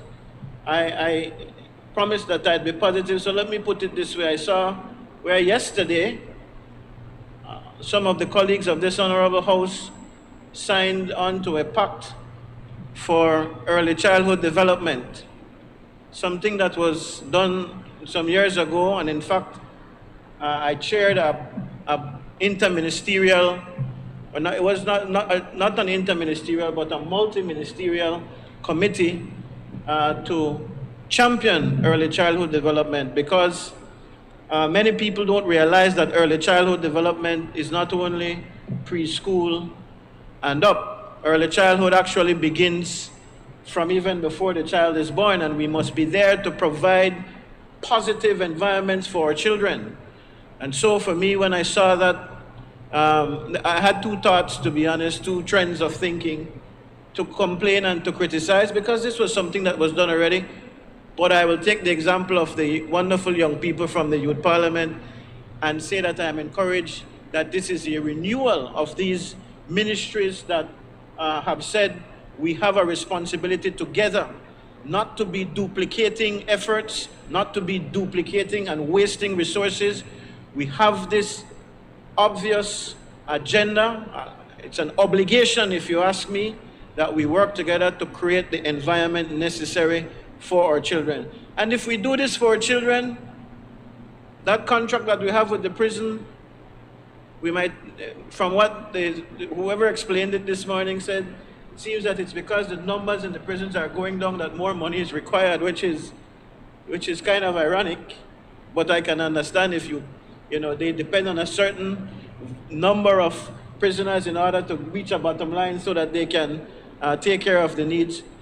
But if we do the right investments in our children from very early, from before they're born, and we make sure that they don't go astray, then those numbers, pretty soon the prison will be out of business. And we can do that. We can definitely do that. It is not something that is pie in the sky and far-fetched. We can do this if we are serious about helping our children. And so I won't go on any further, just to say that we congratulate all the stakeholders, as you did, Honorable Member from Belize Rural Central, and we place on record our support, not only on these particular 3 bills, but our support for anything that goes in line with the support for our children to ensure that they are properly taken care of and we don't have to see them as statistics down the road. Thank you, Mr. Speaker. I recognize the honorable member from Stan Creek West. Mr. Speaker, I just want to stand and rise to support my colleague, Honorable Dolores Balamos Garcia. I have seen her work in that ministry over the last year, and I want to commend her for her efforts, especially with the Children Assembly over the last weekend. I had a young man from my constituency who was a part of it, and he did a wonderful job. He came to me for advice before he came to the National Assembly. Mr. Peters, I want to congratulate you for a job well done. When you talk about children and then a privilege, it is dear to my heart.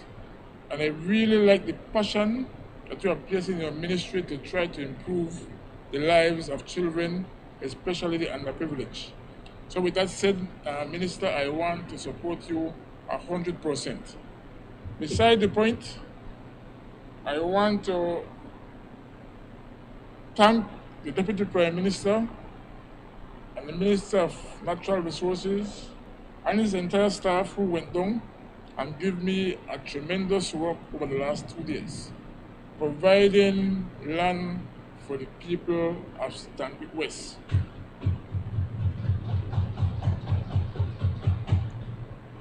I also like to thank the people from Independence who supported us, my staff, and all those who came out. It was a great success. I think within the 2 days, what we had done in advance, we issued over 1,000 leases and titles. So thank you very much, Deputy Prime Minister.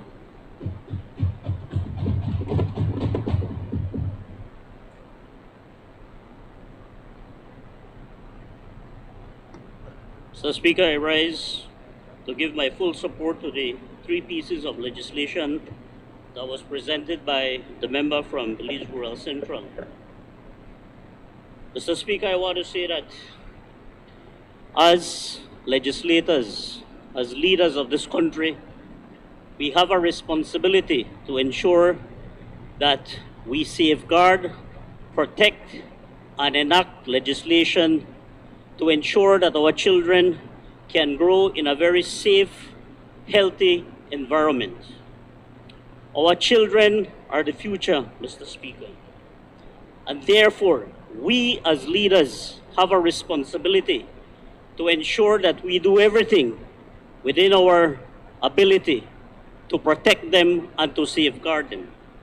I want to congratulate Minister from Belize Rural Central for her vision, for her hard work, and her commitment to protect and safeguard the children of our country. We heard in her presentation that this legislation went before Cabinet from 2015, but never came to Parliament to be enacted. But today, we stand proud here supporting her because she has taken the lead. She has seen the importance of ensuring that this is brought before this honorable House so that we can put in place the necessary safeguards, the necessary mechanisms to protect our children. And I want to take the opportunity to congratulate the Minister from Belize Rural Central. You see, Mr. Speaker, That is the difference between us on this side and those on the other side. We always have the political will, and we also put all our efforts into ensuring that we do not only talk, but that we walk the talk as well. So, Madam Minister, I congratulate you for all your efforts.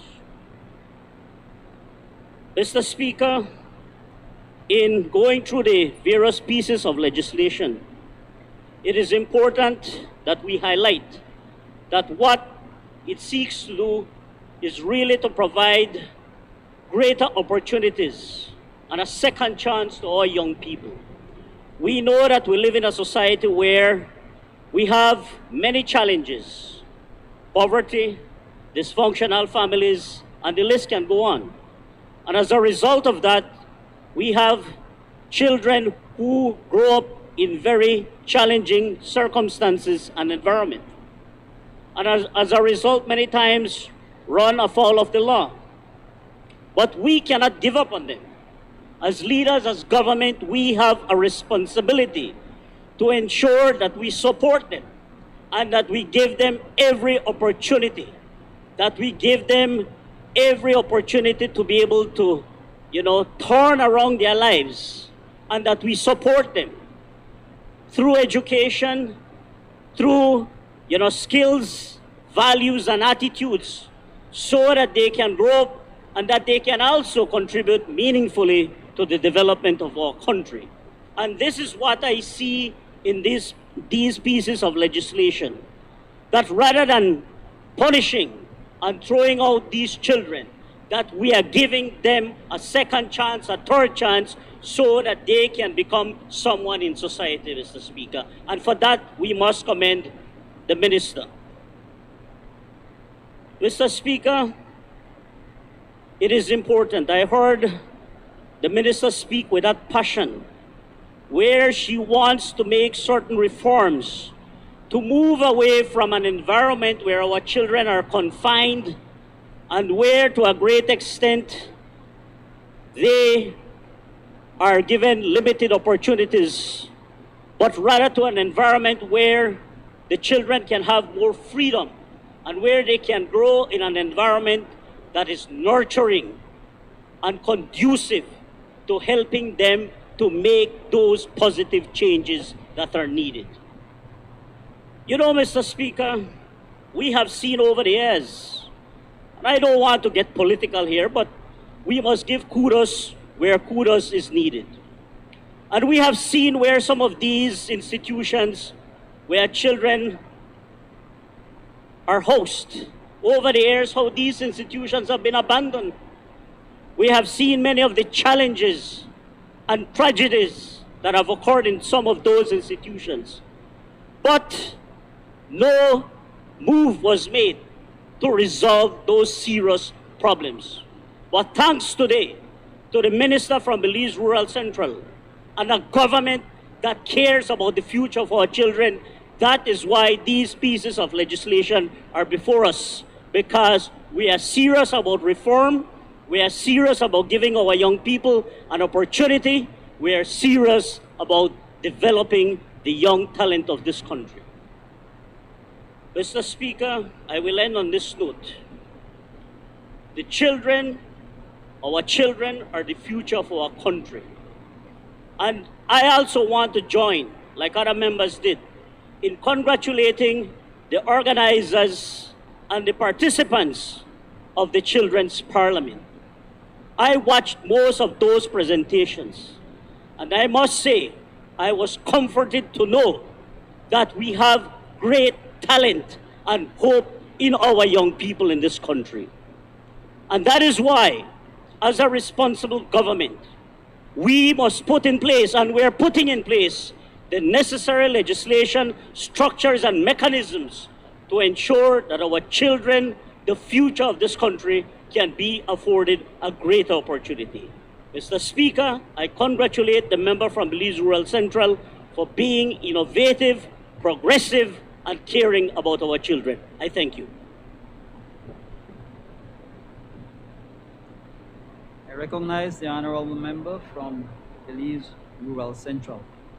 Thank you very much, Mr. Speaker. And only to make one small clarification, especially for the Leader of the Opposition, the deliberations yesterday on early childhood development did not discount the work that previous administrations and previous governments have done.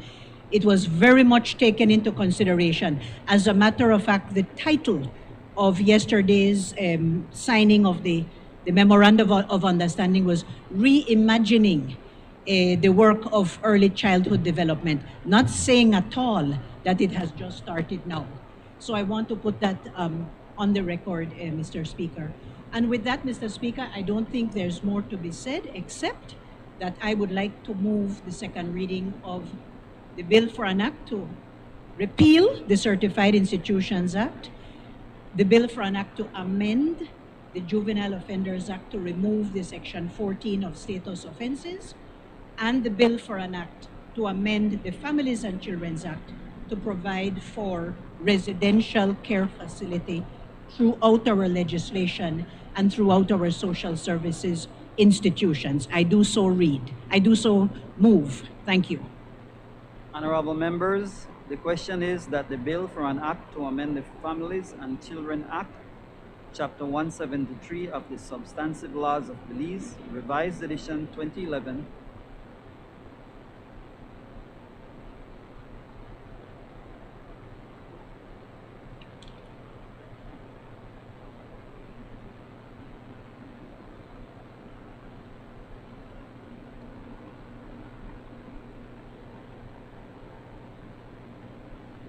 Honorable members, the question is that the bill for an act to repeal the Certified Institution Children's Reformation Act, Chapter 121 of the Substantive Laws of Belize, Revised Edition 2011, and to provide for matters connected therewith or incidental thereto, be read a second time. All those in favor, kindly say aye.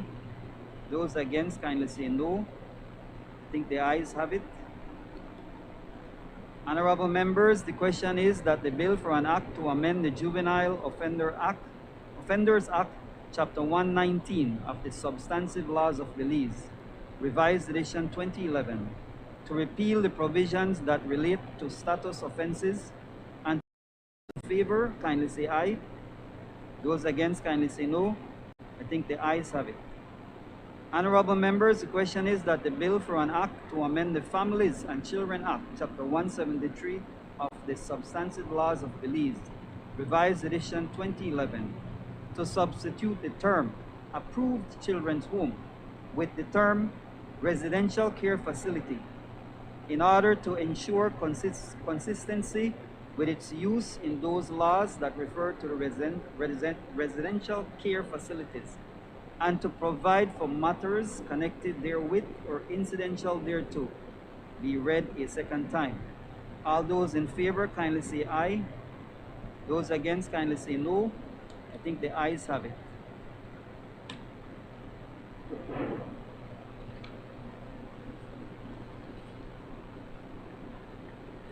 Bill for an act to repeal the Certified Institution Children Reform Act, Chapter 121 of the Substantive Laws of Belize, Revised Edition 2011, and to provide for matters connected therewith or incidental thereto. Bill for an act to amend the Juvenile Offenders Act, Chapter 119 of the Substantive Laws of Belize, Revised Edition 2011, to repeal the provision that relate to status offenses and to provide for matters connected therewith or incidental thereto. Bill for an act to amend the Families and Children Act, Chapter 173 of the Substantive Laws of Belize, Revised Edition 2011, to substitute the term approved children home with the term residential care facility in order to ensure consistency with its use in those laws that refer to residential care facilities and to provide for matters connected therewith or incidental thereto. Committee of the whole House on Bills.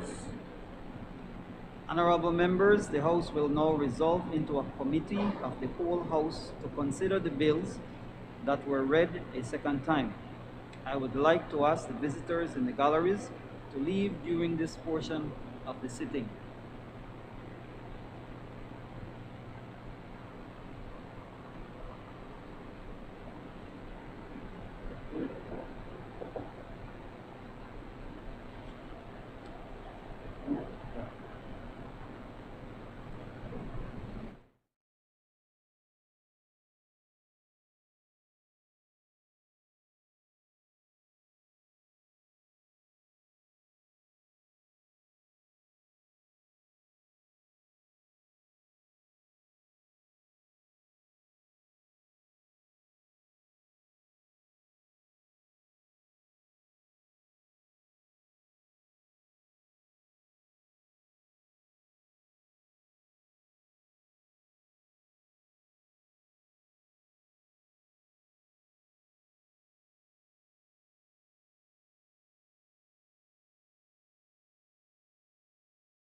Bills for third reading.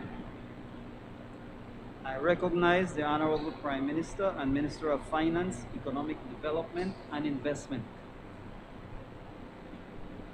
Mr. Speaker, I move the third reading of a bill for an act to appropriate further sums of money for the use of the public service of Belize for the financial year ending on the 31st day of March 2022. Honorable members, the question is that the bill for an act to appropriate further sums of money for the use of the public service of Belize for the financial year ending on the 31st day of March 2022 be read a third time. All those in favor kindly say aye. Aye. Those against kindly say no. I think the ayes have it.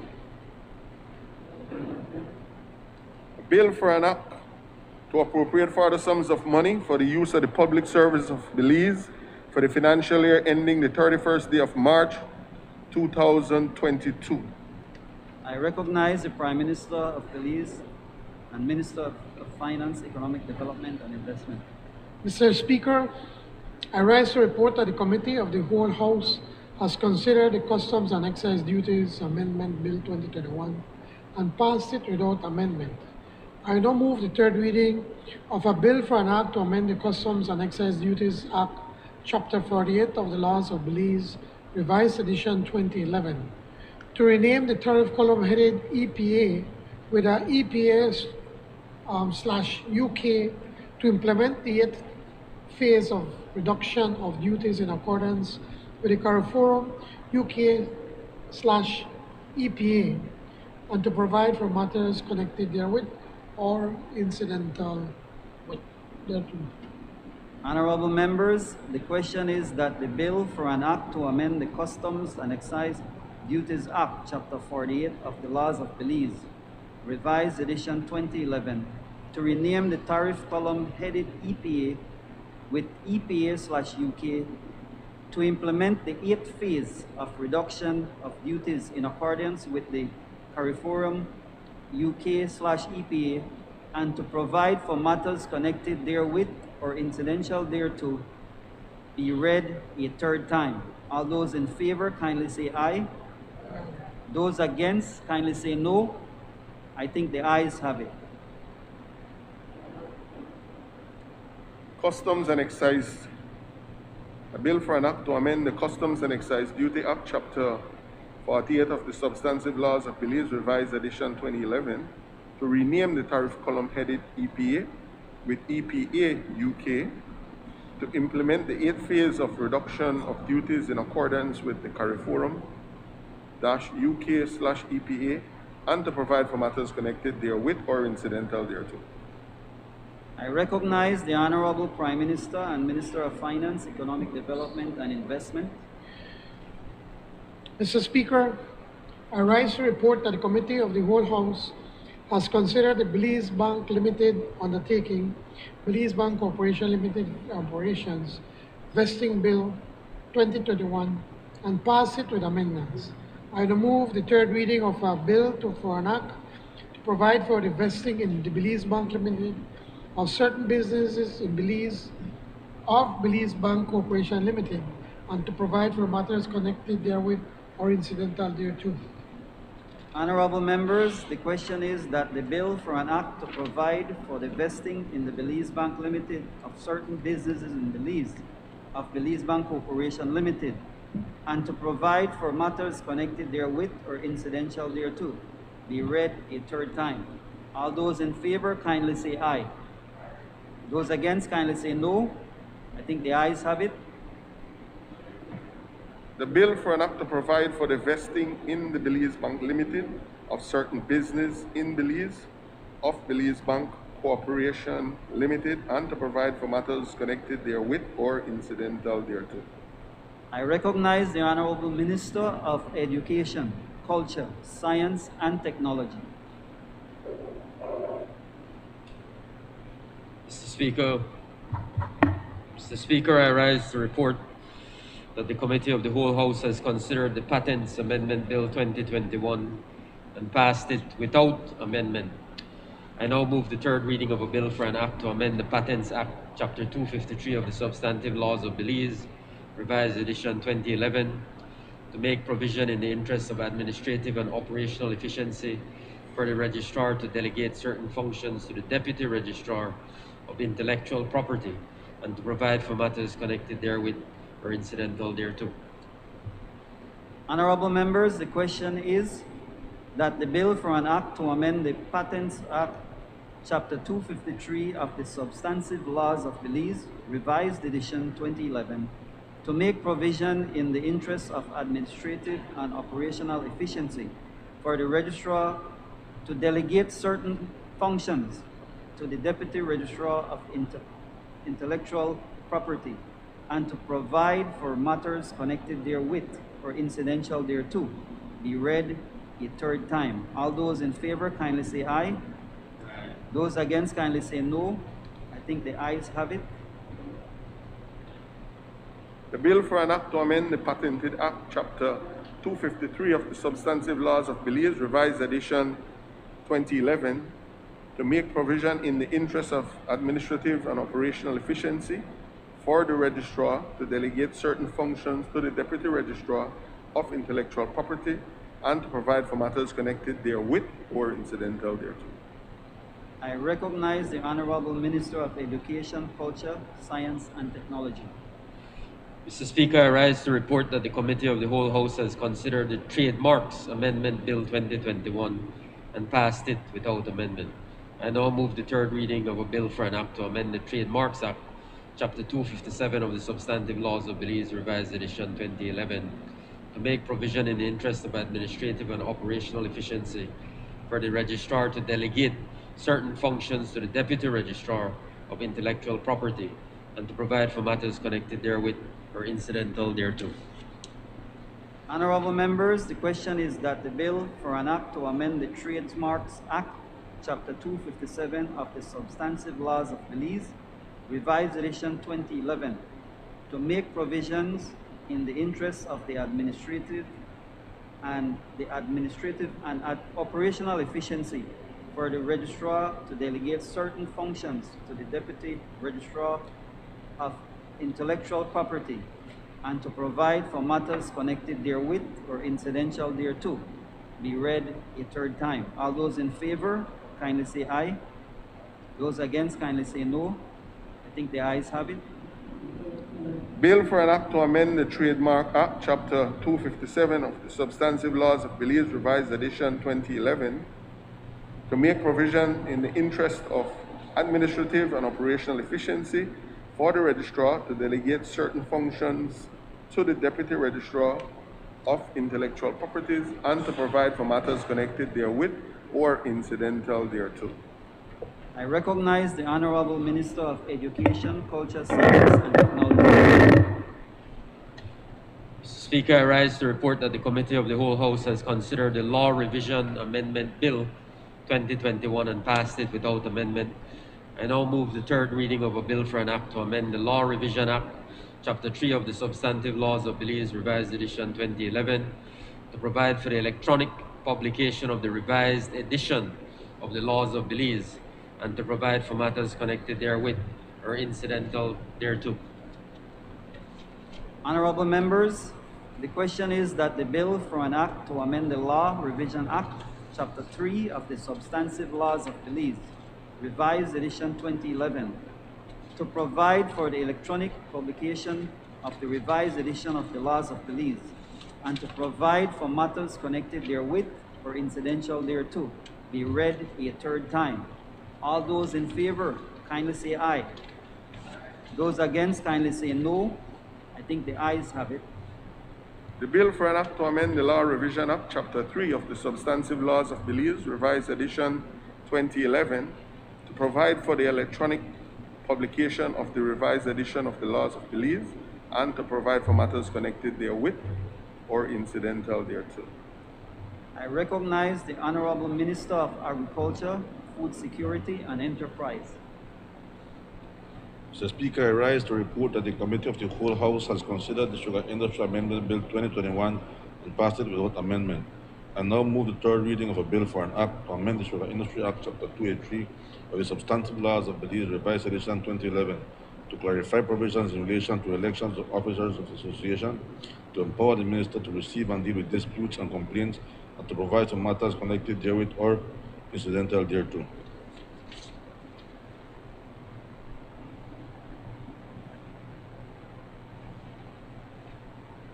Honorable members, the question is that the bill for an act to amend the Sugar Industry Act, Chapter 283 of the Substantive Laws of Belize, Revised Edition 2011, to clarify provisions in relation to elections of officers of the association, to empower the minister to receive and deal with disputes and complaints, and to provide for matters connected therewith or incidental thereto, be ready a third time. All those in favor kindly say aye. Those against kindly say no.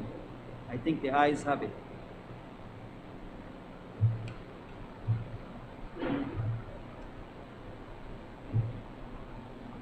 Bill for an act to amend the Sugar Industry Act, Chapter 283 of the Substantive Laws of Belize, Revised Edition 2011, to clarify provisions in relation to elections of officers of the association, to empower the minister to receive and deal with dispute and complaints, and to provide for matters connected therewith or incidental thereto. I recognize the Honorable Minister of Human Development, Families, and Indigenous People Affairs. Mr. Speaker, I rise to report that the Committee of the Whole House has considered the Certified Institution Children's Reformation Repeal Bill 2021 and passed it without amendment. I now move the third reading of a bill for an act to repeal the Certified Institution Children's Reformation Act, Chapter 121 of the Substantive Laws of Belize, and to provide for matters connected therewith or incidental thereto. Honorable members, the question is that the bill for an act to repeal the Certified Institution Children's Reformation Act, Chapter 121 of the Substantive Laws of Belize, Revised Edition 2011, and to provide for matters connected therewith or incidental thereto, be read a third time. All those in favor kindly say aye. Aye. Those against kindly say no. I think the ayes have it.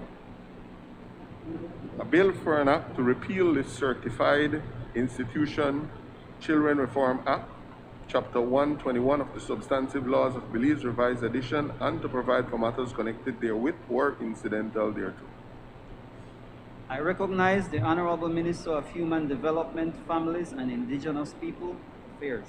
Mr. Speaker, I rise to report that the Committee of the Whole House has considered the Juvenile Offenders Amendment Bill 2021 and passed it with amendment. I now move the third reading of a bill for an act to amend the Juvenile Offenders Act, Chapter 119 of the Laws of Belize, to repeal the provisions that relate to status offenses and to provide for matters connected therewith or incidental thereto. Honorable members, the question is that the bill for an act to amend the Juvenile Offenders Act, Chapter 119 of the Substantive Laws of Belize, Revised Edition 2011, to repeal the provisions that relate to status offenses and to provide for matters connected therewith or incidental thereto, be read a third time. All those in favor kindly say aye. Aye. Those against kindly say no.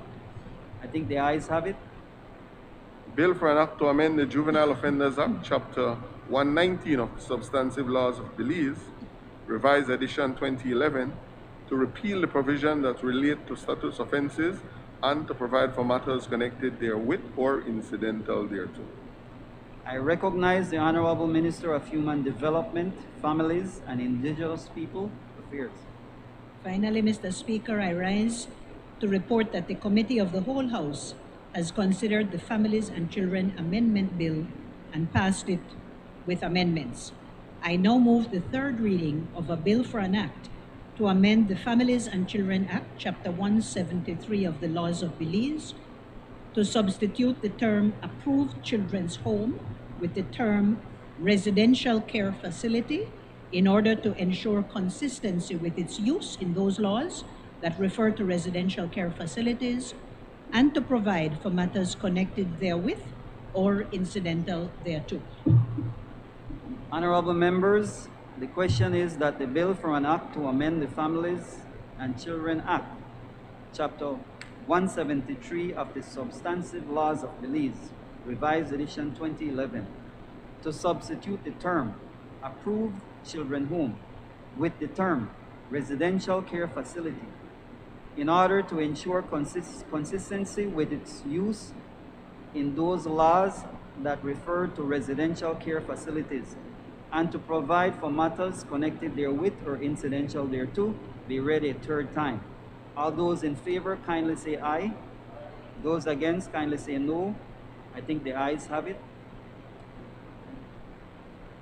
A bill for an act to amend the Families and Children's Act, Chapter 173 of the Substantive Laws of Belize, Revised Edition 2011, to substitute the term approved children home with the term residential care facility in order to ensure consistency with its use in those laws that refers to residential care facilities and to provide for matters connected therewith or incidental thereto.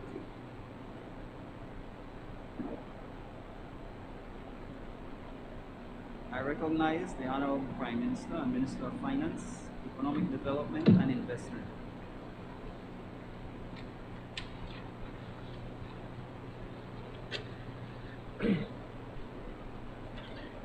Mr. Speaker, before I move that the House be adjourned, please allow me to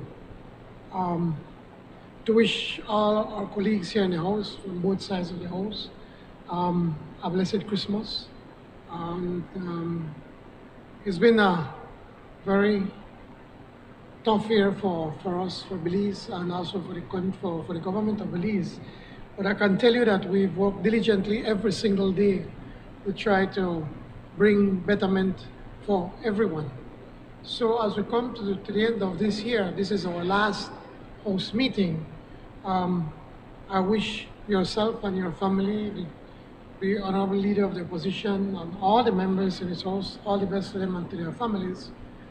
To the wonderful people of Orange Walk Central, I want to wish them a blessed Christmas and all the best for 2022. And to all Belizeans at home and abroad, I wish them the very best. It has been indeed a privilege for me to be able to lead this country, to lead this government, and it's something that I am grateful for every day. And I work as hard as I can to ensure that we can move this country forward. Thank you, Mr. Speaker. I now move that the House do now adjourn. I recognize the Honorable Member from Alberts. Thank you, Mr. Speaker.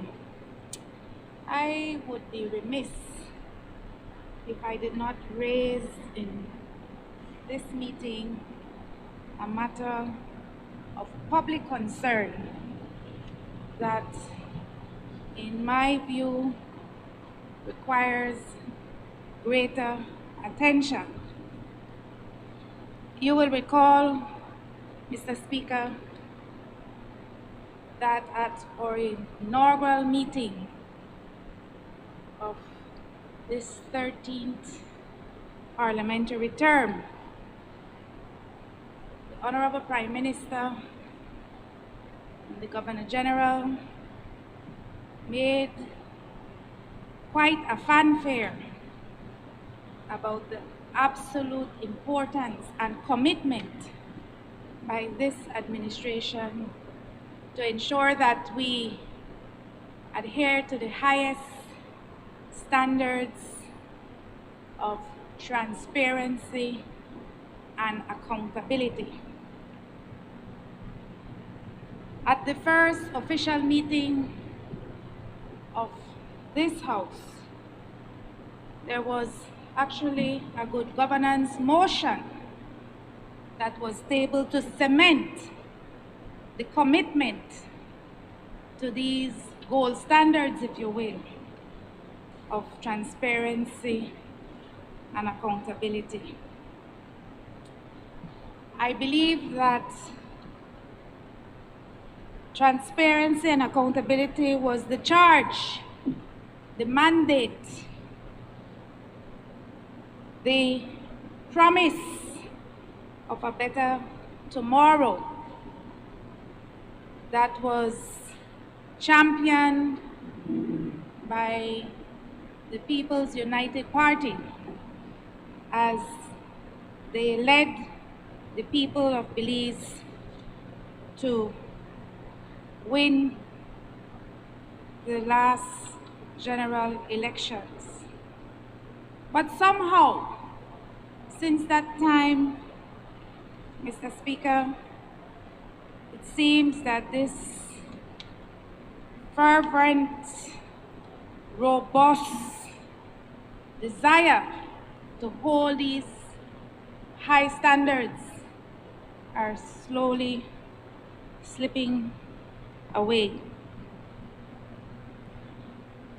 There is still yet no disclosure on the settlement for the former governor of the central bank. Those of us in the public domain will have to find that information how best we can, in spite of a formal question placed before the member for Orange Walk Central. There is no disclosure on who these quote-unquote funding partners were that footed the bill, Mr. Speaker, to take such a super large group of public officials to COP26 in Glasgow. Whenever that question is raised, the response is it was not on the government's purse, but our partners in conservation, I will assume, footed the bill. We're yet to determine who those partners are. There's non-disclosure, Mr. Speaker, on who the $15 million worth of fees, legal fees and negotiation fees for the super bond, for the blue bond, sorry, who was paid $15 million worth of taxpayers' dollars. I will tell you that most of the negotiations, as we have established in our last House meeting, was completed well before the need to pay this $15 million. There is non-disclosure, Mr. Speaker, on the $700,000 that has been spent by the Ministry of Health on this food assistance program to COVID-19 families. On a point of order, Mr. Speaker, the honourable member from Albert is going through the entire budget. I mean, if she wants to speak on one matter, she is welcome to do so. If she wants to speak on the issue of COP and the list of delegation, COP26 delegation, that's fine. Or on the super bond, I mean, that's fine. Or the $700,000 that you just brought up. But she's going through the entire budget. I mean, we're going to be here all day. So I think she needs to speak on one matter, and we'll be more than happy to answer her, Mr. Speaker. Mr. Speaker, I speak to these issues as it relates to give clear examples of the lack of transparency and accountability that the Honorable Prime Minister and his cabinet and those on the other side of the House had committed to giving to the Belizean people. Had this information been provided, Mr. Speaker, there would be no need for me to go through these, in his terms, long list of items. There is still non-disclosure on the AutoZone deal, for the 6 vehicles or so that were purchased by the Ministry of Health. You will remember, Mr. Speaker, that the Car Dealer Association rose havoc, had great concerns about that contractual arrangement, and we still do not have the details. And there is no disclosure on the pharmaceutical arrangements, on the contractual arrangements for testing, Mr. Speaker, at both the COVID testing at both the international airport and the border points. We don't know, Mr. Speaker, who has those contracts and what are those arrangements. In the last cabinet brief, all we were told is that students coming across the border for Christmas will have the privilege of being tested free. There is no disclosure on the way forward with the plane landings in the country. What we have been told is that the police department will investigate itself, and that has to be a matter of serious concern, Mr. Speaker. I have made the point. She is going through line item by line item, and then it would be unfair then for me to be able to answer every single thing that she's bringing up, because I don't have all of the information. The other ministers would be able to go into great detail. I can answer most of what she's saying, but she can't be talking on the budget. She's going through the entire ministry, Mr. Speaker. We need to call her attention to speak to one matter. I will be more than happy to answer her. We're not fighting with her, but she needs to follow the standing orders, Mr. Speaker. Can you do that?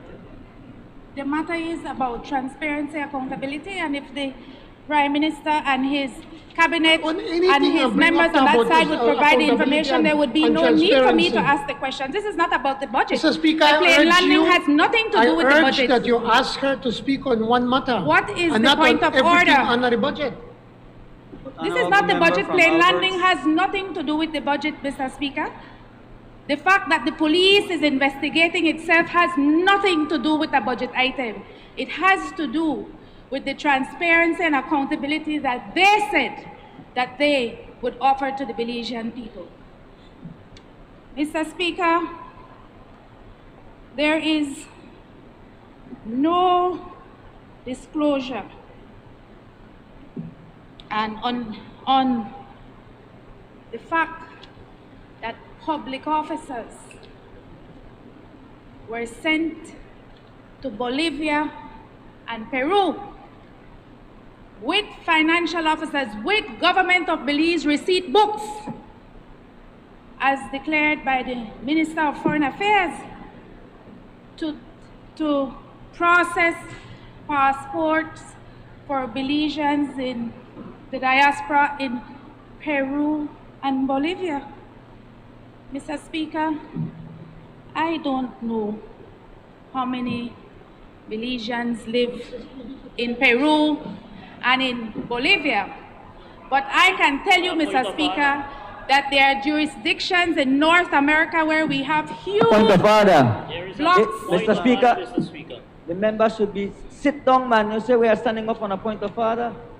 What is the point of order? You are jumping from one point to the next, and I believe that the member of Albert is casting aspirations in this honorable house that the Ministry of Foreign Affairs has responded to.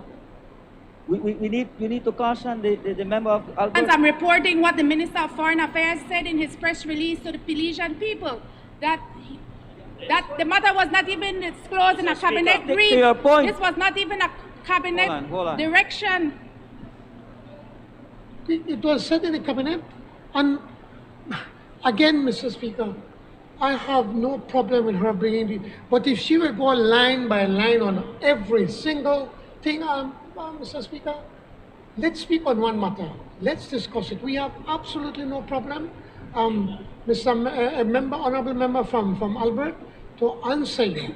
But if you are going to go on and on and on, I mean, on the plane landings, you never ever catch any kind of policeman. No, we arrest them and we get rid of them. What did you do? You should be ashamed to bring that up. We fight them. We are getting the radar. We do everything to put an end to it. Prime Minister. Mr. Speaker. Please, man. Mr. Speaker. Honorable member from Alberts, please wrap up.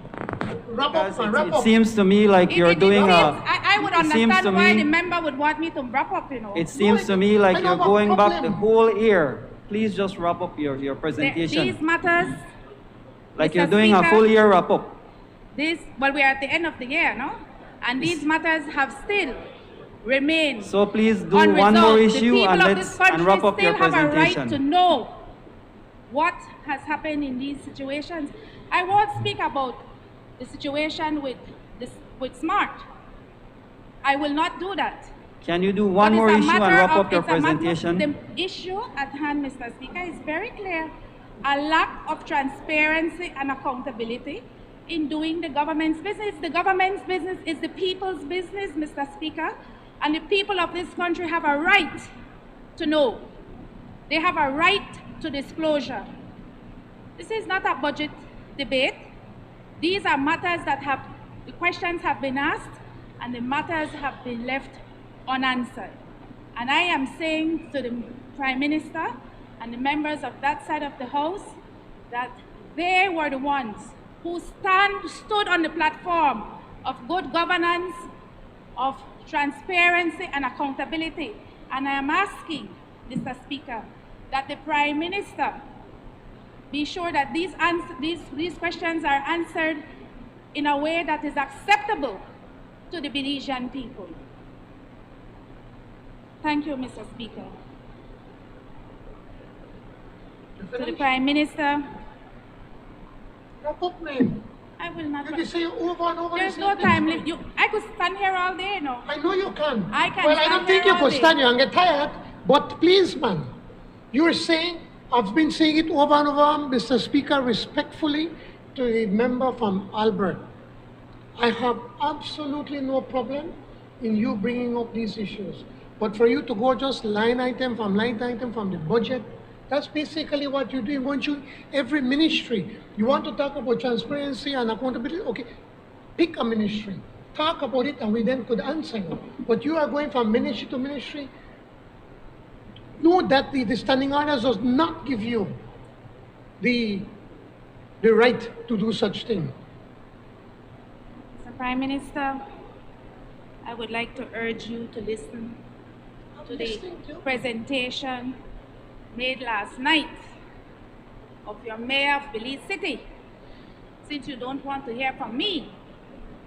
When he stood at the Christmas tree lighting ceremony in Belize City, the Grinch that stole Christmas, and spoke about the dark days we are living in. So I'm trying to be kind to you, you know, Thanks to your Mr. Prime government. Minister. And we don't cause this, we fix it.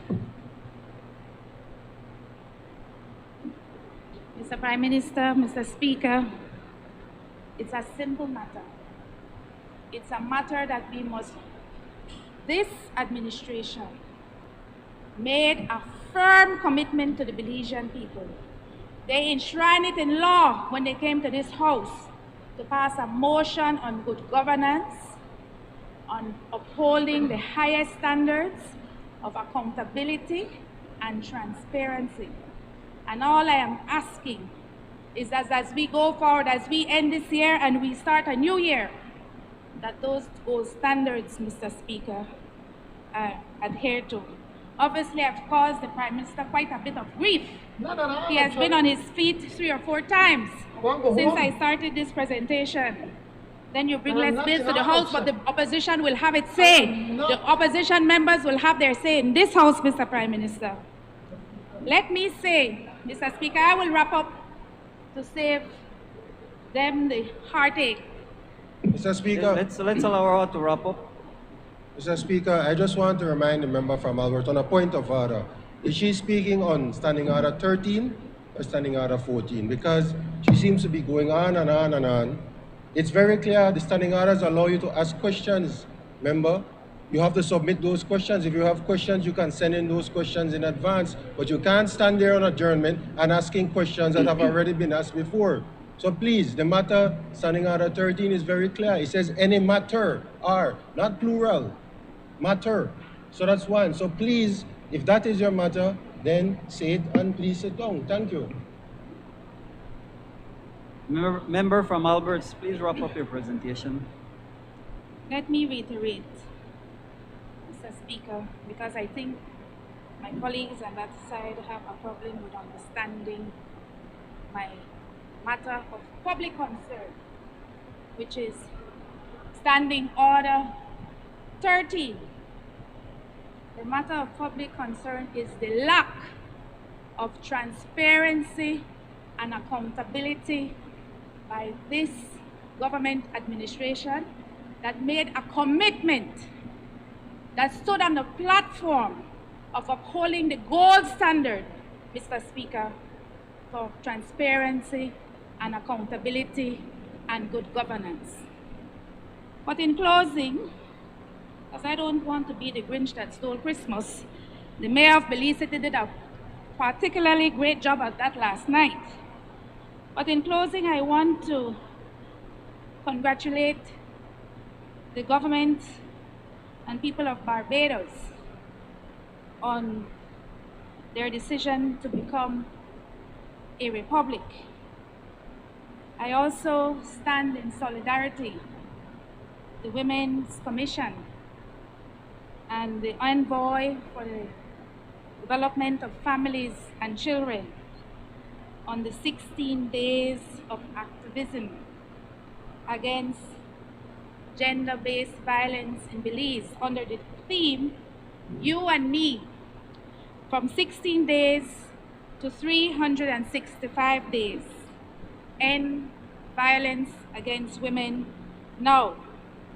And lastly, Mr. Speaker, I take this opportunity to wish you, to wish the Prime Minister, my colleagues, the government side of the House, the party leader, the leader of the opposition, and the members of this side of the House, and most dear and near and dear to my heart, the people of the Albert constituency, a very Merry Christmas and good tidings for a new year. I thank you, Mr. Speaker. I recognize the Prime Minister. Thank you, Mr. Speaker. I want to make it abundantly clear that I have absolutely no problem for any member wanting to bring up any matter on the work of our government. And it will take a lot more member from Albert for me to get upset. Because these things don't get me upset. All I was trying to do is to guide you, that you hear, that you speak on one matter. One of the parts of Plan Belize, a fundamental part of Plan Belize, is the issue of transparency and accountability, and we have not moved away from that. We were given 5 years to be able to implement that, and we started from day one. Remember, we already have the Whistleblowers Act bill right now, waiting here for debate.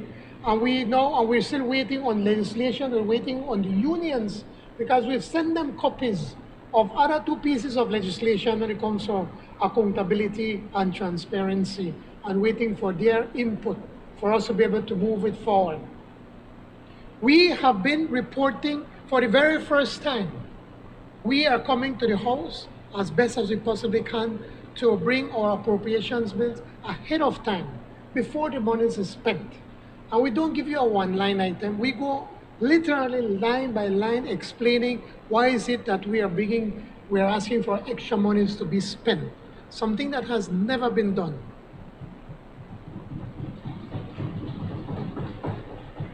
We are about to name the Integrity Commission. I don't know if you haven't gotten the letter, you're supposed to be getting it.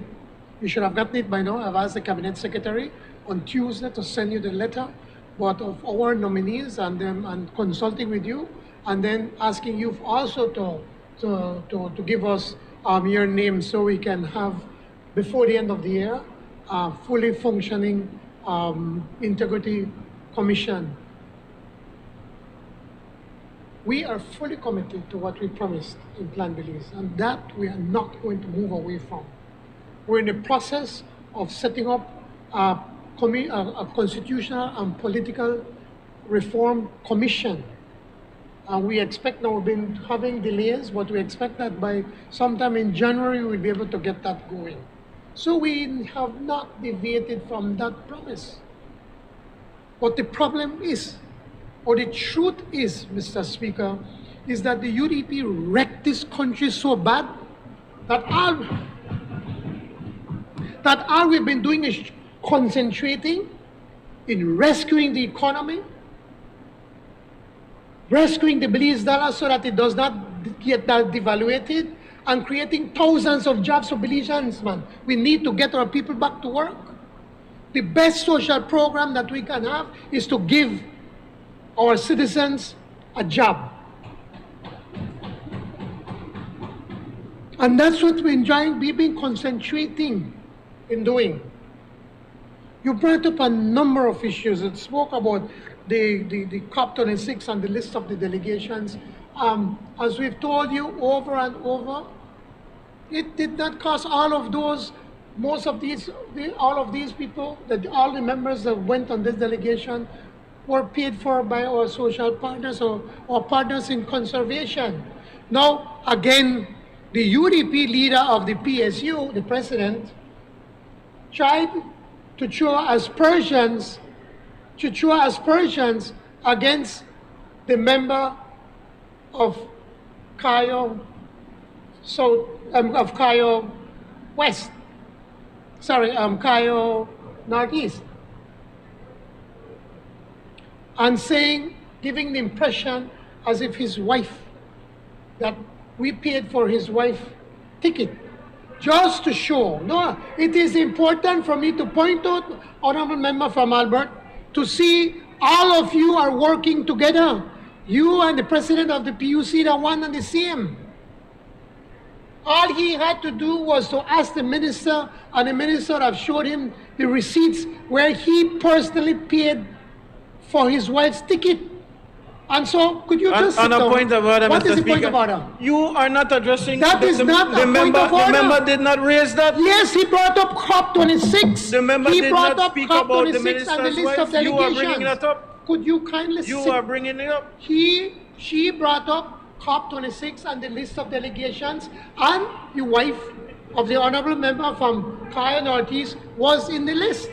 And the UDP member, the president of PUC, brought it up last night on TV, giving the impression as if somebody paid for her ticket.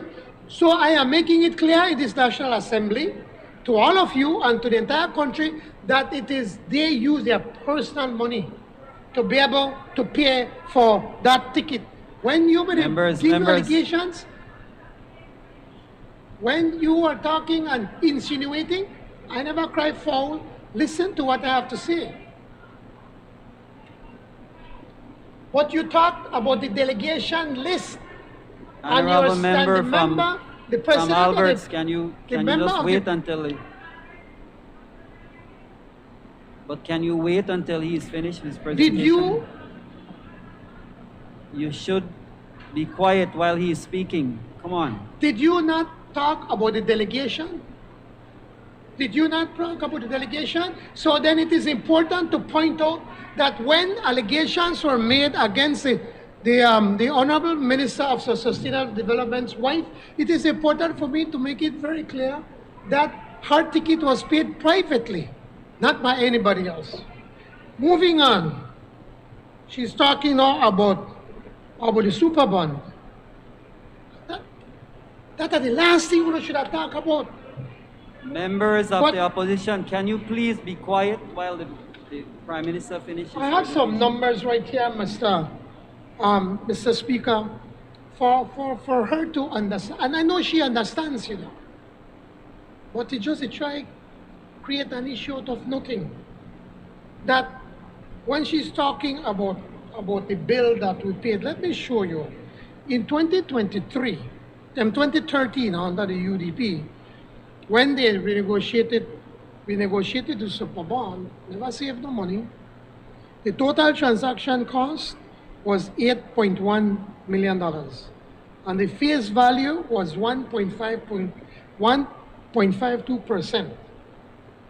The legal cost of the total of what they were talking about was 11%, and the non-legal cost was 89%. In 2017, it was $11.1 million. In 2021, when they just transfer, it was 10.4 million for the super bond, and then for the blue bond, it was 4.4 million. There were two transactions that took place. One was the paying off or the negotiating with the super bond holders, where we saved $500 million for lease, and that cost $4.4 million on the transaction cost. We said when I was in the House, shut up, man. Stop beep. You see, and then when you talk about baby, you get upset. Could I finish? Could you finish? Leader of the opposition, for the last time, I asked you already, please be quiet and let him finish. You will have your turn to speak. At the last House meeting, when I spoke about the super bond, I gave out all of the names of the companies. Yes, I did. Look at it. I gave it, but I'll give it. I want to send it to you. I want to send it back to you because there was Cromwell and Sullivan, the lawyers. Citi was another one from the United States, and I believe it was Hallmark. Those were the three that worked on it. The same Hallmark that you used. The same person that you used over the years. So, Mr. Speaker, what we did, it was, I guess somebody did only Baba make the stuff make nice.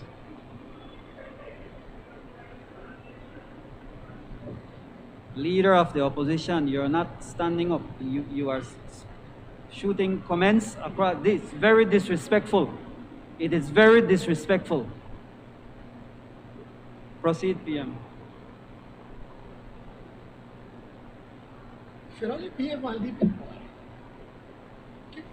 Keep on leave. Please proceed, So, Prime Minister. with the super bond, Mr. Speaker, there were two things that we did. We paid off the super bond, where we saved $500 million, something they could never conceive to have done. And then we negotiated the blue bond. So by any kind of numbers that you take, any kind of metrics, what we have done, we have saved far more than what you all have spent. You negotiated the super bond 3 different times. And you started off, and during their 13 years in government, Mr. Speaker, they paid over $700 million Belize for the super bond. And they saved how much? Not a single cent. Not a single cent. We came into government and we negotiated and we told the super bond holders, we are not going to pay you that amount. So make we negotiate. And we saved 45 cents on the dollar. We saved over $500 million for this country, Mr. Speaker. And then they want to come and talk about who get what if something went wrong. You should be congratulating us and not complaining, man. And transparency, I came to this National Assembly and I listed it all out. But I will take a copy of that and I'll send it to you all. The same presentation that I did, Honorable Member from Albert, and you will see exactly what was spent and who it was paid to. I did not hide it then, and I'm not hiding it now. You talk about the $700,000 on food if we get one list. How many millions of dollars you all may give away just before the elections? how much millions of dollars you gave away in 2015 for the elections?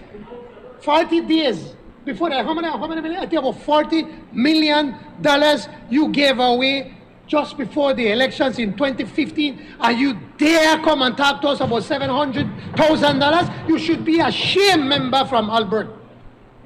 You should be ashamed. You used that money to win. You used that money to try to buy the election in 2015. And you tried it in 2020, and you are almost gone. But next time around, you will be retired. Trust me on that. Billions of dollars you gave away just before this election again. They thought they may work 2015, and they tried to do it again, and they were defeated in the worst kind ever in the history of this country. And now you want to come and talk about $700,000 that we are trying to give people COVID patients. We are giving it to COVID patients, man. We're not giving it to political hacks. We're giving it to people that are sick and deserve. That's what we're doing. Now you talk about the 26 vehicles, talking as if, again, that there is something wrong. The very same committee that operated during your time, from the Ministry of Finance and the Ministry of the Police, right? The very same committee that worked for you were the ones that looked after the tendering process. It was tendered out, and the bids were received, and when the bids were opened, they saw that the Ford company, Belize Estate, right? Belize Estate gave the best bid, and they accepted it. That's what happened. The very same people may work for you, know. Unless they do something under your time, they certainly not do nothing under our time. I could assure you that. Talk about plane landing. How many plane landings? How many are they going to stop? Right now, we stop them one after the other. We are destroying anytime we find a runway, we go and we destroy them. We have broken the police ring that was involved. And we have made sure that we could get rid of all of them. We get rid of all of them. We follow them. This last time we found even the pilot who was hiding in the bush. We found the drugs. How many drugs are not flying? We found them. And we're going after the police department.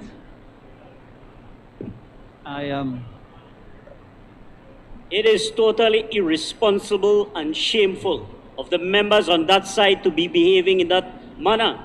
The leader of the opposition, who claims to have so many years of service in this honorable house, behaves in a very childish manner. He fully knows and understands the standing order, that when another member is speaking, he must be quiet. Mr. Speaker, with all due respect, sir, you have given him leeway.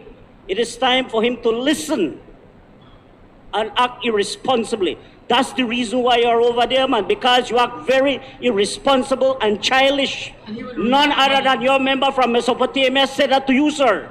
Listen. Members from the opposition, please, I have tolerated a lot. And you will still... I've asked you early this morning, but you were late. You were late this morning. So, I have asked you to please be quiet while a member is speaking. I've done that for you. If you are speaking, I will ask them to do the same thing. So please be quiet. You have a hard time to do that.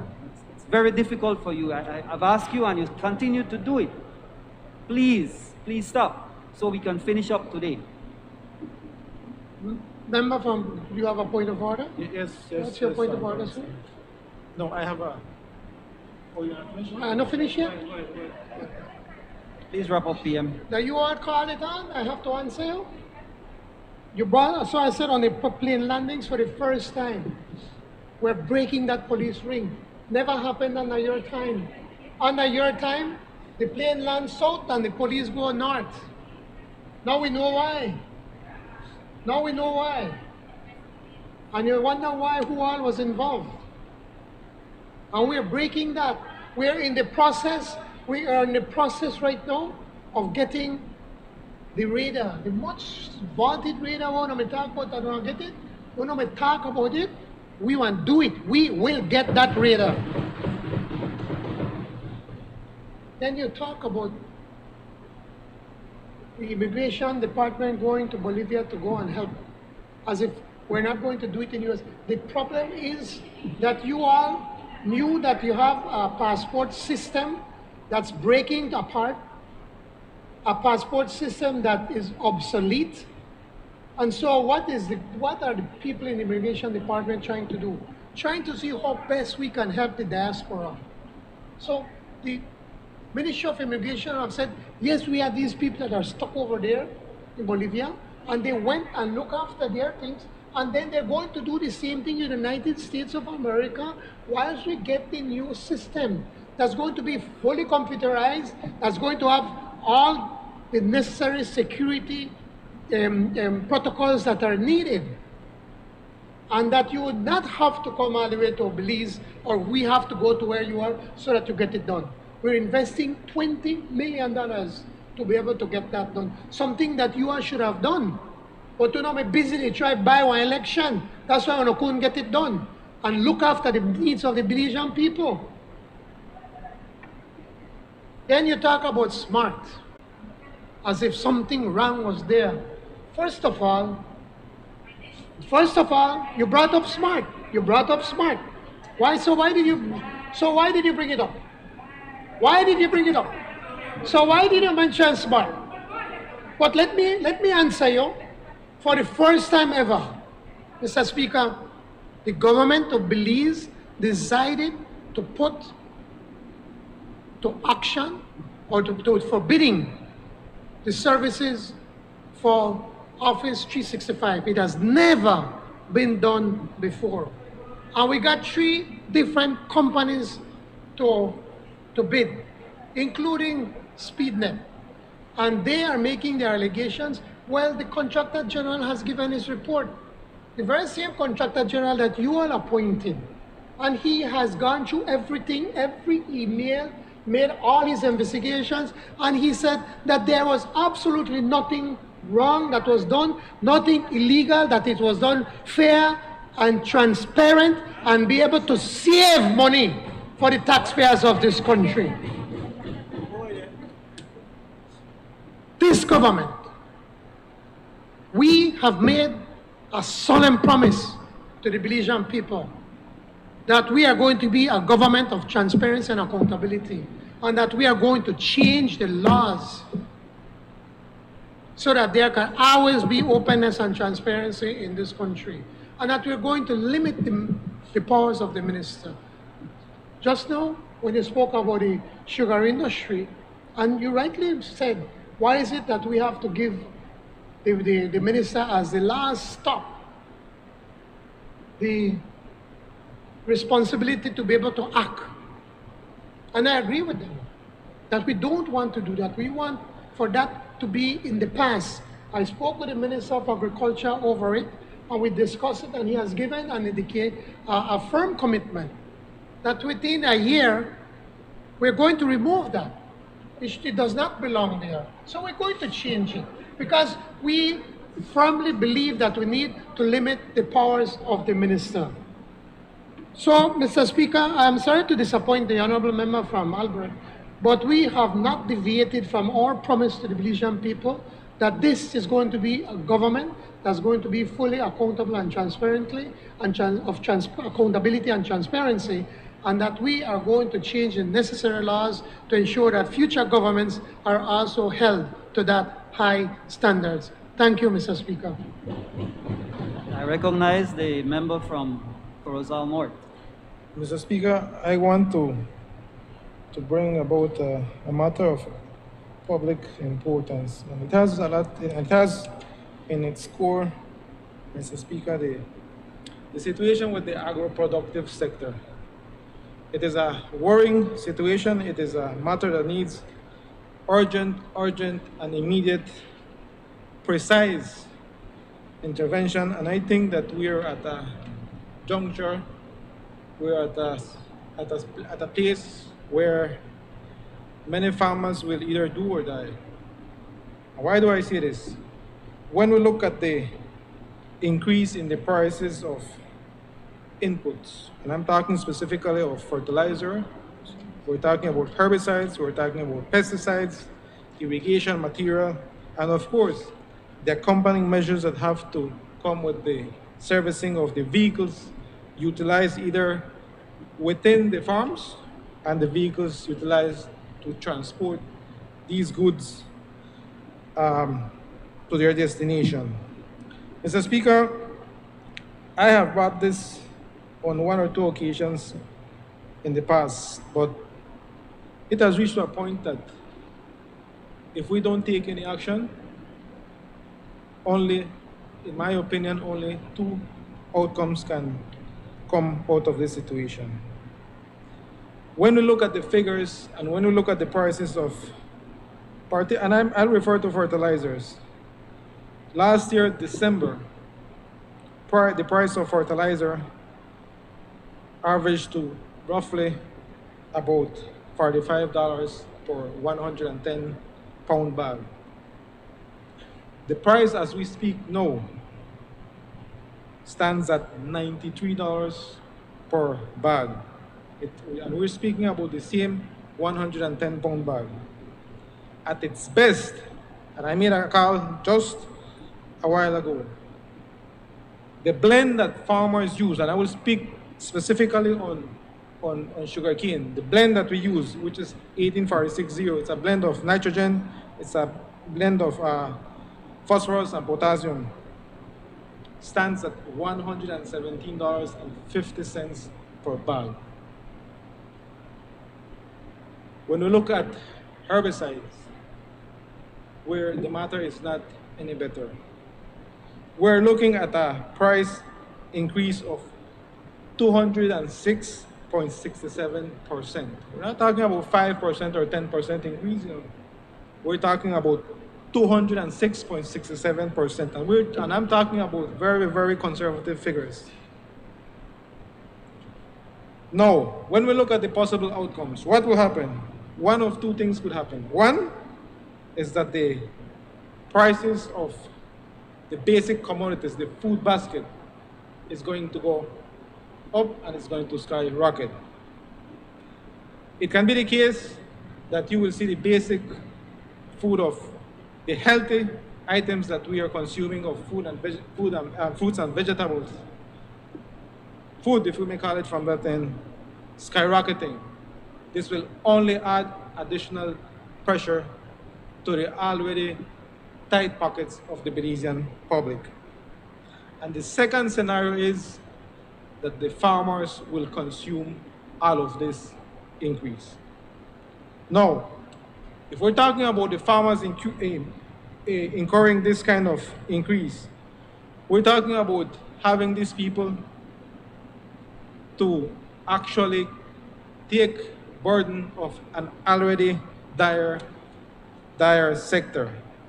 We're talking about farmers losing in terms of their profitability.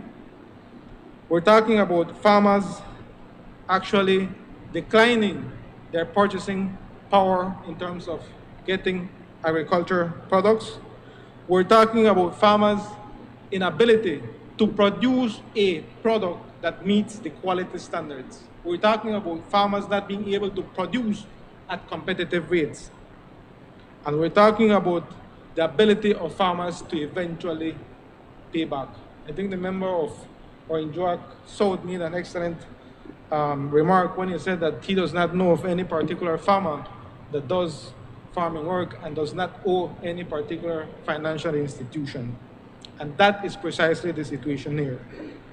And so the scenario is one where either the farmer will consume those increases in the prices of inputs, or eventually those will be thrown over to the consumers. And so the situation is one where the only other way forward is for the government to make adequate, to make precise interventions in the cost of acquiring these inputs. Fuel is probably the main driver of this cost. Fuel alone for this particular year has seen 47 adjustments in prices. Out of those 47 adjustments, about 5 or 6 have been a mere petty decrease. The rest of 42, 43 have seen a steady increase in the prices of fuel. This is putting a very, very serious dent on the pockets of our consumers. People out there are literally choking as it pertains to fuel.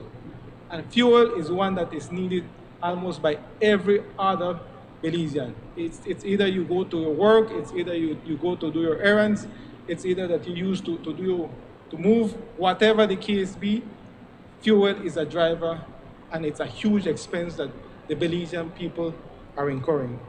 And so what I'm asking this administration is to seriously consider the decrease in the taxes. As far as I know, 41 cents of every dollar that is spent in fuel goes to government. And so I think that it reaches a point in time that we must find some sort of alleviation. We must find some sort of sympathy, if I may call it that way, to the Belizean public. In the past, it wasn't that bad for those districts that had borders next to Guatemala or Mexico, because you had people buying over, going over to buy for their needs. Either you go to Melchor, either you go to Chetumal. And so people found it in some way or the other suitable to go to these places to stretch their dollar. We have our borders closed right now, Mr. Speaker. And with little income and the inflation that is at a pace that has never been seen, it's unprecedented, the increase just keeps on going. It will reach a point in time where the people will simply not be able to contain it. It will reach a point where the people simply won't be able to sustain the increases. And so what I'm asking of this administration is to look at at the taxing structure. We hear that there is a push and there is a drive for us in the North to open the upcoming crop season. When we look at the prices, the estimates, the price estimates of what's coming on, it's not looking any better.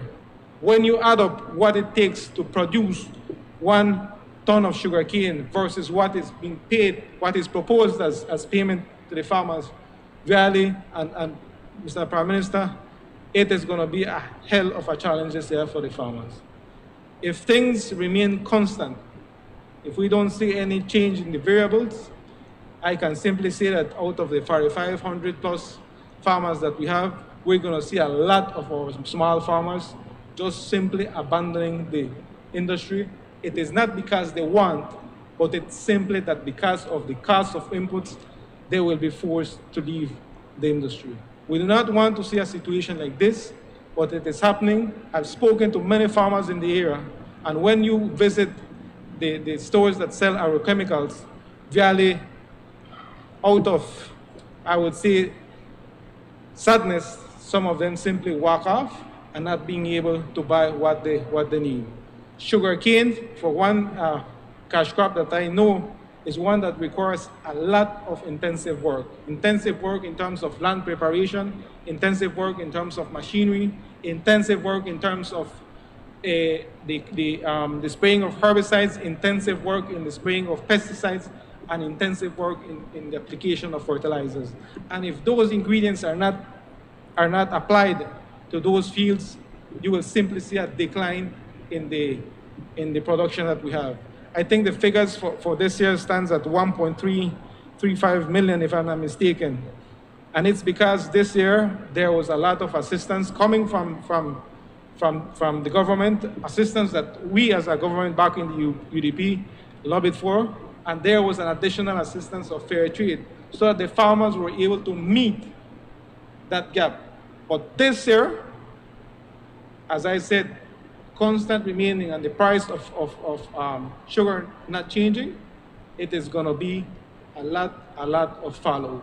We cannot afford this at this point in time. The sugar industry maintains a lot of people up north. Studies have revealed that directly, we have 4,500 plus farmers who benefit from the sugar industry, and indirectly, we have over 40,000 persons that benefit of the sugar. A change in that figure simply means that a lot more people will be left jobless. For those of you who don't know about sugarcane is a seasonal crop when it comes to harvesting. It provides for many families that basic income so that they can supply for food, so that they can supply for the basic needs of health, and that also take care of education and the needs of the family. When the crop season finishes, we call it a slow season, and this is when it becomes difficult for farmers. When the prices of sugarcane are good, those farmers are able to hire people to take care of the husbandry practices in the fields. When the prices are low, the ability of any farmer to hire people to take care of the fields decreases. And a price decrease is not good for the industry, and worse yet when we see the kinds of price increases in the inputs. And when you put that recipe together, it is a recipe for disaster. And so I'm asking from this administration to take a closer look at the tax structure. Really, it is one that needs intervention. We look at what the situation is generally, and it will require a lot of work. At this point in time, there is no need for any backfighting. It will require the concerted effort of all stakeholders within the industry for us to pull this together. And I'm certain that this does not apply only to sugarcane. This applies across the board. Every other industry within the agro-productive sector is facing huge challenges. And if we don't address those from a point of unity, it will mean that a lot of people will be left out without a job, without a decent income for their families, and eventually there will be a lot of poverty, malnutrition, which will trickle down the effects accompanying such actions. And so this is my message to this administration this afternoon. Thank you, Mr. Speaker. I recognize the Prime Minister. Thank you, Mr. Speaker. I pretty much agree with what the Minister of, the member from Corazon North has been talking about inflation and the increase of inputs. Unfortunately, something that we have absolutely no control over. And in many of these items, even the tax is very low. So there's not much that we can play with. The issue of fuel is a vexing one because fuel is one of, and they know it very well, that is one of the items where we get a large portion of the tax for the country. The point is that for every 10 cents that we will remove from the tax, it means that we lose $3 million. And if we were to say we're going to reduce the fuel by 10 cents, people look at us like, what did you do? You play with me? So if we were to say move $1, we're still at $11. You're talking about $36 million. We have made a promise that we will be looking at the issue of the fuel, on the cost on fuel. We have appointed a small committee within Cabinet to look at that very same thing, to see how, if we are acquiring the fuel at the lowest price that we possibly can, and that the prices that are being paid, the charges that are made before it gets to Belize that are reasonable. That has never been done before. You know, the ESO and now I think Puma, now they just come and tell you, well, this is where we buy, this is where we cost, and we move from there. And we want to ensure that the numbers that are given, we're not in any way suggesting that there's anything wrong with it, but we need to take a look at it to make sure that we get the cheapest price possible, so that we could find every which way to reduce the cost of fuel. What we have done is that we have had our economists at the central bank to look at the issue of inflation, and the Ministry of Agriculture through their department, Supplies and Control, to be able to look at the issue of price gouging, because we do believe that some of that is occurring at the moment, that there are some unscrupulous business people that are taking advantage of the situation, saying that when the price go up, they immediately, even the old stock, they raise it up immediately.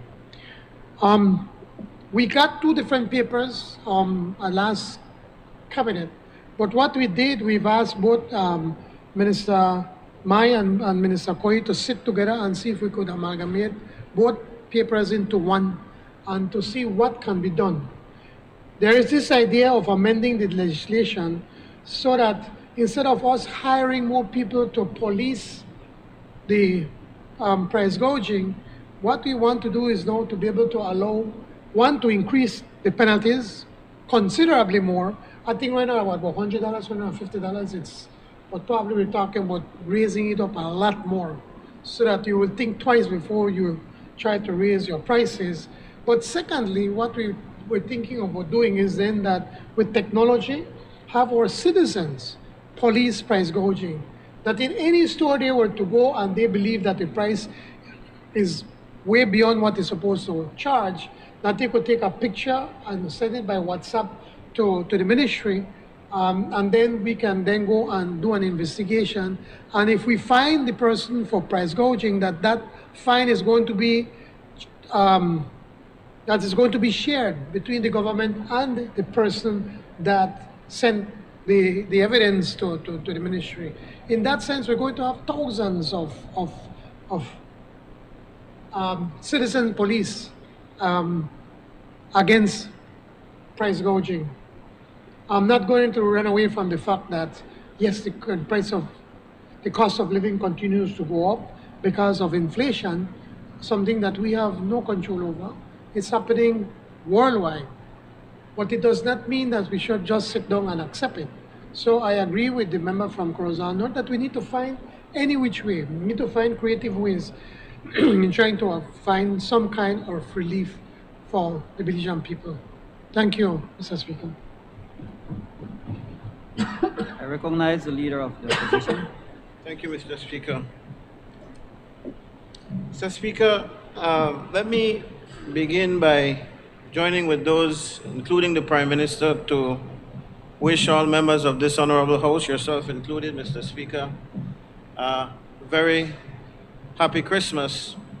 I would like to extend those greetings as well to the substantive Speaker of this Honorable House, who is away on working duties at this time, and of course my own constituency of Collet. Mr. Speaker, let me also say to you that despite the testiness in the most latter part of the meeting, that you've done a wonderful job of leading this Honorable House today, and I commend you. Mr. Speaker, I will say a few words though on the COVID-19 situation, because I think it continues to be a very, very key issue that we need to follow. I watched this morning as we dealt with a supplementary appropriation, and we approved millions of dollars again in the name of COVID-19. But we seem to be missing the boat. We seem to be missing the boat because we have not gone far enough to ensure that those monies stretch to help those who are the most vulnerable for COVID-19 and those who will get COVID-19 or have gotten COVID-19 because of those vulnerabilities. My colleague, the member for Albert, Mr. Speaker, spoke on issues of lack of transparency and accountability. And there is one issue that she did not raise, but to me plays a very key role in understanding what needs to happen from this administration in order to fight COVID.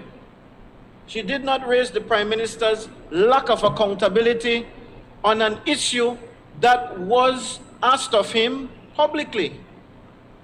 This issue of a bill, Mr. Speaker, for the former representative, the elected, I should say elected Mr. Dido Vega, that the government is paying at the Belize Healthcare Partners.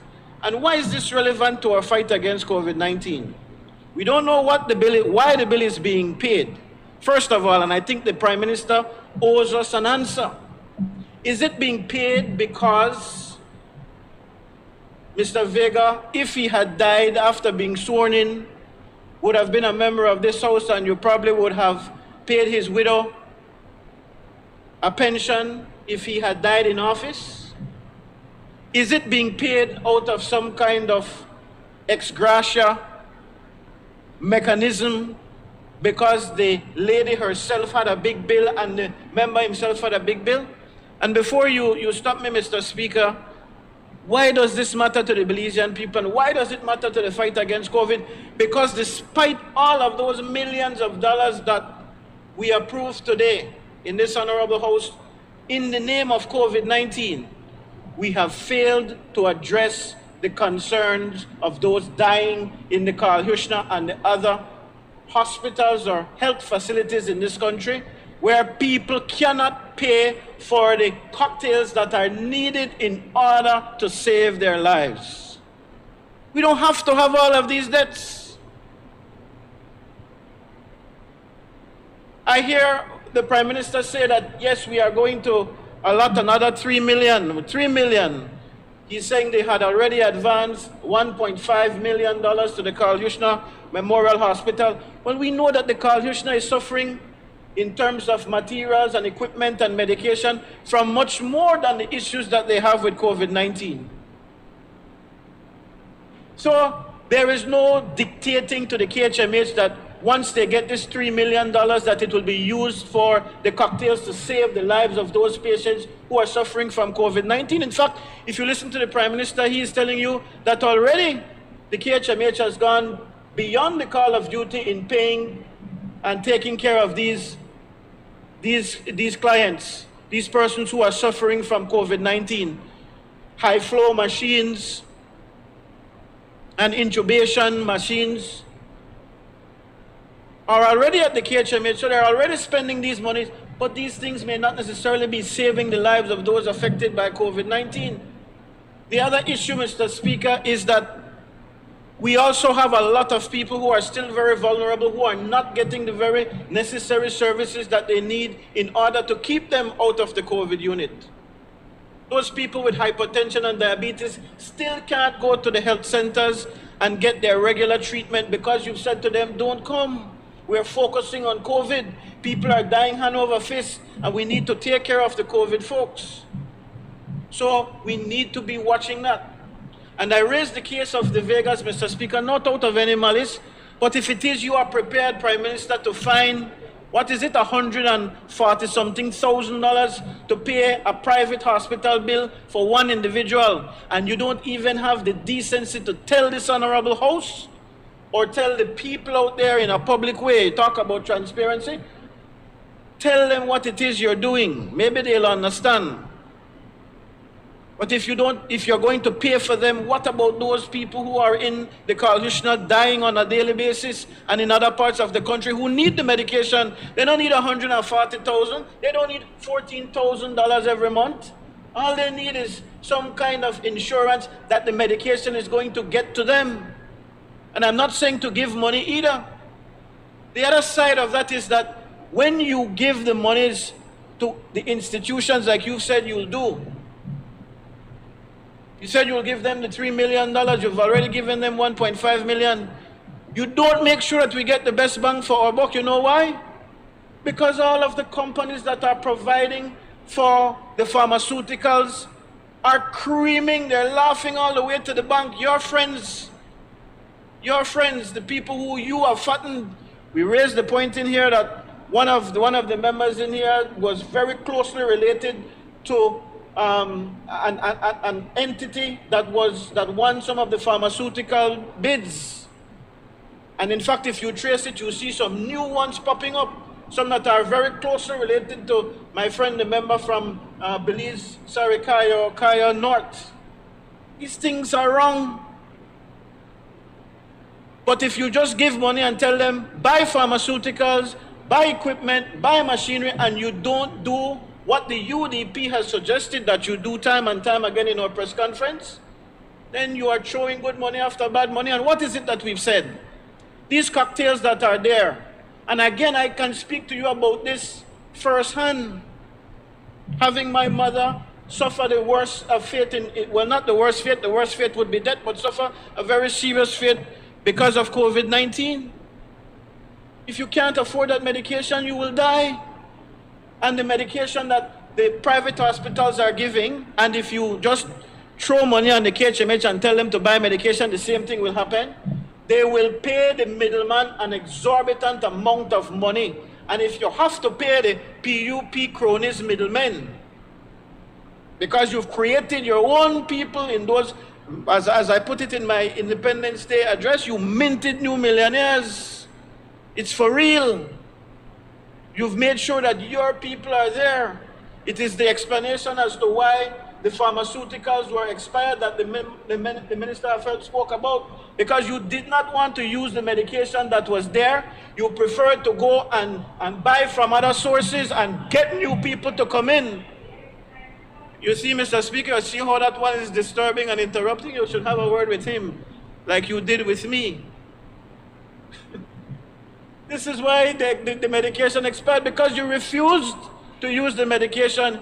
You preferred to fatten your new cronies, your business people that you created. Never before have so many people bid for these things. Your knockoff, Brother Billy and all of the brodies and all of them, you create your own people. That's what happened. So my advice, Mr. Speaker, is if you really, Mr. Prime Minister, want to save the lives of those people suffering with medication from COVID-19, engage those companies, those producers of the medication, of the cocktails.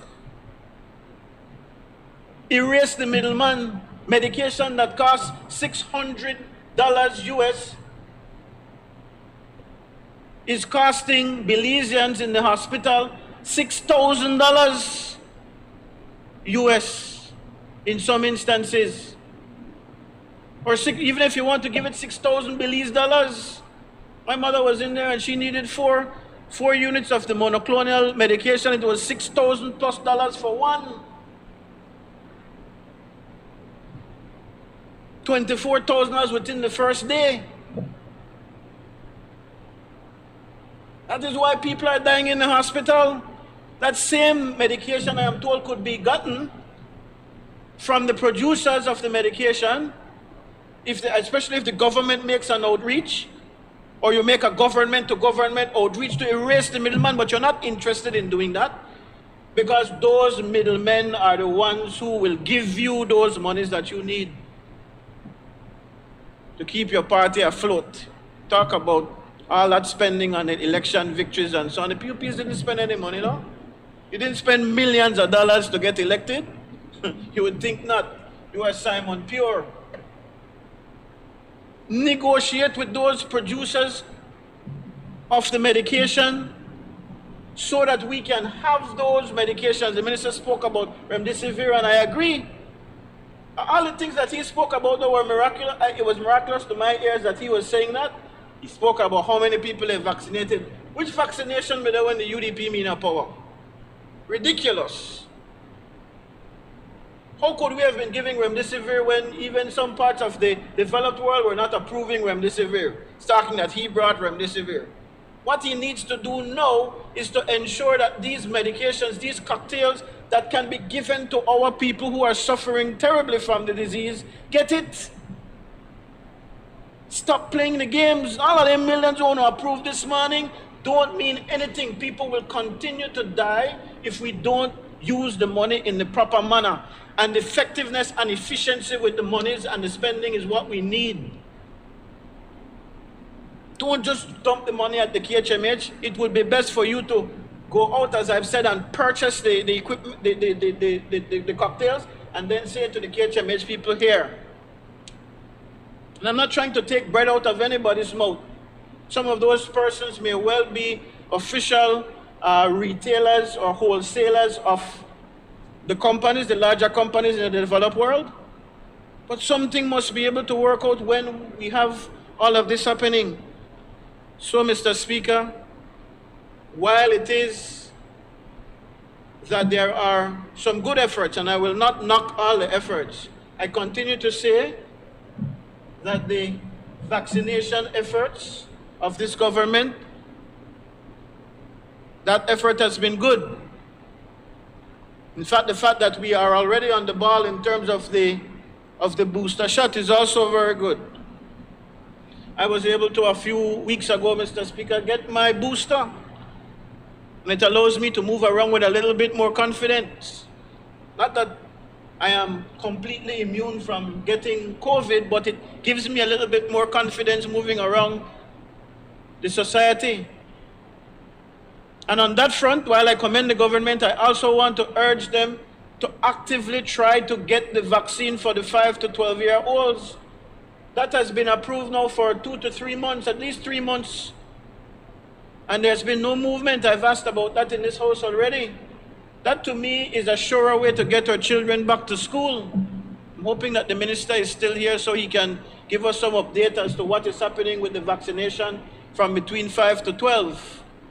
We need to do that, and we need to ensure that those who are vulnerable especially get their booster shots.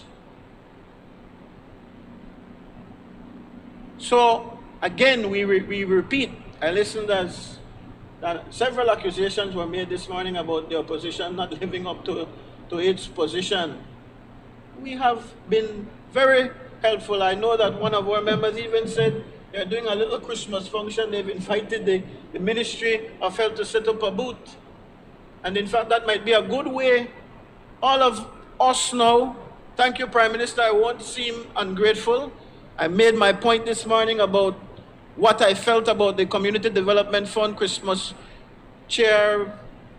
December distribution. But that might be the perfect opportunity for us to say to people in the constituencies that if you want this little help from the government, let us make sure that you are vaccinated. Let us make sure that's the incentive that we have encouraged you to do all along. If we did not have the resources to incentivize, which is why I have not done it yet, I've been trying to accumulate resources to say to people, come, we have something to encourage you when we ask you to be vaccinated. Because I maintain that while, in my opinion, the government has done well at vaccination, better can be done, and not everybody who was not vaccinated is an anti-vaxxer. They just need to be encouraged. So I think this is a perfect opportunity for us to use those monies from that is allotted in December to incentivize. And so whatever we decide to do in our constituency, it will be tied, I can tell you now, in as an incentive for people to get a vaccination if they've not gotten their first or second shots yet, and it will also be tied into them getting a booster if they've already received 2 shots. I'll make that suggestion to all of my colleagues in this honorable house. Let me say again though, Mr. Speaker, that we remain committed on this side of the house to support the government's efforts to fight COVID-19. I think it is when we are united. The token representation that we've been invited to make on a medical council alone is not enough. COVID-19 is not only a medical fight. It is a fight on all fronts. Our people are, look, this morning again, you approved monies for the Ministry of Human Development, you approved monies for the Ministry of Health to give out care packages and food packages and so on. Tell us how our constituencies can get those help, otherwise we will have to agree that you are using it for your own people. That argument can be dismissed quite easily. That was what the question was about the $700,000 from the Ministry of Health.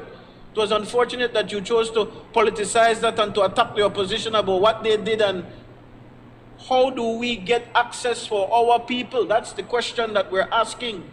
And it should not be that you are red or that you are blue.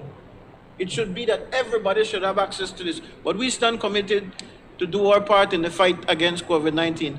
Once again, Mr. Speaker, I wish you a very happy Christmas, and I wish, of course, to thank the people of the colored constituency which I represent, but also my colleagues on this side of the house. It's not an easy thing sitting over here in opposition. You would know my friend from Toledo West, you've sat here for quite a while. And it is tough even more so when there are so many numbers on the other side, something that you wouldn't know anything about. But I believe that they've done a wonderful job, and I thank them for their support and their representation. I also give greetings, of course, to my colleagues on the other side, including the Prime Minister and his family. Thank you, Mr. Speaker. I recognize the Prime Minister. I like how the leader of the opposition ends, no? After he has heard all sorts of accusations against us, ends in trying to say, well, we want to work with you, hoping that we don't answer in kind. But I'm not going to go down in the mud like himself. But I just want to make a few points clear, Mr. Speaker. I mean, you know what's the word that comes to my mind? Hypocrisy. What a hypocrite. After we had Pablo Marin for 13 years in that ministry, who ran that ministry, who had his own network of pharmacists and importers to hustle from the business of medicines. Now here come and tell me how to fix it. I don't remember he ever come here to the house and complain about what Pablo Marin was doing with the ministry, with medicines. And then to come and here and say that the medicines were spoiled, that's kept, I think it's at the army base, at the BDF compound, somewhere by the airport, to say that that was spoiled because we did not want to use it. The leader of the opposition knows very well, because we brought it up here in this house before, that medicine was expired way before we got into government. I know why that misspelled, Mr. Speaker. That was spoiled because during the largesse of Petrocaribe, the Minister of Health, Pablo Marin, ordered like crazy, like there's no tomorrow, and over-ordered just so that the hustle could continue. And that is why I think it's between $3 and $5 million worth of medicines were expired under the UDP. That was expired way before our time. I don't know how the leader of the opposition could come to this house and start to talk about how we paid the bill for Dido Vega and we paid the bill, or we're paying the bill on his wife. How can you be so heartless? It is one of your colleagues that got sick right after he was elected. And his wife got sick because of looking after him. And so both of them were rushed. How could we have told them that we're not going to help them? How? What kind of heart do you have? And then to turn it into a political football, trying to win political points, going on and on as if we're doing something illegal, something nefarious, or something wrong. You should be ashamed of yourself, Mr. Leader of the opposition, to take that kind of position. I would be ashamed. I am ashamed for him to take that kind of position. Show some heart, show some sympathy, some empathy as leader. That's what leaders should do, show empathy and concern. Not turn the misfortune of a family into a political football because he wants to win points. My brother, you're not winning points with that. People are looking at you like, say, what's wrong with you?